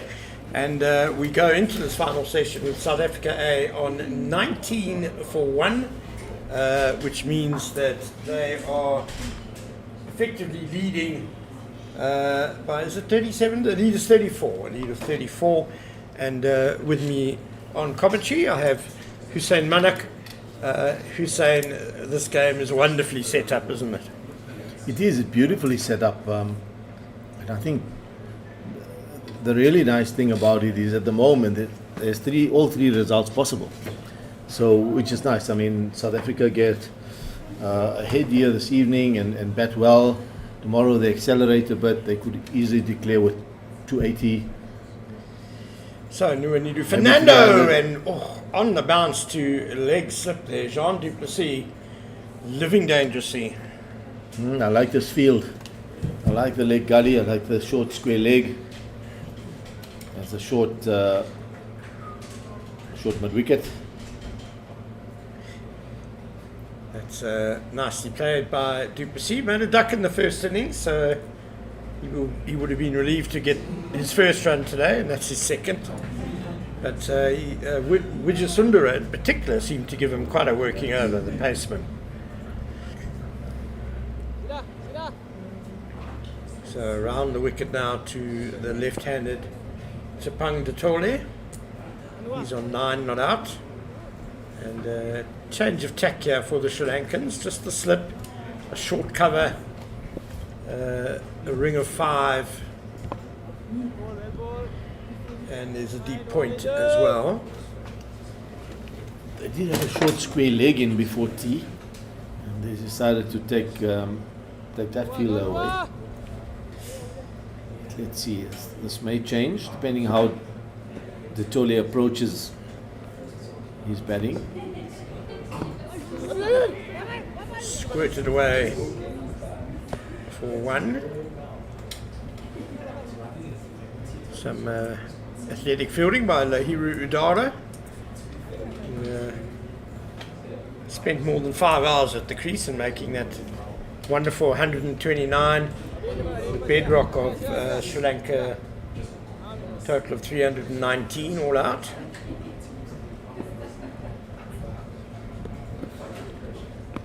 Nicely flighted, and it's gone through everything really. Jean du Plessis' eyes lit up, and he was beaten in the flight, and it's gone for 4 byes. Well, 4 valuable runs for South Africa, and we'll take them further ahead. Here we go, big drive. It just looked like I didn't commit to that shot, didn't lean into it. When his head stood up a little, maybe slightly open-chested, and that's the temptation as a right-hander batting to an off-spinner. You see a big gap on the offside. You feel there's a gap, let me go that way, but you've got to hold your shape if you're playing into the offside against the spin, especially when there is a pitch that's taking a little bit of turn. There's the short leg.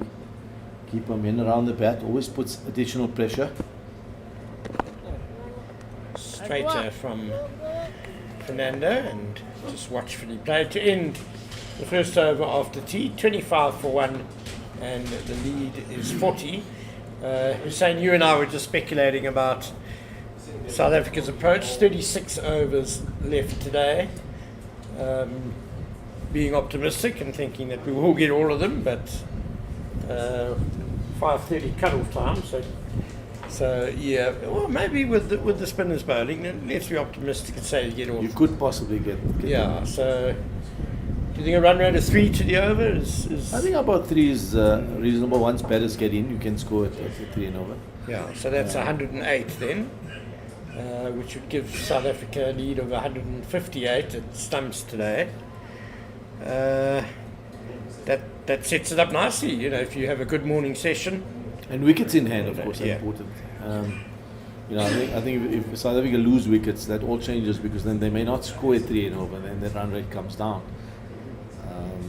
And then suddenly they're only 100 ahead, or maybe less, depending on how they bat now. So it's very important that they bat solidly, that They don't think too far ahead, not try and think about them winning the game for now. At the moment, it's just about batters getting out there and batting till the close without losing another wicket.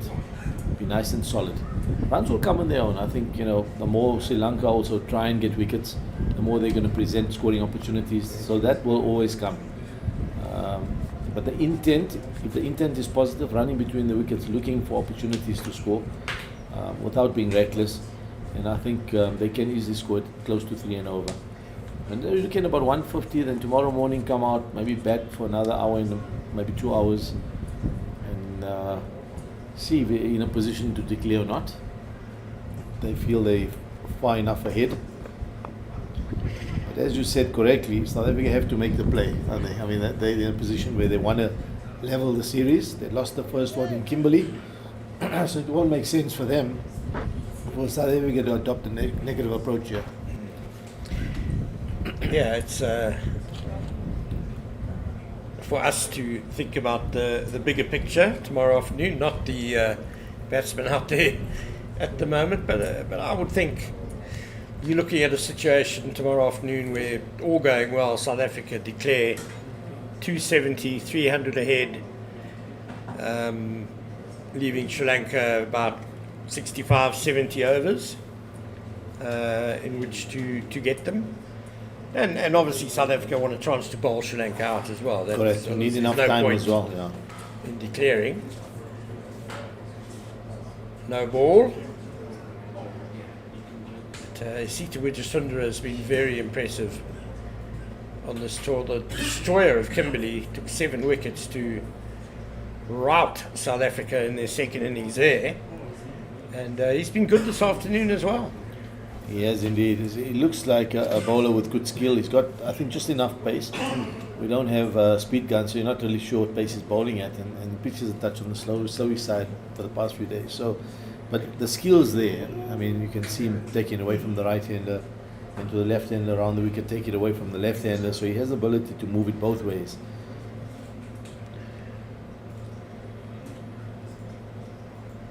There we go. Beautiful delivery. I get a bit nervous when Jean du Plessis does that. He'll say it was a deliberate leave, but I've seen too many of those attempted leaves result in an edge through to the wicket keeper. This is quite a test for Jean du Plessis. I know he has now made his way into Division 1 domestically. But spare a thought, we talk about the gap between first-class domestic cricket in South Africa, Division 1 and international cricket. And he's been honing his game in Division 2 the last few years. I don't think there have been too many bowlers down there as good as Sita Wijasundara.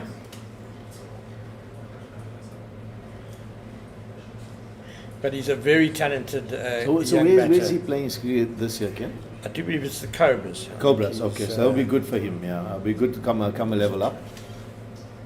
Why do I suddenly think the Paul Rocks? It may be Paul Rocks. You could be right. You could be right. Because he did play the last game of the season that Paul Rocks played last year. Yes, One or two games he played for Paul Rocks against the Lions. I remember that at the Wonders. On loan, yes. Look, he's shown he can play at this level because he got 100 for SA last season. Correct. Was it SAA or was it an emerging game? It's an emerging I think it was an SAA game. I know he played in an emerging. All those details shortly.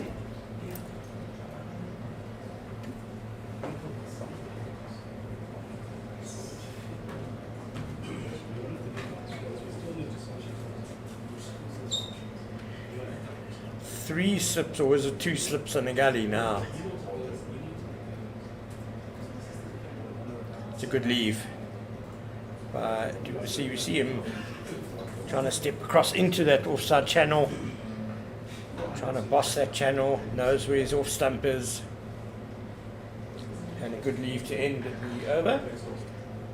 Yeah, his only previous match for South Africa A, he got 106 and 50 in the game, which is obviously a pretty good effort.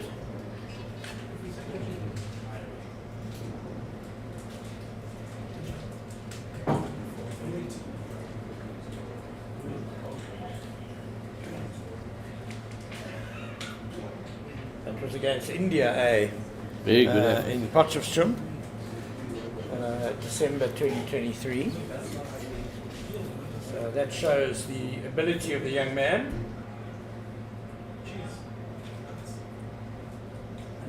And India, I no doubt, would have had a more than decent attack.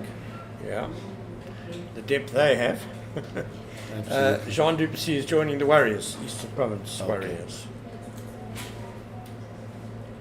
Totally, you see that slowness of the pitch still there. He's trying to cut that and he goes to short cover, although the pitch has sped up a little bit today. Down leg, totally misses the sweep.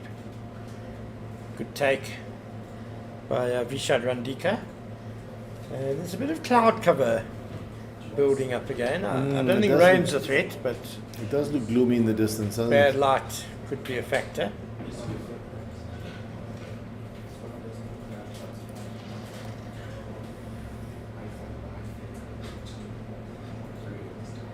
No, there's no one there.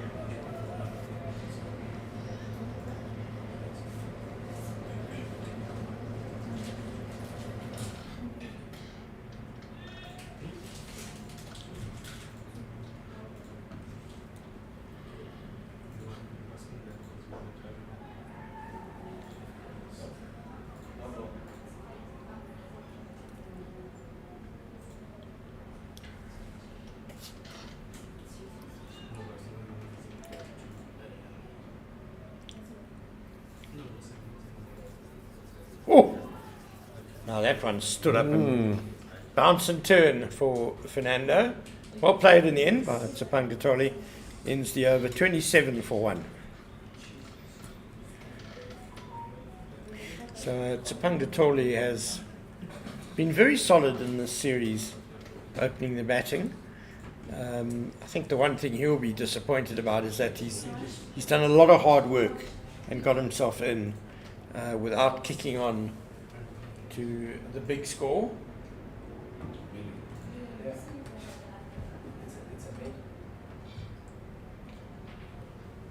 Hussein, you said earlier that you coached him a bit. He played at Here in Gauteng. when he was in the system here at Gauteng playing in the academy. Has his game changed? What are his strong points? Yeah, I think he just looks a good compact player, you know. I mean, I worked with him for a bit. I didn't really spend too much time individually with him. He played in the team that I coached. But a few games that he played when I was there, he did look a really compact player. And then he moved, I think, to the Tuskers. And he played there and he had a few good games there at the Tuskers. And then from there moved. And Tuskers were, of course, feeding into the Dolphins. So then he ended up at the Dolphins. But he looks a good compact player. Born in Krugersdorp, just west of Johannesburg. So he's from Gauteng. Scored 52 and 15 in the first match of the series in Kimberley.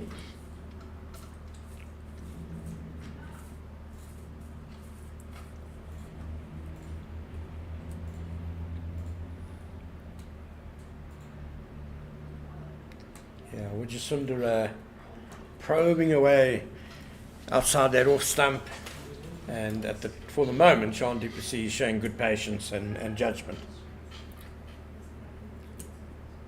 It's really about, if you bat in the top 3 or 4, your first role as a batter is to see off the new ball, get through the opening bowlers, and get through the first hour or two. Wear the bowlers down, wait for the change bowlers to come on, and then things start to, well, depending, could possibly ease up. Once you're in, you can start looking to find ways. This is straightish and clipped neatly off his pads, beautifully played, lovely balance. You won't be happy with Jasundra with that delivery. probably just trying to be a little bit ambitious, bowling good in the channel, and then went for the LBW ball there. But well played. Or the Yorker, yeah, it was very nicely put away though by Jean du Plessis. Fine leg, didn't have very far to go, and he couldn't cut it off. Sweet timing by du Plessis, takes him to 7. And exactly right, saying that it's no good South Africa A scoring at 4 and over and reaching 50 in 12 overs, but losing 4 wickets in the process. So one has to say the approach at the moment is the right one.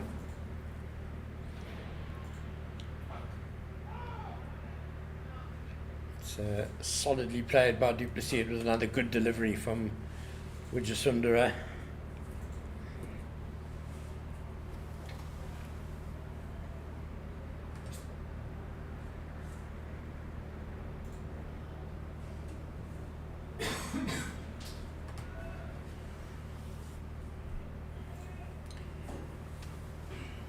He's 27 years old, Wijasundara.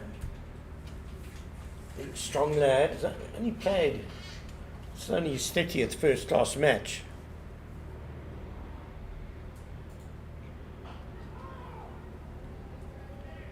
Playing across the line a bit there, du Plessis to a very straight ball. That's why the bowler was interested. And that's what, and you can see it's clear that's what he's trying to do, right? He's trying to bowl a few outside off stump and get him to just get the head falling over to the offside and then sneak in a straighter, quicker delivery, and hoping for him to maybe play around his front pad LBW. So the mid wicket has moved slightly squarer after he played that previous delivery.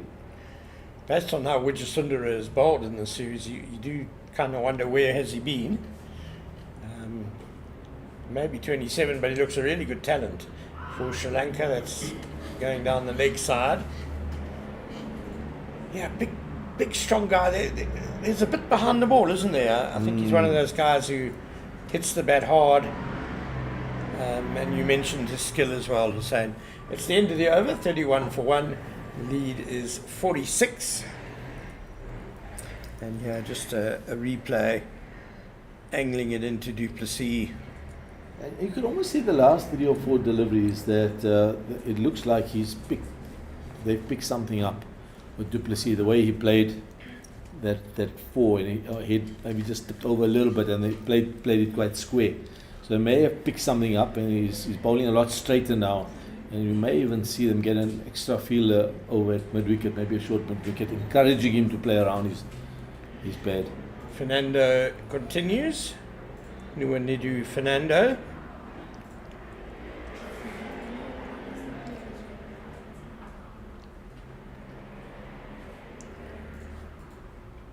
Down the pitch and launched straight back over the bowler's head. He didn't get all of it to Tsapang Datoli, but he's got enough of it to go for 6. Yeah, he's gone through with this, with the angle coming around the wicket. And sometimes if you keep just defending with men around the bat, you're better off playing nice and positively. He's gone through with this. Yeah, good use of the feet as well. Lovely. Very good use of the feet. Once you start using your feet to spinners, it makes it more difficult for them to just settle into a rhythm and a line in length. Well, he backed himself, and it's good cricket with mid-on and mid-off up in the circle. They're still up in the circle, so that's fine. Fernando's saying, do it again if you dare. That's correct. That's exactly what he's saying. Too short, cut away, but there is a sweeper.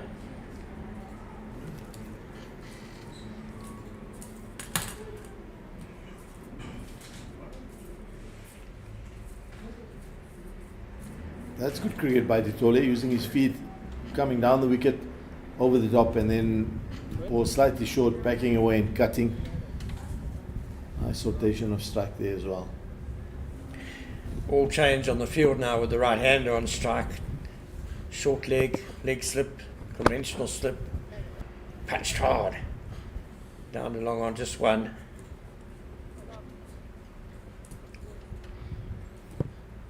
Rotation of strike also important for this pair, just to keep Fernando switching from left-hander to right-hander. Doesn't get to bowl a whole lot of balls at one batsman. Well ball, well ball. Nuwa. Well defended. It's nice and solid. So at the moment, it looks to me like Fernando is bowling a little too flat. I know you've got to get the pace right, but the interesting thing with bowlers from the subcontinent is they can bowl with a lot of side spin. So what happens on the pitches in the subcontinent that tend to rag and turn quite a bit, even if you bowl with side spin, ball pitches, it rags. So they bowl quick with side spin. And if you look at, like, for example, like a Jadeja and Ashwin and those guys, when they bowl nice and quick into the surface and the ball just rags, and those are the dangerous deliveries on the subcontinent. So they can almost release the ball almost from the front of the hand, spin it hard, a little bit of side spin, and very dangerous in subcontinent conditions. When you come in South African conditions where there's a little bit of bounce and the pitches don't rag like they do there, in order to get the ball to spin here, you need to get a little bit of spin up the back of the ball. So you need a little bit of top spin, and then you get bounce and turn. So Fernando, if you have to compare him, for example, to the way Pranel and Subrayan bowled earlier today. Oh, Beautiful delivery. It's Mohammad Shiraz, and a beauty first up, jagging back at Duplessis, went right through him. Bit of noise. I don't think that. I think that's just come off the leg, or Probably just surprised everybody, including the bowlers, with the way it jagged back and went beat the inside edge. Good delivery. First up from Shiraz. Oh wow.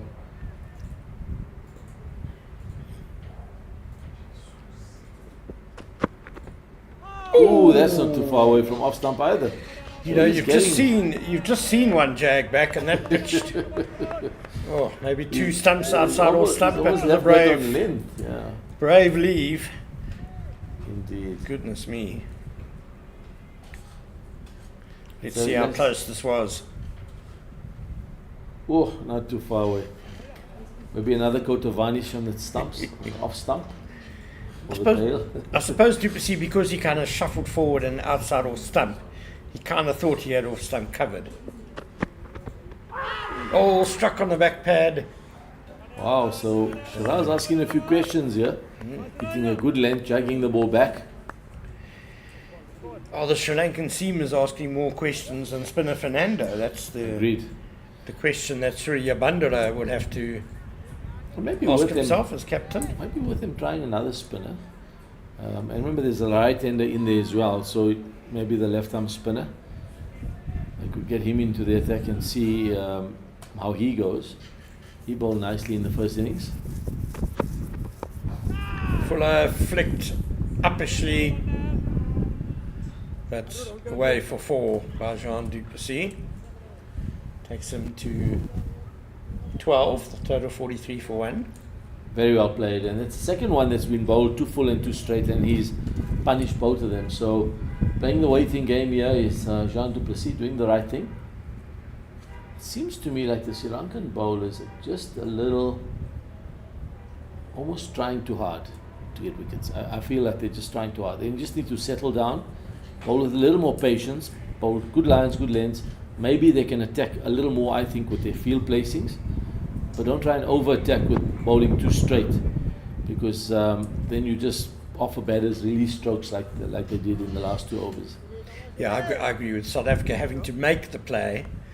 Over-attacking is kind of making it too easy for them. Absolutely. So, They don't have to. They really don't have to. I mean, Sri Lanka can easily draw this test match. Not to be negative or anything, but I think they don't have to make the play. South Africa have to make the play. So if they just bowl tight lines, set tight fields, and wait for South Africa to make the mistakes. yeah, keep your slips in place by all means. Yeah. We're not saying be defensive, but it's that searching for wickets, Yeah, absolutely. which is providing opportunities to score at the moment. That's better by Shiraz to end an interesting over. He started off with a couple of cracking deliveries. conceded the boundary ball. But 44 for 1 then. South Africa lead by 59. 31 overs left in the day. Tolly on 18, Du Plessis on 13. I think also the batters now, the South African batters having, apart from the skipper, Brandt, the rest of them who got themselves in and found a way to get themselves out in the first innings, would have, while they were fielding, been saying to themselves, "Shoo, we stuffed up here. I'm not going to make the same mistake in the second innings." So I think they're going to be a lot more like discipline, I think, in the second innings. One would hope. Anyway, here's the change of bowling. Yeah, it's Wanuja Sahan coming on to bowl. Yeah, watching Lahiru Udara and Sindhu Suriyabanja filling their boots. Couldn't have been a very pleasant experience for South Africa's batters. Slow left armour in and straight away lands it nicely. Nice one, Ujjal!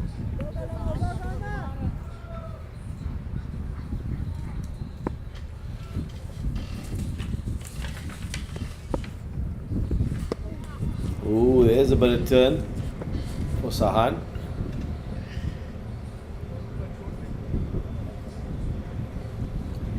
He went wicketless in the first innings, 14 overs, 59 runs.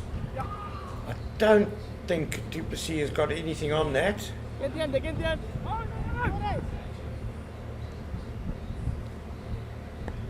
Perhaps he has, yeah. Umpire Ono Jacobs not giving any signal, so that's off the bat, runs.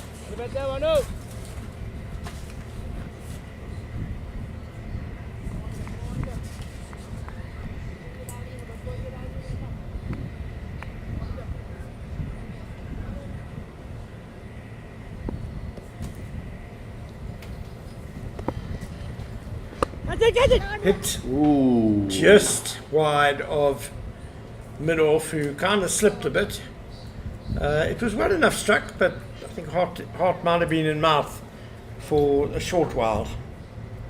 I'll say I won't mind this too much as a bowler, because there's certainly an element of risk in this stroke. Though he hit it quite well, not too far away from that mid-off.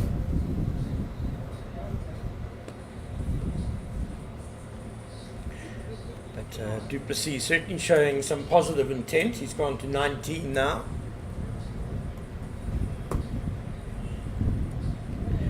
Change in field. These attacking shots have brought. We now have a short point.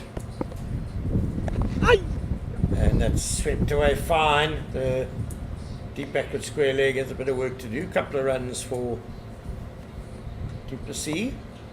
So South Africa getting a taste of their own medicine with a short point in place for Du Plessis.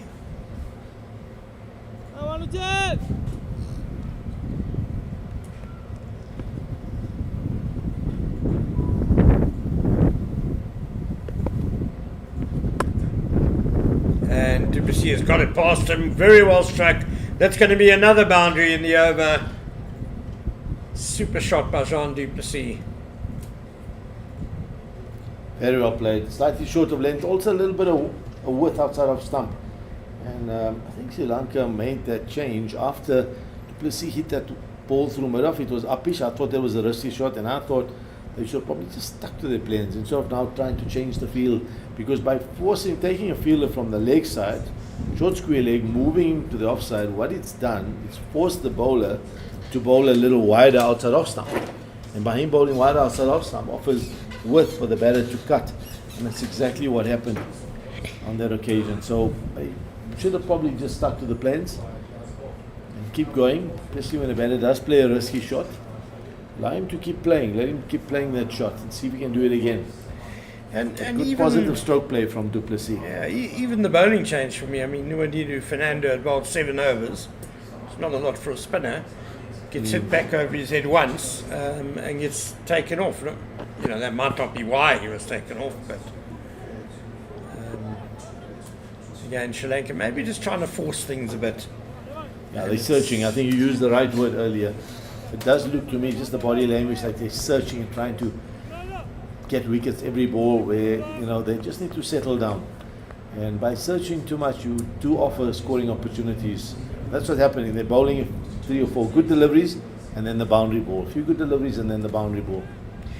And you're also, flitting between plans a bit too Correct. much. You're not settling on one sort of strategy that you maybe need to give more time Correct. for it to bear fruit. Anyway, Shiraz, he bowled some great balls in his first over. Inside half of the bat there to see.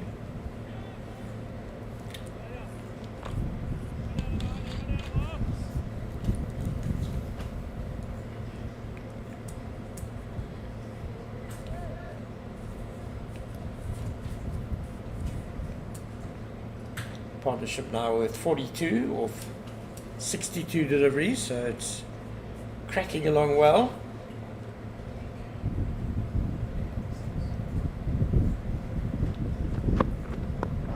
Have you seen the run rate, Ken? It's picked up to 3.5 now. Yeah. So if they play the full overs today, South Africa could easily end up 150, 160 ahead. Yeah, which would be a very good position if they still have most of their wickets intact. And let's look at that South African batting lineup. I mean, they bat right down to 9, don't they? Yeah, You've and got the Barry guy. Swanepoel at 8, you've got Miguel Pretorius at 9, Rivaldo Munzam at 7. So that's a more than useful batting lineup. And there are a couple of guys who will relish the match situation. Guys like Marcus Ackerman, Dewald Brevis, naturally attacking players. The idea of setting up a declaration will be right up their street. And if one of them comes off in a big way, then South Africa will have a good lead and a lot of time. Absolutely right. So therefore, even more important, the point made earlier about the top order, top 3 or 4 batters setting it up for that middle order to come and accelerate maybe tomorrow. When they're in a nice, strong position.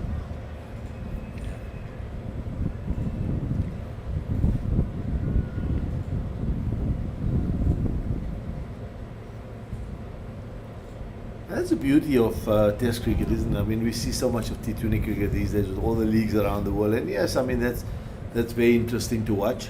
But there's nothing like 4-day, 5-day cricket. The way the game can swing from, I mean, an over before lunch. Sri Lanka were way ahead of this game. 2 straight again. I think Sri Lanka have got this wrong. I really think that. The quick bowlers, if they are going to persist with the quick bowlers, should be bowling from the opposite end, allow them to challenge the outside edge, and then get the spinners on from this side. For me, that would be the right play. I would bowl my spinners from this end and bowl the quicks from that end, because that's where most of the assistants will go. Having said that, I think there is something in there from both ends. Yeah. But I mean, let's see how they go now with the left-arm spinner being brought into the attack. He also needs to settle down. Bowling from the same end as Neil Brunt did with some success. I know you and I spoke earlier today about we might have switched the spinners around. But both captains are agreeing that we're wrong, and left-arm spinners from the Chalet's end. The off spinner started from here. He bowled 1 over and then he swapped to that end. So I think they also picked up with the breeze blowing that way, maybe more useful, but I felt he was a little too flat. But let's have a look at Sahan and see how he goes. And as I said earlier, the way bowlers on the subcontinent spin the ball, they bowl a lot of side spin and quicker. And on South African surfaces, a lot of subcontinent spinners when they come here. Oh no, he's dragged this on. Bowled attempting the reverse paddle, Chapang de Tole. I fancy it was too full for the shot.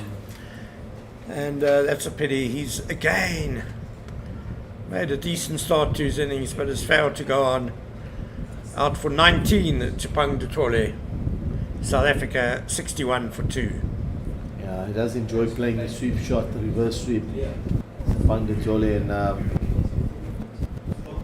unfortunately, it's a situation where just somehow managed to find the bottom edge or inside edge and managed to drag this on to his thumbs. So it ricocheted back onto his thumbs. Unfortunate for him, but Sri Lanka pick up their second wicket. And it will be Marcus Ackerman now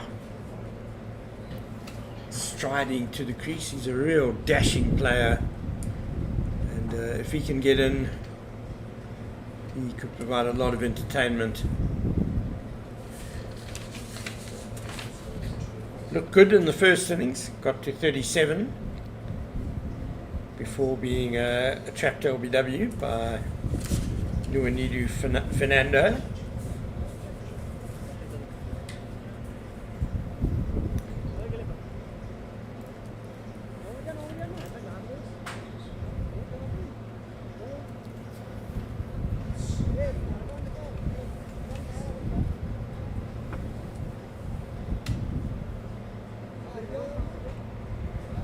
Another left-hander.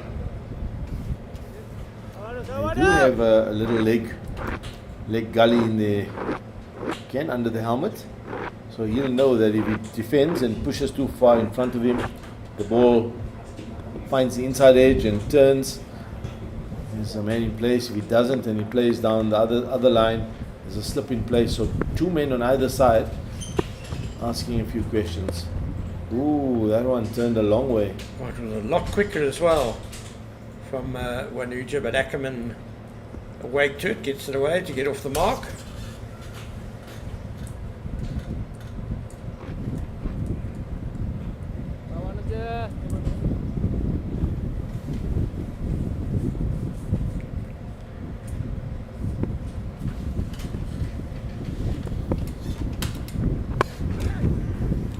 He has reached a long way and got that through the gap between cover and point for the one. It was quite a packed offside field, square of the wicket for Du Plessis, but he still managed to get it through.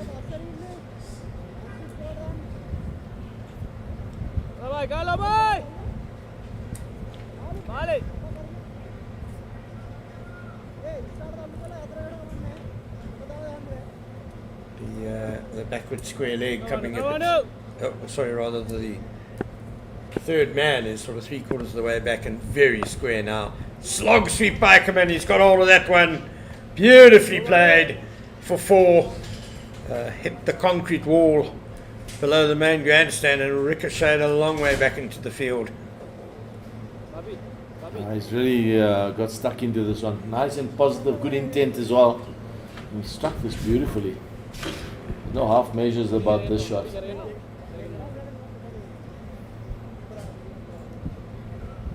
Yeah, from outside the line of off stump. Pretty much the perfect sweep shot, wasn't it?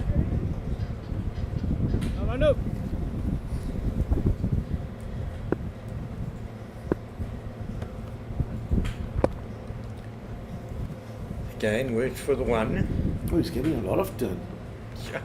I would be very tempted to the left-hander to come around the wicket with that much turn that he's getting, because when you pitch it outside off stump, we saw Ackerman play that sweep. He can play that sweep comfortably for one reason. In order for the bowler to hit the wickets, he's got to start the ball quite wide outside off stump because it's turning quite a bit, and with the angle. So Ackerman can sweep comfortably, knowing if he misses, hits its paired, it's outside off stump. But if he comes around the wicket, suddenly the sweep becomes a little more of a risky shot. If he plays and misses, it's straightening, LBW comes into play. So I think he'll be asking a few more questions if he comes around the wicket to the left-hander. But that last delivery also. Yeah, he's bowling hotcakes at the moment. And you just saw Du Plessis played that like it was a spitting cobra. And it's welcome back to Owen Chicino. Oh, we could still be in for a very interesting last hour and a quarter for today's play, Owen. Yeah, looking interesting here. 2 wickets down at this point, and 68 on the board. Still got 26 overs to go. Not sure we're going to play all those overs today. Maybe Lai to come into play. But Ackerman and John at the crease. John there on 30 from 43. Ackerman 6 from 3. Shiraz into attack, bowling his 4th over. Ackerman nicely behind that.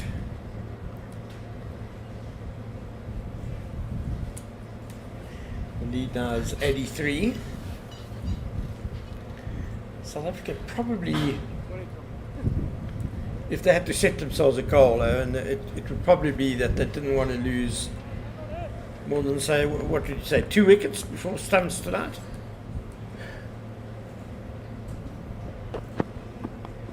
Edged and straight to the gully. The end of Ackerman, he went hard at that one, reaching for the drive, and well, South Africa are now 3 wickets down. Yes, you had asked me what would be the intention of South Africans here, and I wanted to say yes. They definitely don't want to lose wickets at this point.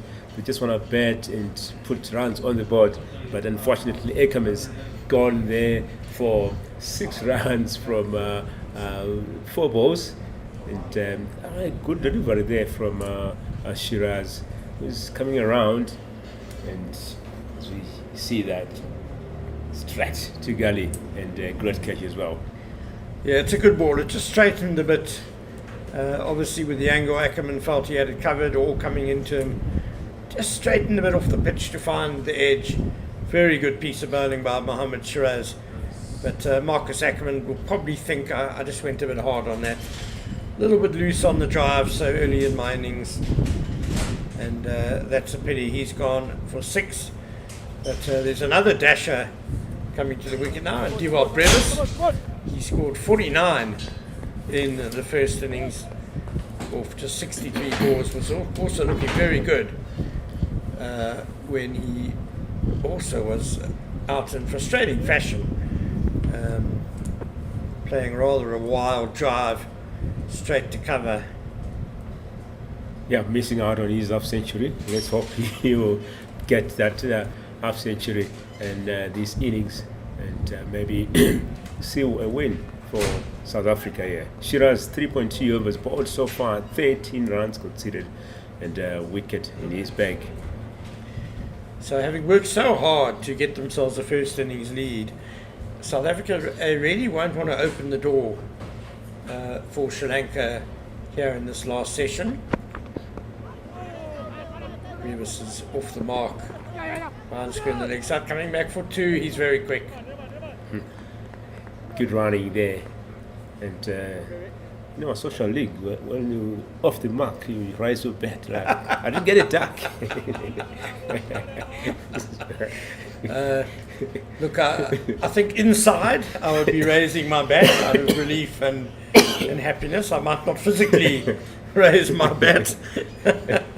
You might get some abuse from your teammates and the fielding side. But yeah, we're with you, Owen. We understand the joy of getting off the mark. Okay, and Brevis nicely worked that. This time it will just be 1. Yeah, good work as well from the South Africans here. As we can see, the run rate has gone up to 3.8 at this point. Most of the day it was fluctuating between 3.4, 3.5. So good intent from the South Africans. Yeah, they just don't want to push too hard this evening, and lose 4 or 5 wickets. They're 3 down already, because then Sri Lanka will really fancy themselves to knock the rest of them over tomorrow morning. The lead is just 86, so they're effectively 86 for 3, South Africa. With leg side, leading edge by Du Plessis. Luckily he went straight to ground.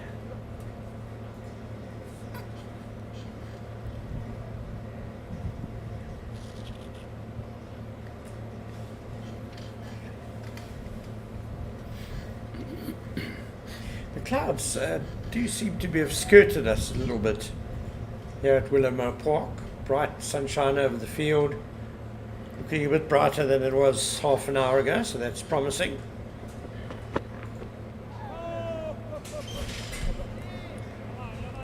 So leaving the last ball, that's the end of the 20th over.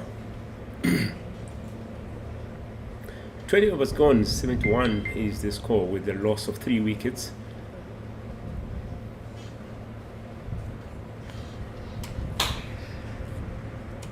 Shahan, 2 overs bowled, 19 runs conceded, 1 wicket in bag. Shiraz, 4 wickets and 16 runs conceded as well, and 1 wicket in his bag.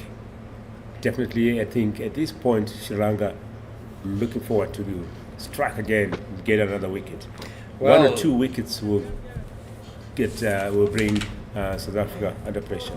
Yeah, well, and Wanuja Sahan was a real handful in his previous over, getting rid of Marcus Chapangatoli rather, and causing some problems for Jean du Plessis. So he's now got Divock Brevis in his sights. There's a slip. There's a mid-wicket fairly close in. That's the attacking positions.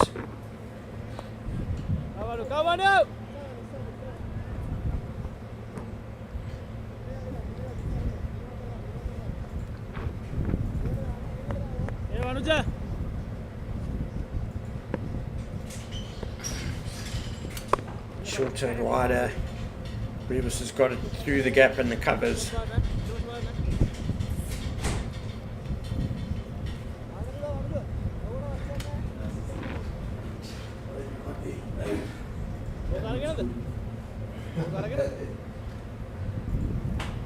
A lead of 87 at this point.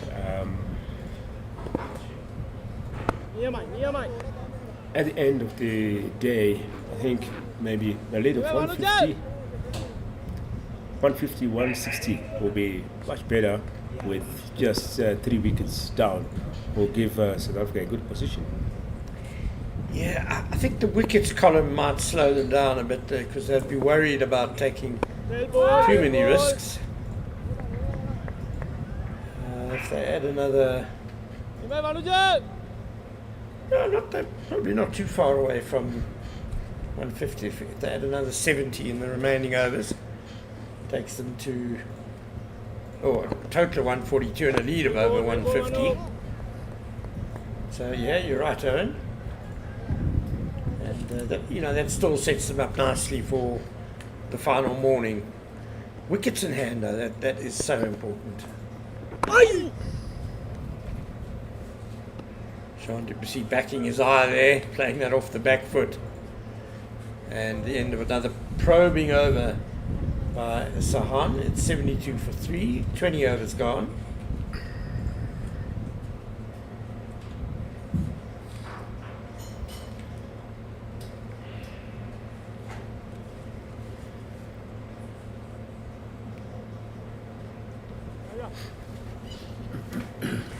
There have been a handful of spectators here at Willowmoore Park through the day.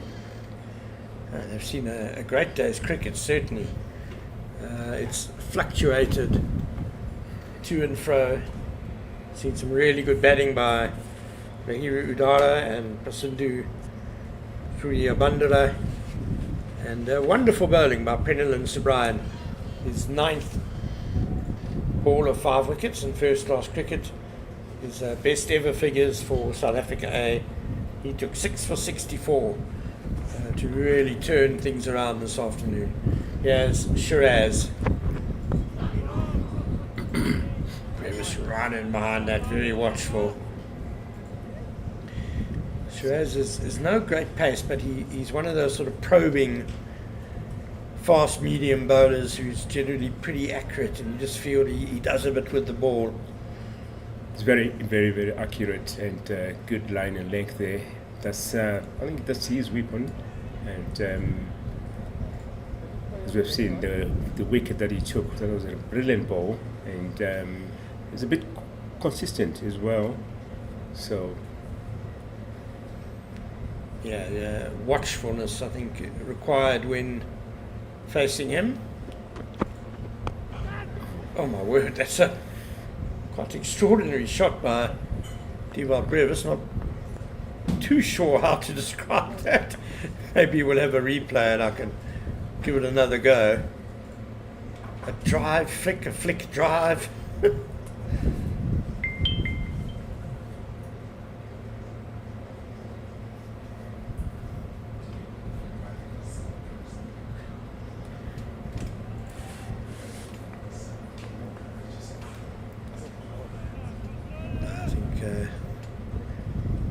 Our producer Leah is denying me a reprieve. It's a good leave in the end by Jean Duplessis.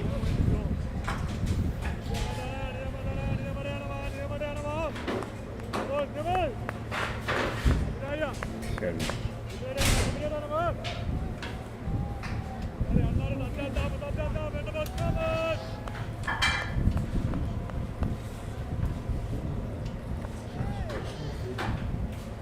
so if you look at the fielding positions here, Sri Lanka has maintained this type of fielding positions. Two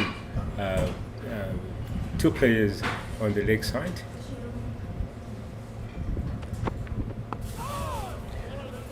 And 5 players just like inside the circle on the offside, just to push that pressure on the batters. So the intent here is just to get more wickets. Yeah, and not too over-attacking. I don't think Shiraz is the sort of bowler to over-attack. He's more of a guy who'll build pressure with his accuracy and control. And as you have said, South Africa need to make the play. They're behind in the series. They need to set the target. So it's a case of wait for them to come to you and pounce on the mistake.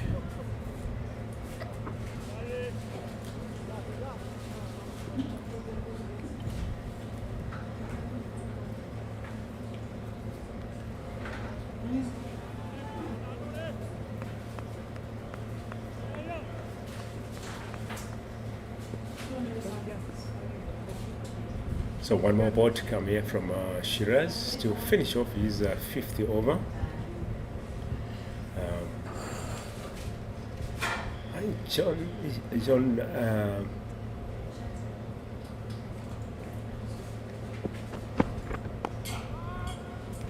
Stylishly driven by Jean Duplessis, but straight to the fielder to end the good over, just a single from it.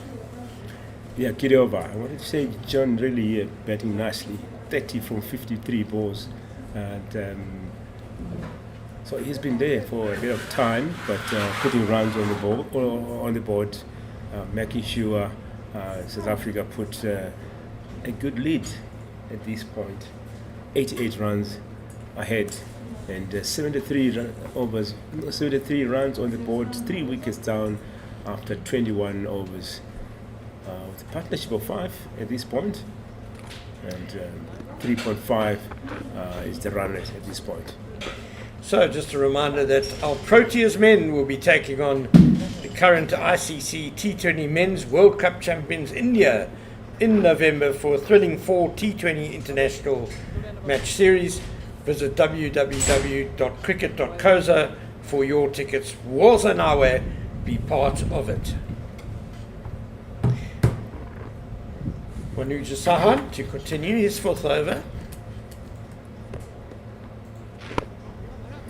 Nicely flighted, good bit of fielding, great work there by Sonal Danusha to save a single, but the bowler will appreciate that, and it keeps Brevis on strike.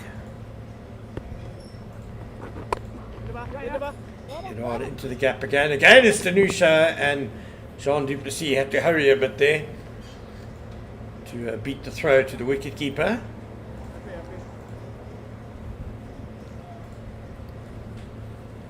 Go on! Brevis goes to 6.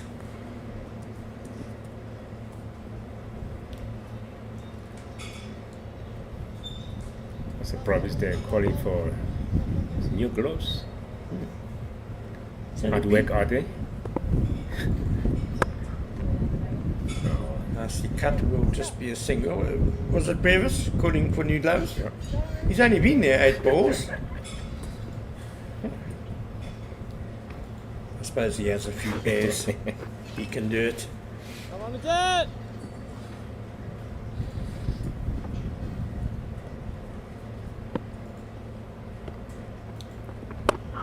Oh, a little bit short, and Brevis has climbed all over that. So quick to pick up the length, and he has monstered that for 6 over wide long on. Picked up that nicely with easy off the middle and getting a maximum here. Will he call for those gloves at under? That brings me to one of the, I was watching one of the documentaries for Steve Smith, how many bets he brings to his games. He was like, he brings 12 bets to his matches, and he knows what time to change the bets. I think it's fair to say that Steve Smith is a little bit obsessive when it comes to batting and bats and things. But yeah, wow, that is quite something. Imagine being the poor 12th man and you've got to make sure you get the right bat out to Steve Smith. Quite a lot of pressure involved in that. There's a bit of delay because we're waiting to recover the ball because it went flying out to a vacant area of the stadium. We don't often see spectators way out there to the left of the side screen on the chalet, and there actually is someone standing at the top there. So that's Brevis there getting his gloves, new gloves, after hitting that 6. And we hope he won't get out after changing the gloves. Yes, yeah. It often happens after changing a bet and the next ball out. That could create a different obsession. Some famously superstitious batters down the years. They would never change their gloves again if they got out now. Ooh, and not too far away. Brevis on the back foot. And that very nearly snuck through from Wanuja Sahan.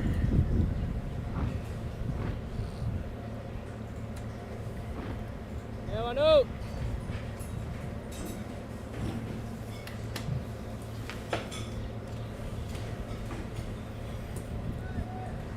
A bit of sorting out the shoes there, and one more ball to come from Sahan. Changed his gloves now. He's redoing his shoelaces.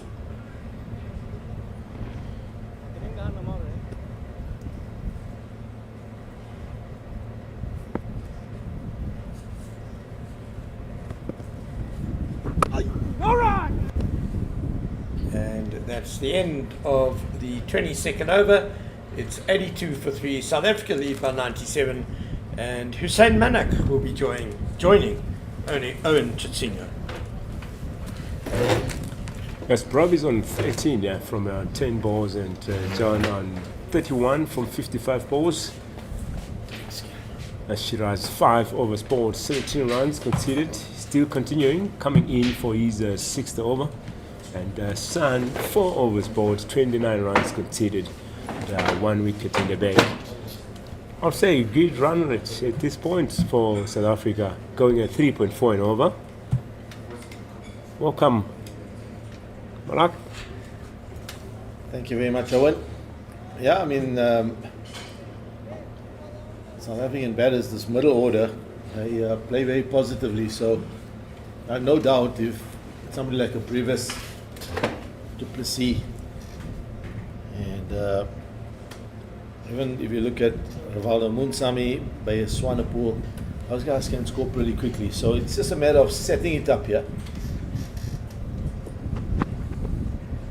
So I think it will do well to remember that they're still in a position where the game is still in the balance.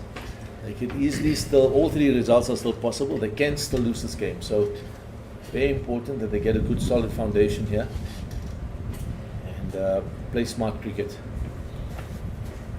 Yeah, definitely. The game is still in the balance, and they still need to keep on working here, leading by 97 runs.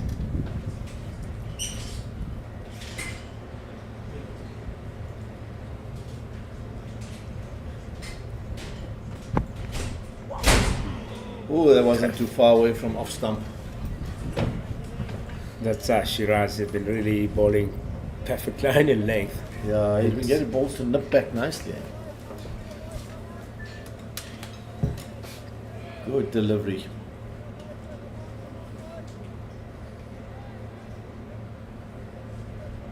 Oh, that nip back. I think Brevis didn't expect it to nip back as much as it did.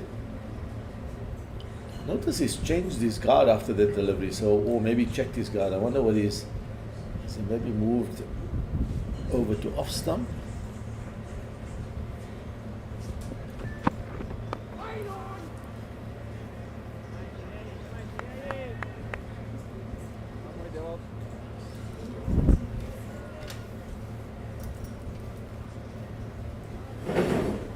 We were talking about bets when you were on break. When you used to play, how many bets do you use to attend to your cricket matches? Initially we were lucky to have one bet nowadays, and then it was sometimes 2 and sometimes 3 years, as we were fortunate enough to get sponsorships and things like that. Oh, this is a good delivery. I remember in the old days it was like, you're just lucky enough to buy a bat, you can afford a bat. That's how we grew up, sharing bats. We even shared team kit. And then I was lucky enough when I went overseas the first year when I finished school, I got a sponsorship with Willowmoore. So they then sponsored me, picked up bats. Then you used to kind of get at least one bat a season, stuff like that. The bat breaks, you repair it. But you at least had one, sometimes 2 bats if you were lucky.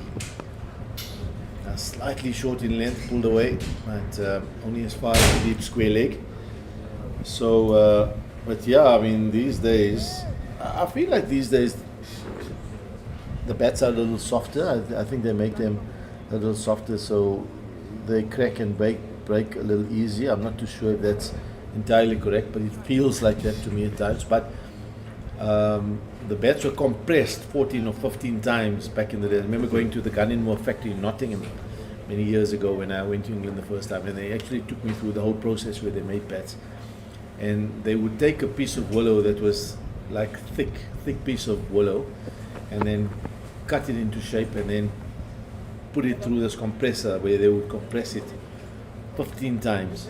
And that would make the bat really compact and solid and hard. So it would be like a hard piece of solid wood, and I don't know, I may be correct, maybe mistaken, but I feel like they're compressing the bats less these days to make them softer and maybe have more kick.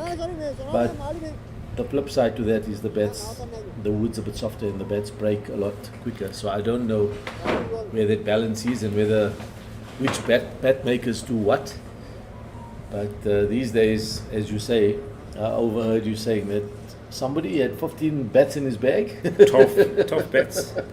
And he does use them in practice. Is that, who's that? Steve Smith, is it? Smith. Yeah. So that's 23 overs gone, 83 runs on the board, 3 wickets down here. And we see a change in bowling.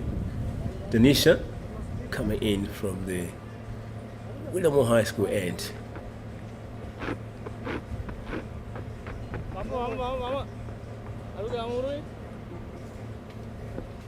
So partnership 15 runs here between Bravis and Duplis. Good betting from Jen there. 31 from 56 and the Bravis 14 from 15.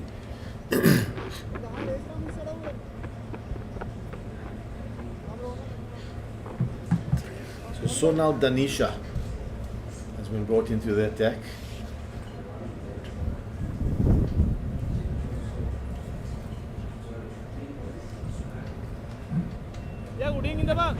So just a slip in place.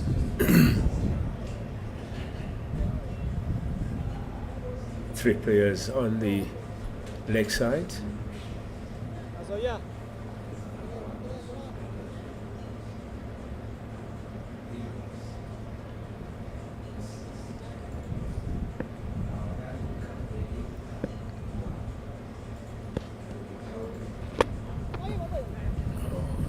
Beautiful stroke. Lovely hands from Brevis. Inside out, this ball. There wasn't too much width there, but just hands and the way he manipulated the ball wide off the man at cover. He's a field on that sweeper boundary below the grandstand. Keep extra cover. And so it'll just be restricted to a couple.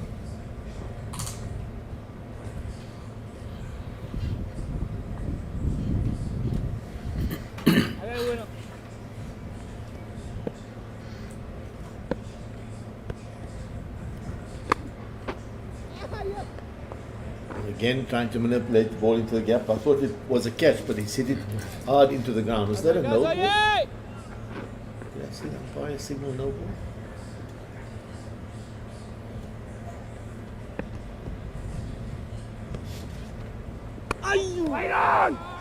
Again, single, wonderful bit of fielding. Nice forward. So far, so good from the new bowler.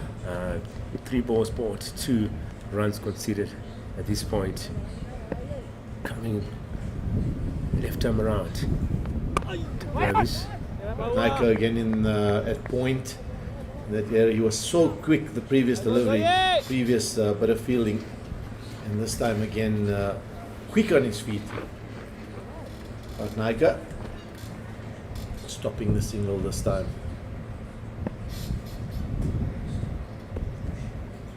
Well ball. So Denisha picked up 3 for 48 and bowled 15 overs. It was actually 1, 2, 3, 4. He was the 5th change bowler in the first innings, and then bowled 15 overs, 3 for 48. Good return. A little shorter in stature from other spinners that bowled earlier. Sahan and Fernando. Yeah, that's finishing his first over there. 2 runs conceded from that over. And that's 24 overs gone, 85 is the score. Yeah, as the players make their way off for a drinks break, it's suddenly the sun seems to have disappeared behind a cloud somewhere, and it's gone a little gloomy, and I hope we still get the full 22 overs according to the scoreboard in.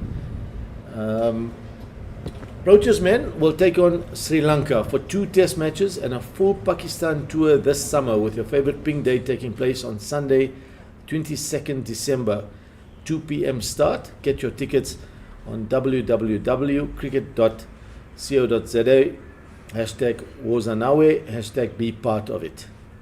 So yeah, make sure Roachers are not playing a lot of Test cricket these days, but when they do play, let's get out there and support them. And of course, the pink day on the 22nd of December.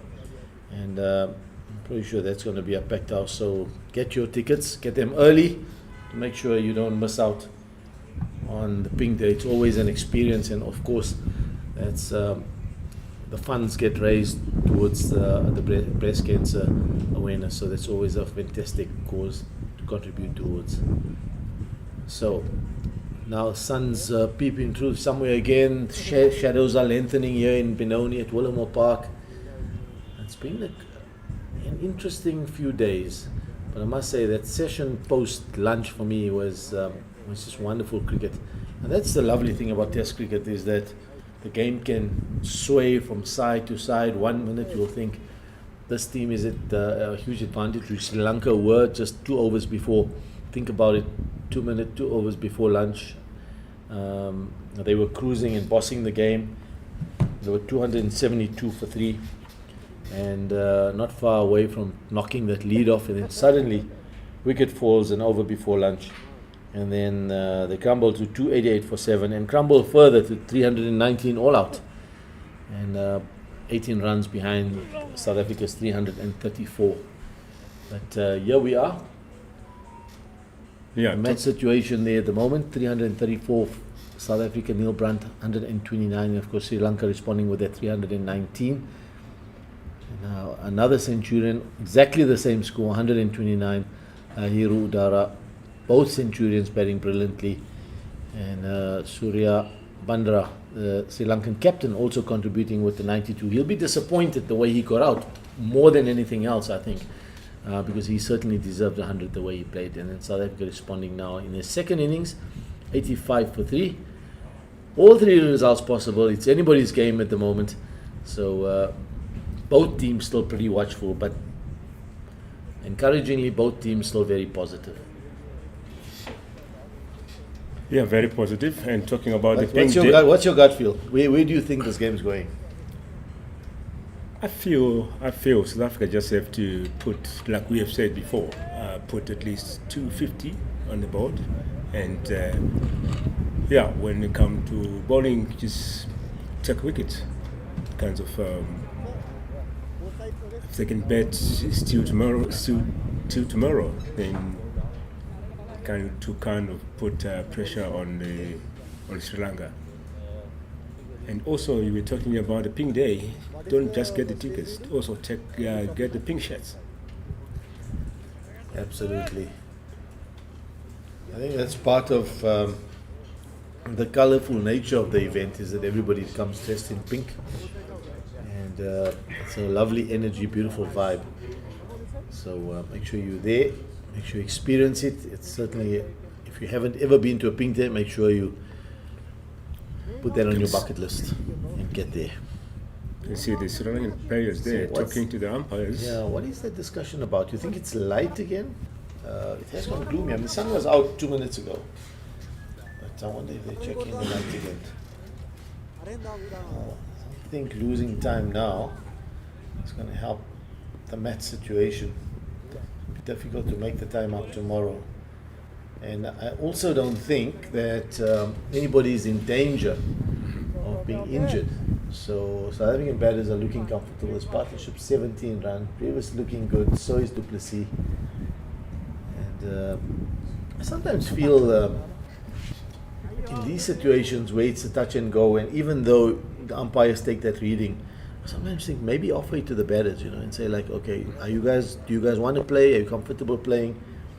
And then maybe check with the fielders if the umpires feel that maybe the fielders are in danger. If, for example, a ball can get hit back to a fielder, if he's in danger, maybe ask the fielding captain, are you guys comfortable? And if both teams are happy to continue playing instead of coming off the field. I understand the umpires are doing their job, but perhaps maybe that's where the ICC could re-look at the light situation, players.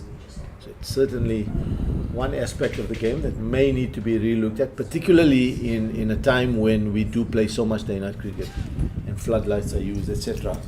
Nonetheless, there is a left-arm spinner bowling from this city end, and it looks like it's Sahan. Wanuja Sahan's back into the attack, so he's been swapped around. Yeah, coming in to bowl his 50 over.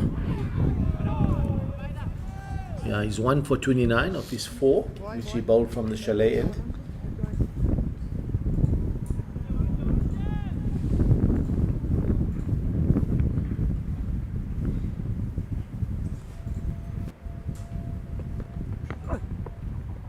Oh, very well bowled, very well bowled. That ball drifted in and then spun sharply, found the outside edge. The slip was, it was just out of the reach of a diving first slip to his right hand side, and maybe that may prompt the Sri Lankan captain to get a gully in there perhaps. Maybe 1 or 2 more attacking fielders around the bat, a little bit of pressure, force South African batters to play a stroke or 2.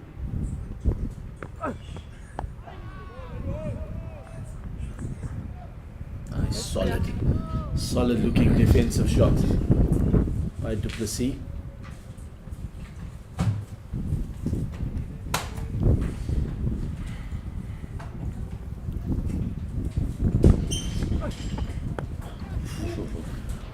Okay, that was tossed up, and he's played a lovely slog sweep over long on for maximum.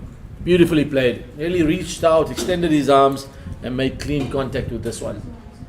Not a bad ball by any means, but I must say the Sri Lankan spinner or captain wouldn't mind those type of shots too much.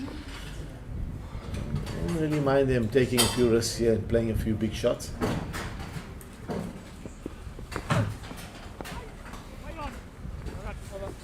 I would say that was a great shot, and that takes him to 39 from 63 balls, and that's the end of the over. Sahan, 5 overs bowled, 37 runs conceded, 1 wicket in the bag, 25 overs gone, 93 is the score with a loss of 3 wickets. Our partnership growing steadily here, and 25. The run rate of 3.7. Looks like we have a talk as well. The umpires seem to be checking the light. The lead is now 108. So Anno Jacobs and Alauddin Palka checking the reading on the light meter. What are they saying? No, continue. Let's carry on. Positive news.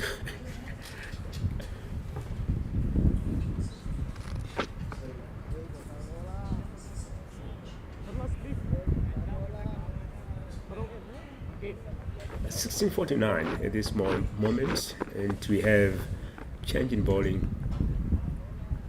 Malinga coming into action here for Sri Lanka.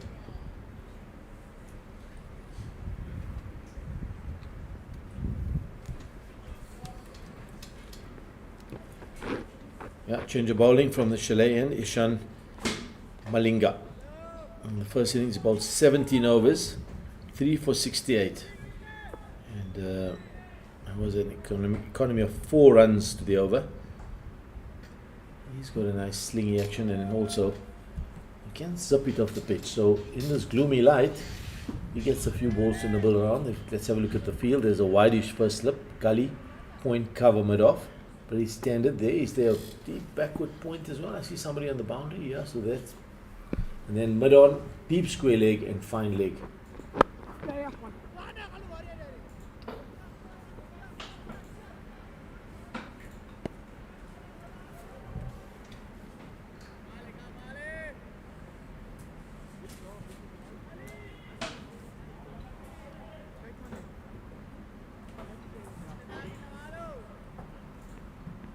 I think maybe we can have 1 or 2 more overs after this.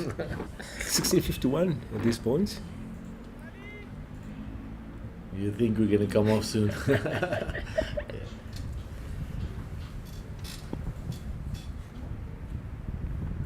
No!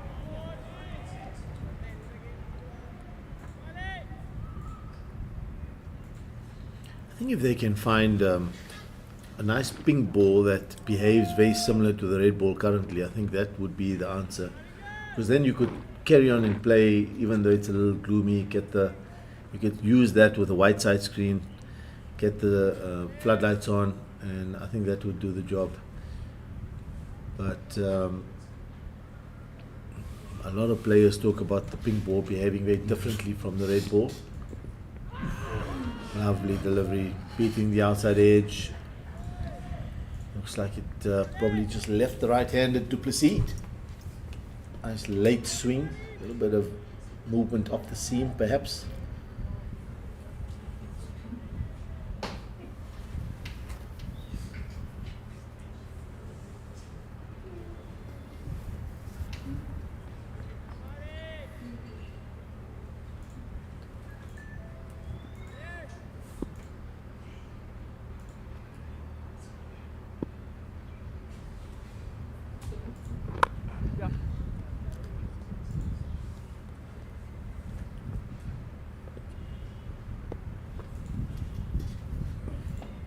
And there comes the sun.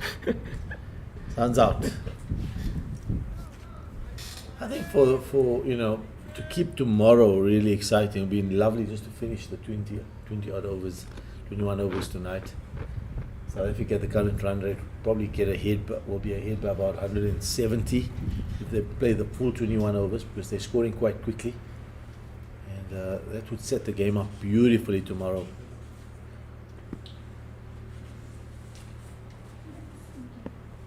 So a very interesting first test match in Kimberley. Wait on!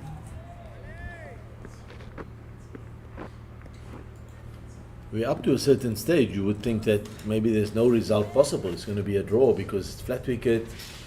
two big scores in first innings, and then suddenly they have a low score. So in the third innings, and that opened the game up completely.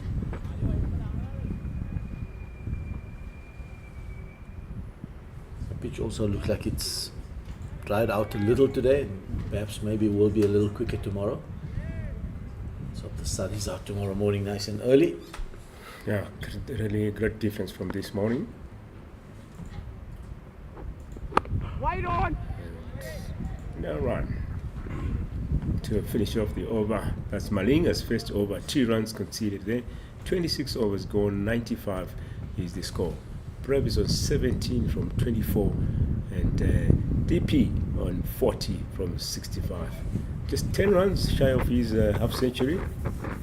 It'll be nice for him to finish the day with a half century.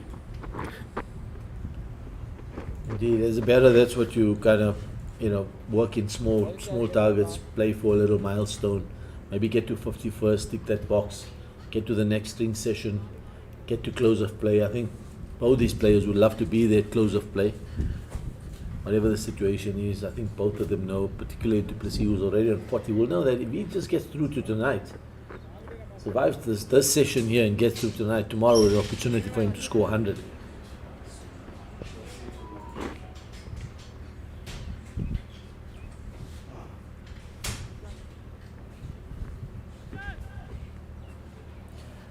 So now Danusha continues. He's bowled the 1 over for 2 runs. I don't think it's the 2 runs. According to the scoreboard, it says 2 runs, but didn't he get 6? Did he hit for a 6 in the previous over? I don't think that scoreboard's correct. Oh no, it is, because Danusha bowled, sorry, pardon me, he bowled from the previous over. It was, that is correct. There was change of bowling. It was Sahan that bowled and got hit for the 6. Oh, beautiful flight. Lovely flight. A little bit of drift in the air and then turn. That's genuinely beaten the outside edge. And quick behind the stumps there. And the keeper.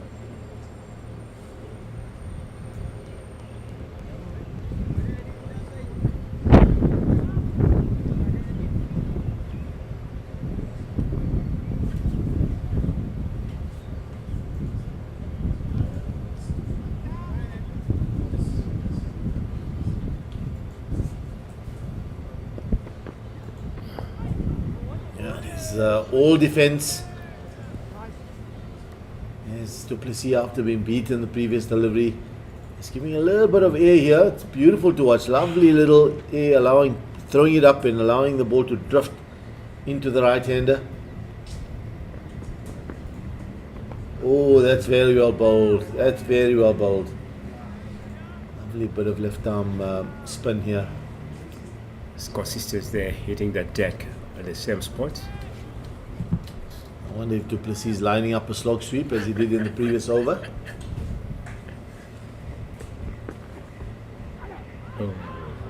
Ooh, nice bit of turners again.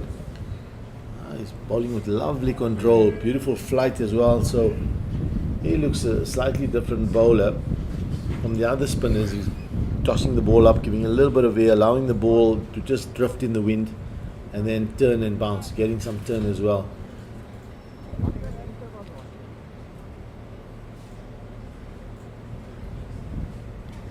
And it's prompted a field change. Is the gully coming in?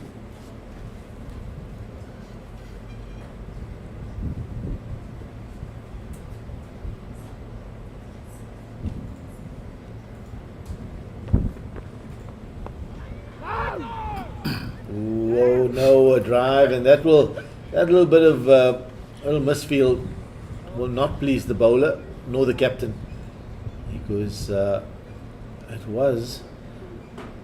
And that's the end of the over there. 2 overs bowled, 3 runs conceded. Really brilliant bowling there from Denisha. 96 runs on the board, 27 overs gone, and a lead of 111 with 19 overs left. good run rate, 3.6 for South Africans. And this partnership building steadily now on 28.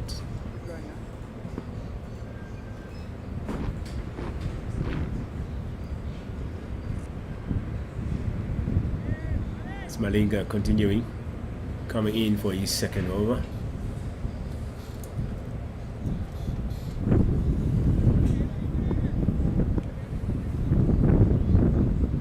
And great thing, the sun is still opening up here. We'll definitely have some more overs here.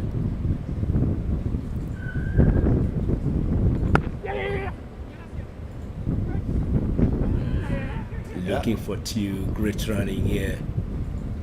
No pressure.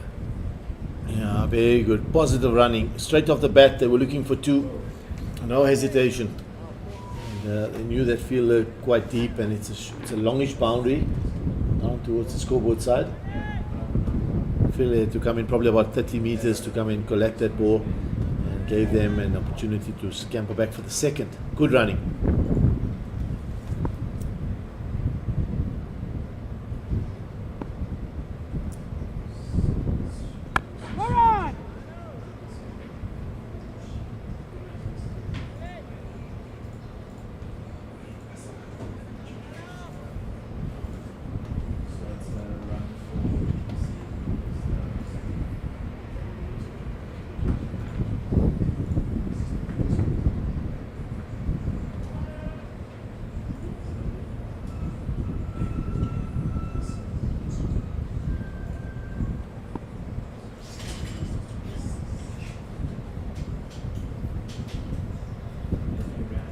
So a change in field here, currently being moved.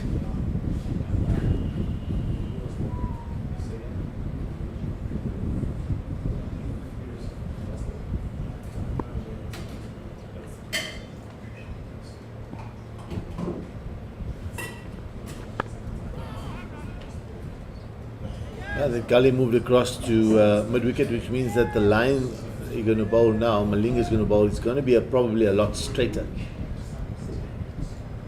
So wants to bring the mid-wicket into play. Maybe bowl for LBWs, challenging the stumps.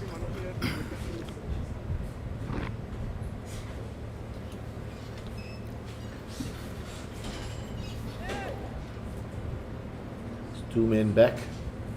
One on the hook at deep backward square leg and a fine leg back as well. So that will also play on the batter's mind. He'll know that maybe a short ball coming his way quite soon. There we go. That's it. You got it. And that's a good bouncer as well, and very well played too. He just dropped his hands, swayed, and allowed the ball to go through. Nice technique showed against this, the short ball, especially when there's two men back on the hook. Certainly don't want to be out caught on the hook now at this time of the evening.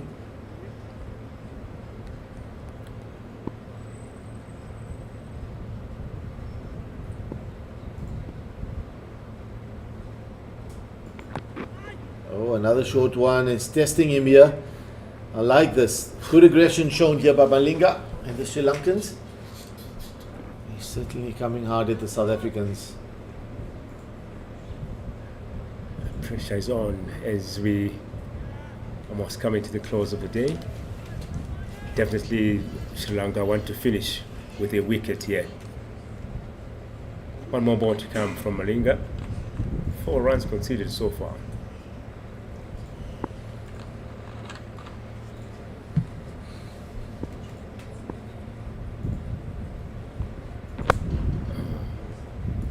Follows up the 2 short deliveries with a fuller one.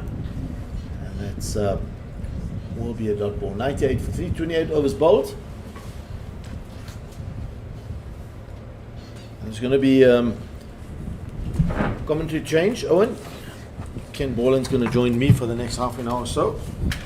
Thank you very much.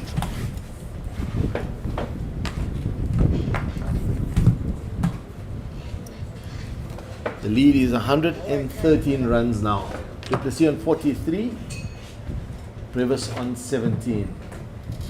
Malinga's bowled 2 overs for 4 runs. And, so Ronald Anisha, 2 overs for 3 runs. So both these bowlers bowling beautifully, not conceding too many runs, and really asking questions of both South African batters in this gloomy light, Ken Borland. Yeah, What do you reckon? Exciting days cricket. it's a testing time for these two batters, and I'm impressed by the way that they've kind of gone, okay,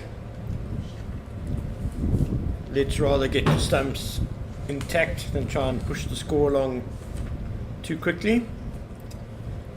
Fight another day tomorrow, but they've still got a little way to go to make it to tomorrow, another half an hour at the crease.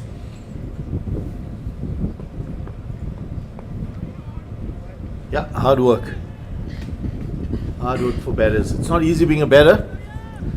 You just get the one chance, don't you? And so Du Plessis, who got a naught in the first innings, will be really, really hungry to get a big one here and get to his 50, 7 runs away. Brevis again in his typical Brevis style, using his wrist to manipulate that ball into the gap on the offside for a single. Pavan Ratnayaka had it, but then let the ball slip from his grasp to allow the single. Yeah, it is a tough job batting because it's also about getting the balance right.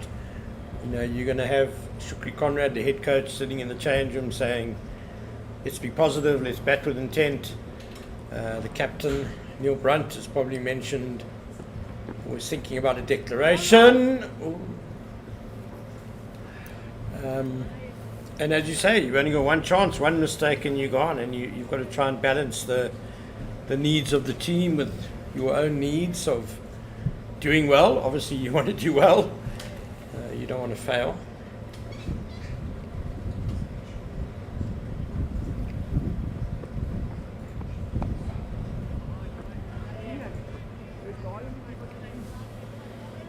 Loving the 2 slips. Yeah, absolutely. He did get a few balls in the previous over to turn and beat the outside edge, so it's a very useful position.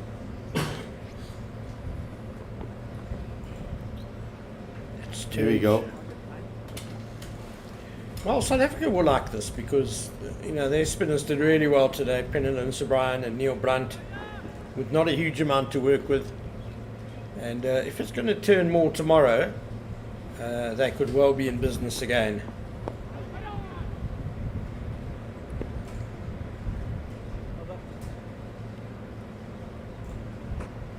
Lovely bit of bowling. I'm loving the fact that Danusha is giving the ball a little bit of air. He's just getting it up into the breeze, allowing the ball to drift in and then turn. So yeah, he's got a lovely action. yeah, and lovely action, just floating the ball up there nicely. So lovely orthodox left arm you spin. can see he depends on a bit of flight and trying to deceive the batter in the flight, and does get some nice turn too. So lovely watching a spinner bowl. And the wind is still helping him. Still, I think it's calmed down a little bit maybe from earlier today, but it's still blowing across the ground. And as Denisha was bowling, it would have been helping him drift that ball into the right-handers and then turn it away.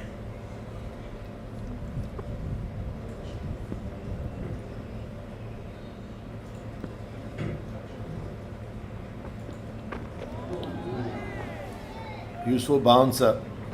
He bowled 2 in the previous over, and this time testing Previous 2 in the last over were bowled at Du Plessis. And look at this. Yeah, very good bouncer.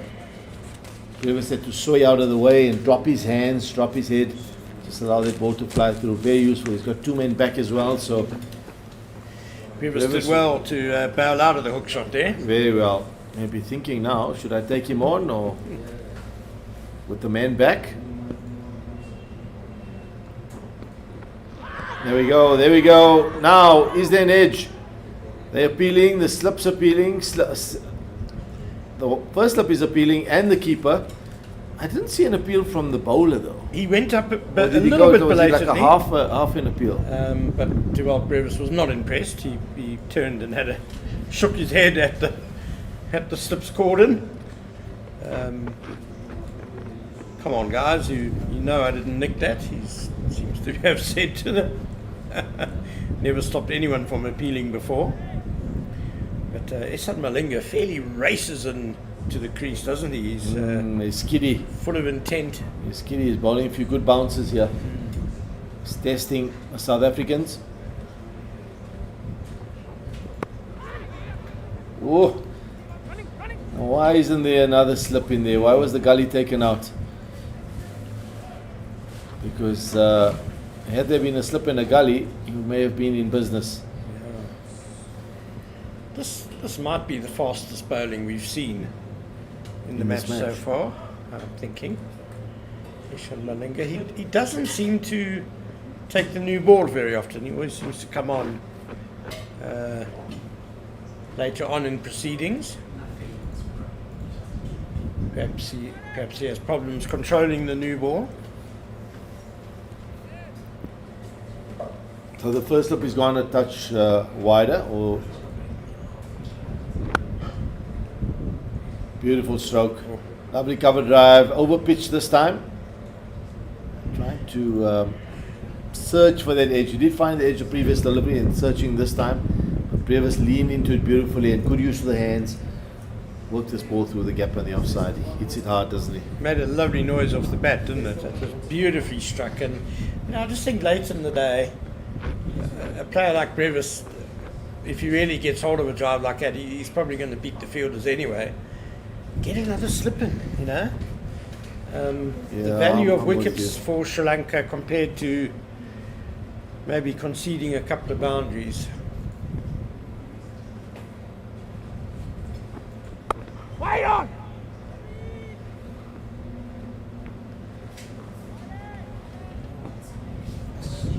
But technically, Brevis also looks pretty good, doesn't he? He's obviously made his name as a really dazzling stroke player. But defensive wise, you're saying you like what you see? Yeah, he's looked good. I think for him the challenge is going to be more on the mental side.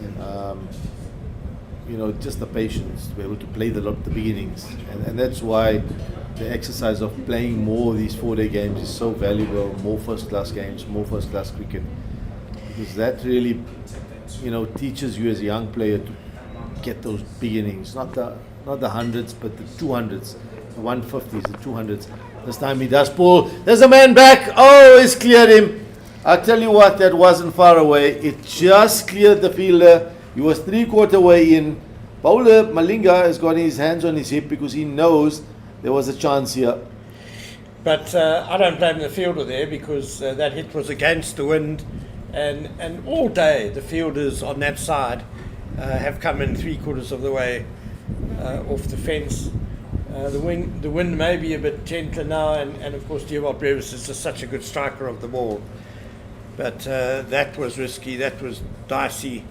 And I was just going to compliment Dewald Brevis by saying that I felt last season was a bit of a breakthrough season for him. Saw him make 200s in first-class cricket. One of them was in pretty tough situations, one of them not so much. And he also made 2 one-day cup hundreds, where again they were. One of them he scored 75% of the Titans score. And I just felt he was a young man who's really starting to come to grips with his game and the differing demands of, playing the situation in cricket.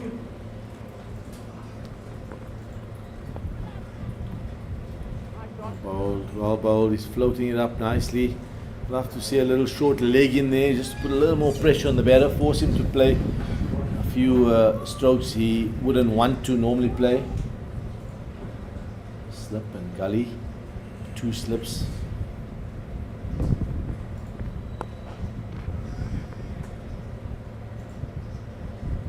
Now play Du Plessis moves to 44, Brevis 28.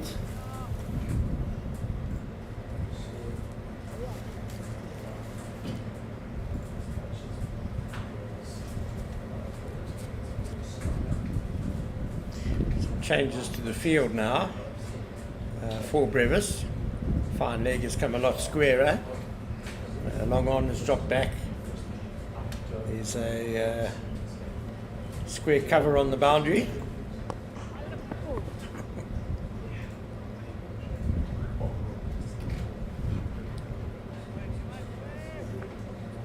He's got good ability to manipulate the ball, doesn't he?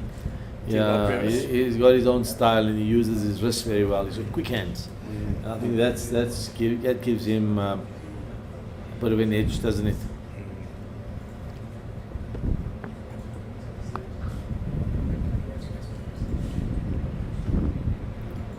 Slightly short this over. Past two deliveries here from Tindusha. I want to continue trying to draw the batters forward, but you also know that Brevis hits the ball hard. If he gets it too touched, too full, it could disappear. So he's just holding it back a little.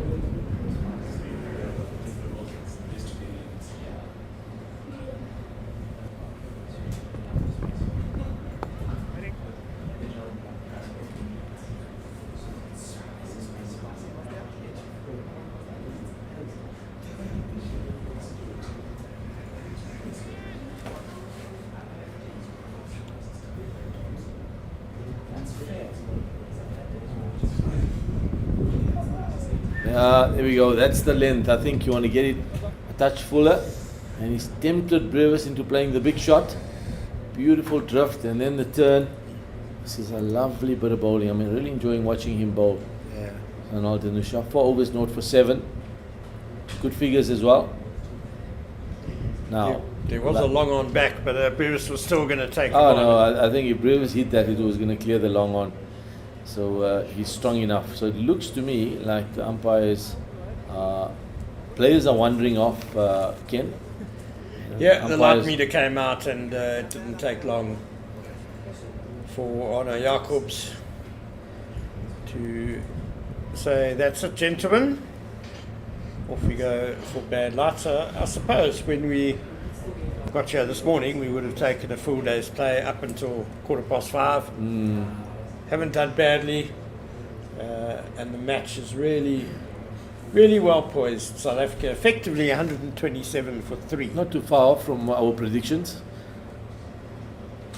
20 odd runs away from what we thought they would be, but of course they 15 overs we've lost today because of the light. Of course, I mean, it could clear up and they could come back on, but it's probably unlikely because it's now gone pretty gloomy.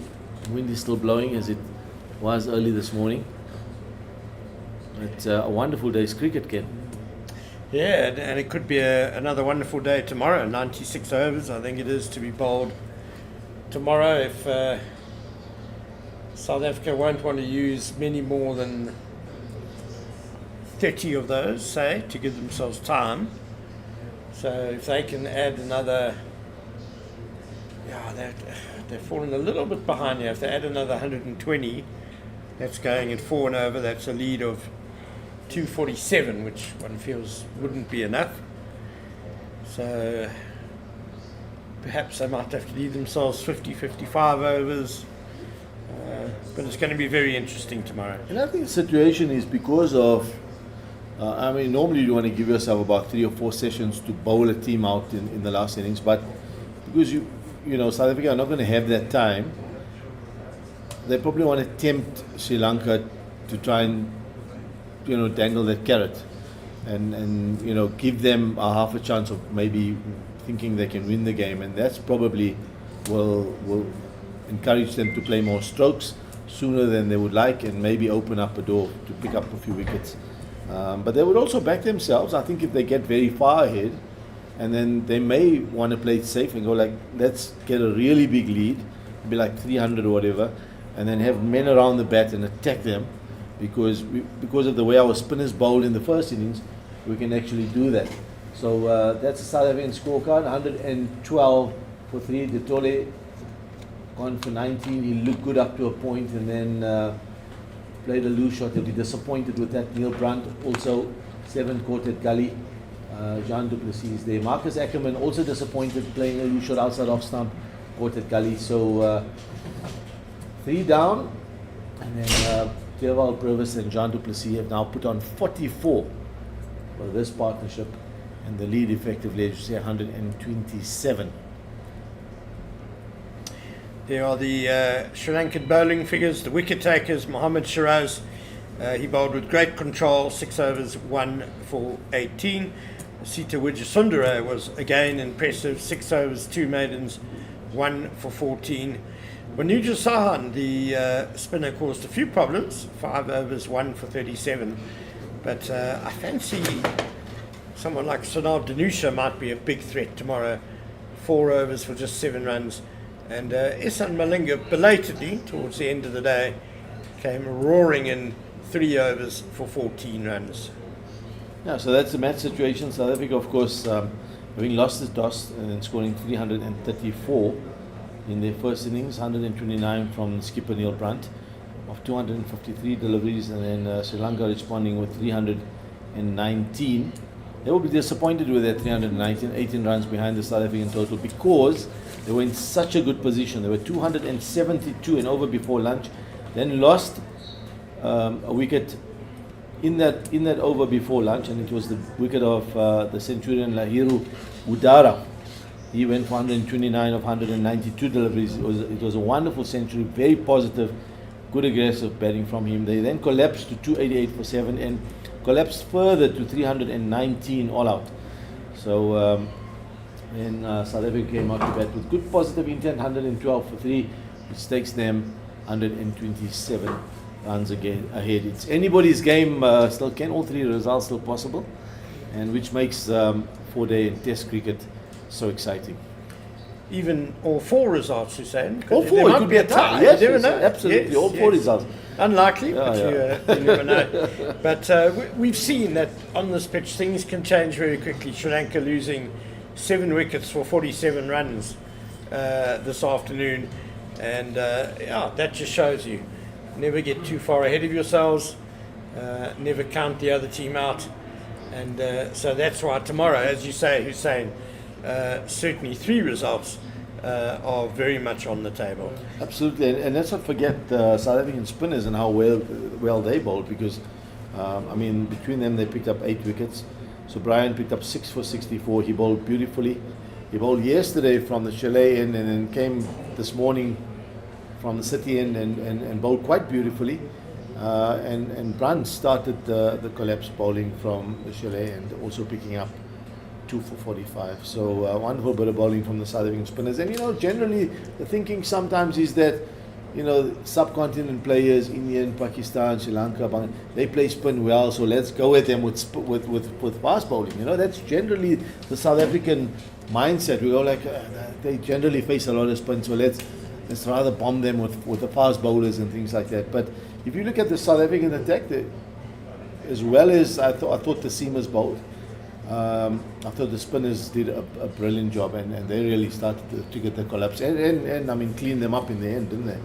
I love it. I love it when South African spinners do well against subcontinent batters, because it's exactly what you're talking about. It's sometimes we don't back ourselves enough, and it's the best way for our spinners to measure themselves is against those really good players of spin. Absolutely. If you look at the 2 spinners, South African spinners in this side, let's just talk about the 2 of them, because they did the damage today. Brunt, from this morning, I thought early this morning I would have loved to see him come into the attack. But I think he's, as a captain, perhaps, I don't know what the thinking is. It may be that they want to bowl all their frontline bowlers first, or maybe they feel the ball's still hard, let's give the seamers a go while there's still an opportunity. But I think he underbowls himself. I feel like he does. I feel like, yes, he bowls out loose delivery. He maybe doesn't consider himself to be a frontline first spinner in the side, but I think he can be very useful. So he should, I think, personally, as a left-arm spinner who's nice and tall, who gets good bounce and can turn the ball, I think he should bowl. He should bowl a little more than he does at the moment. And then, Pranal Subrayan, we saw him. He's a wonderful spinner, beautiful guy, lovely flight, bowls with good pace, great control, doesn't bowl too many loose balls. So there's another probably a future test spinner there for South Africa. And of course, He plays at the Dolphins, where occasionally we've seen in this last season or two where pitches have been turning, and as you say, he's even opened the bowling in that final they played, in the 4-day final. So he's definitely a spinner that can play different formats, and a more than useful spinner. So great future here for some of these players. And I think that's really the point of this whole exercise, where they should be playing a lot more SAA games, testing themselves at a slightly higher level compared to the first class level in South Africa, Division 1. And that puts the ball in their court as players, and then the coach Shukri Conrad, and you know, the rest of the think tank have a look at them and go like, this player looks like he's probably ready to play at a level up, and that's really what this is about, giving them the exposure at a in-between level, isn't it? Yeah, Penelon Sobrine, he's been included in a couple of Proteas squads before, and I think it's fair to say that he is South Africa's leading off spinner. Obviously we have Keshav Maharaj as the number one spinner, a slow left armer, but yeah, I mean, if Shukri Conrad ever decides we're going somewhere and he wants an off spinner Look at this against a team with lots of left-handers. I almost forgot about Sorry, him, Dane because Pete. remember, Yes, he sorry. retired and then he came back. Dane Peters is probably our number one. He's playing in Yes. the test side at the moment. Yes, sorry. Sorry, Dane Pete. My friend, I forgot about you, which is very unfair.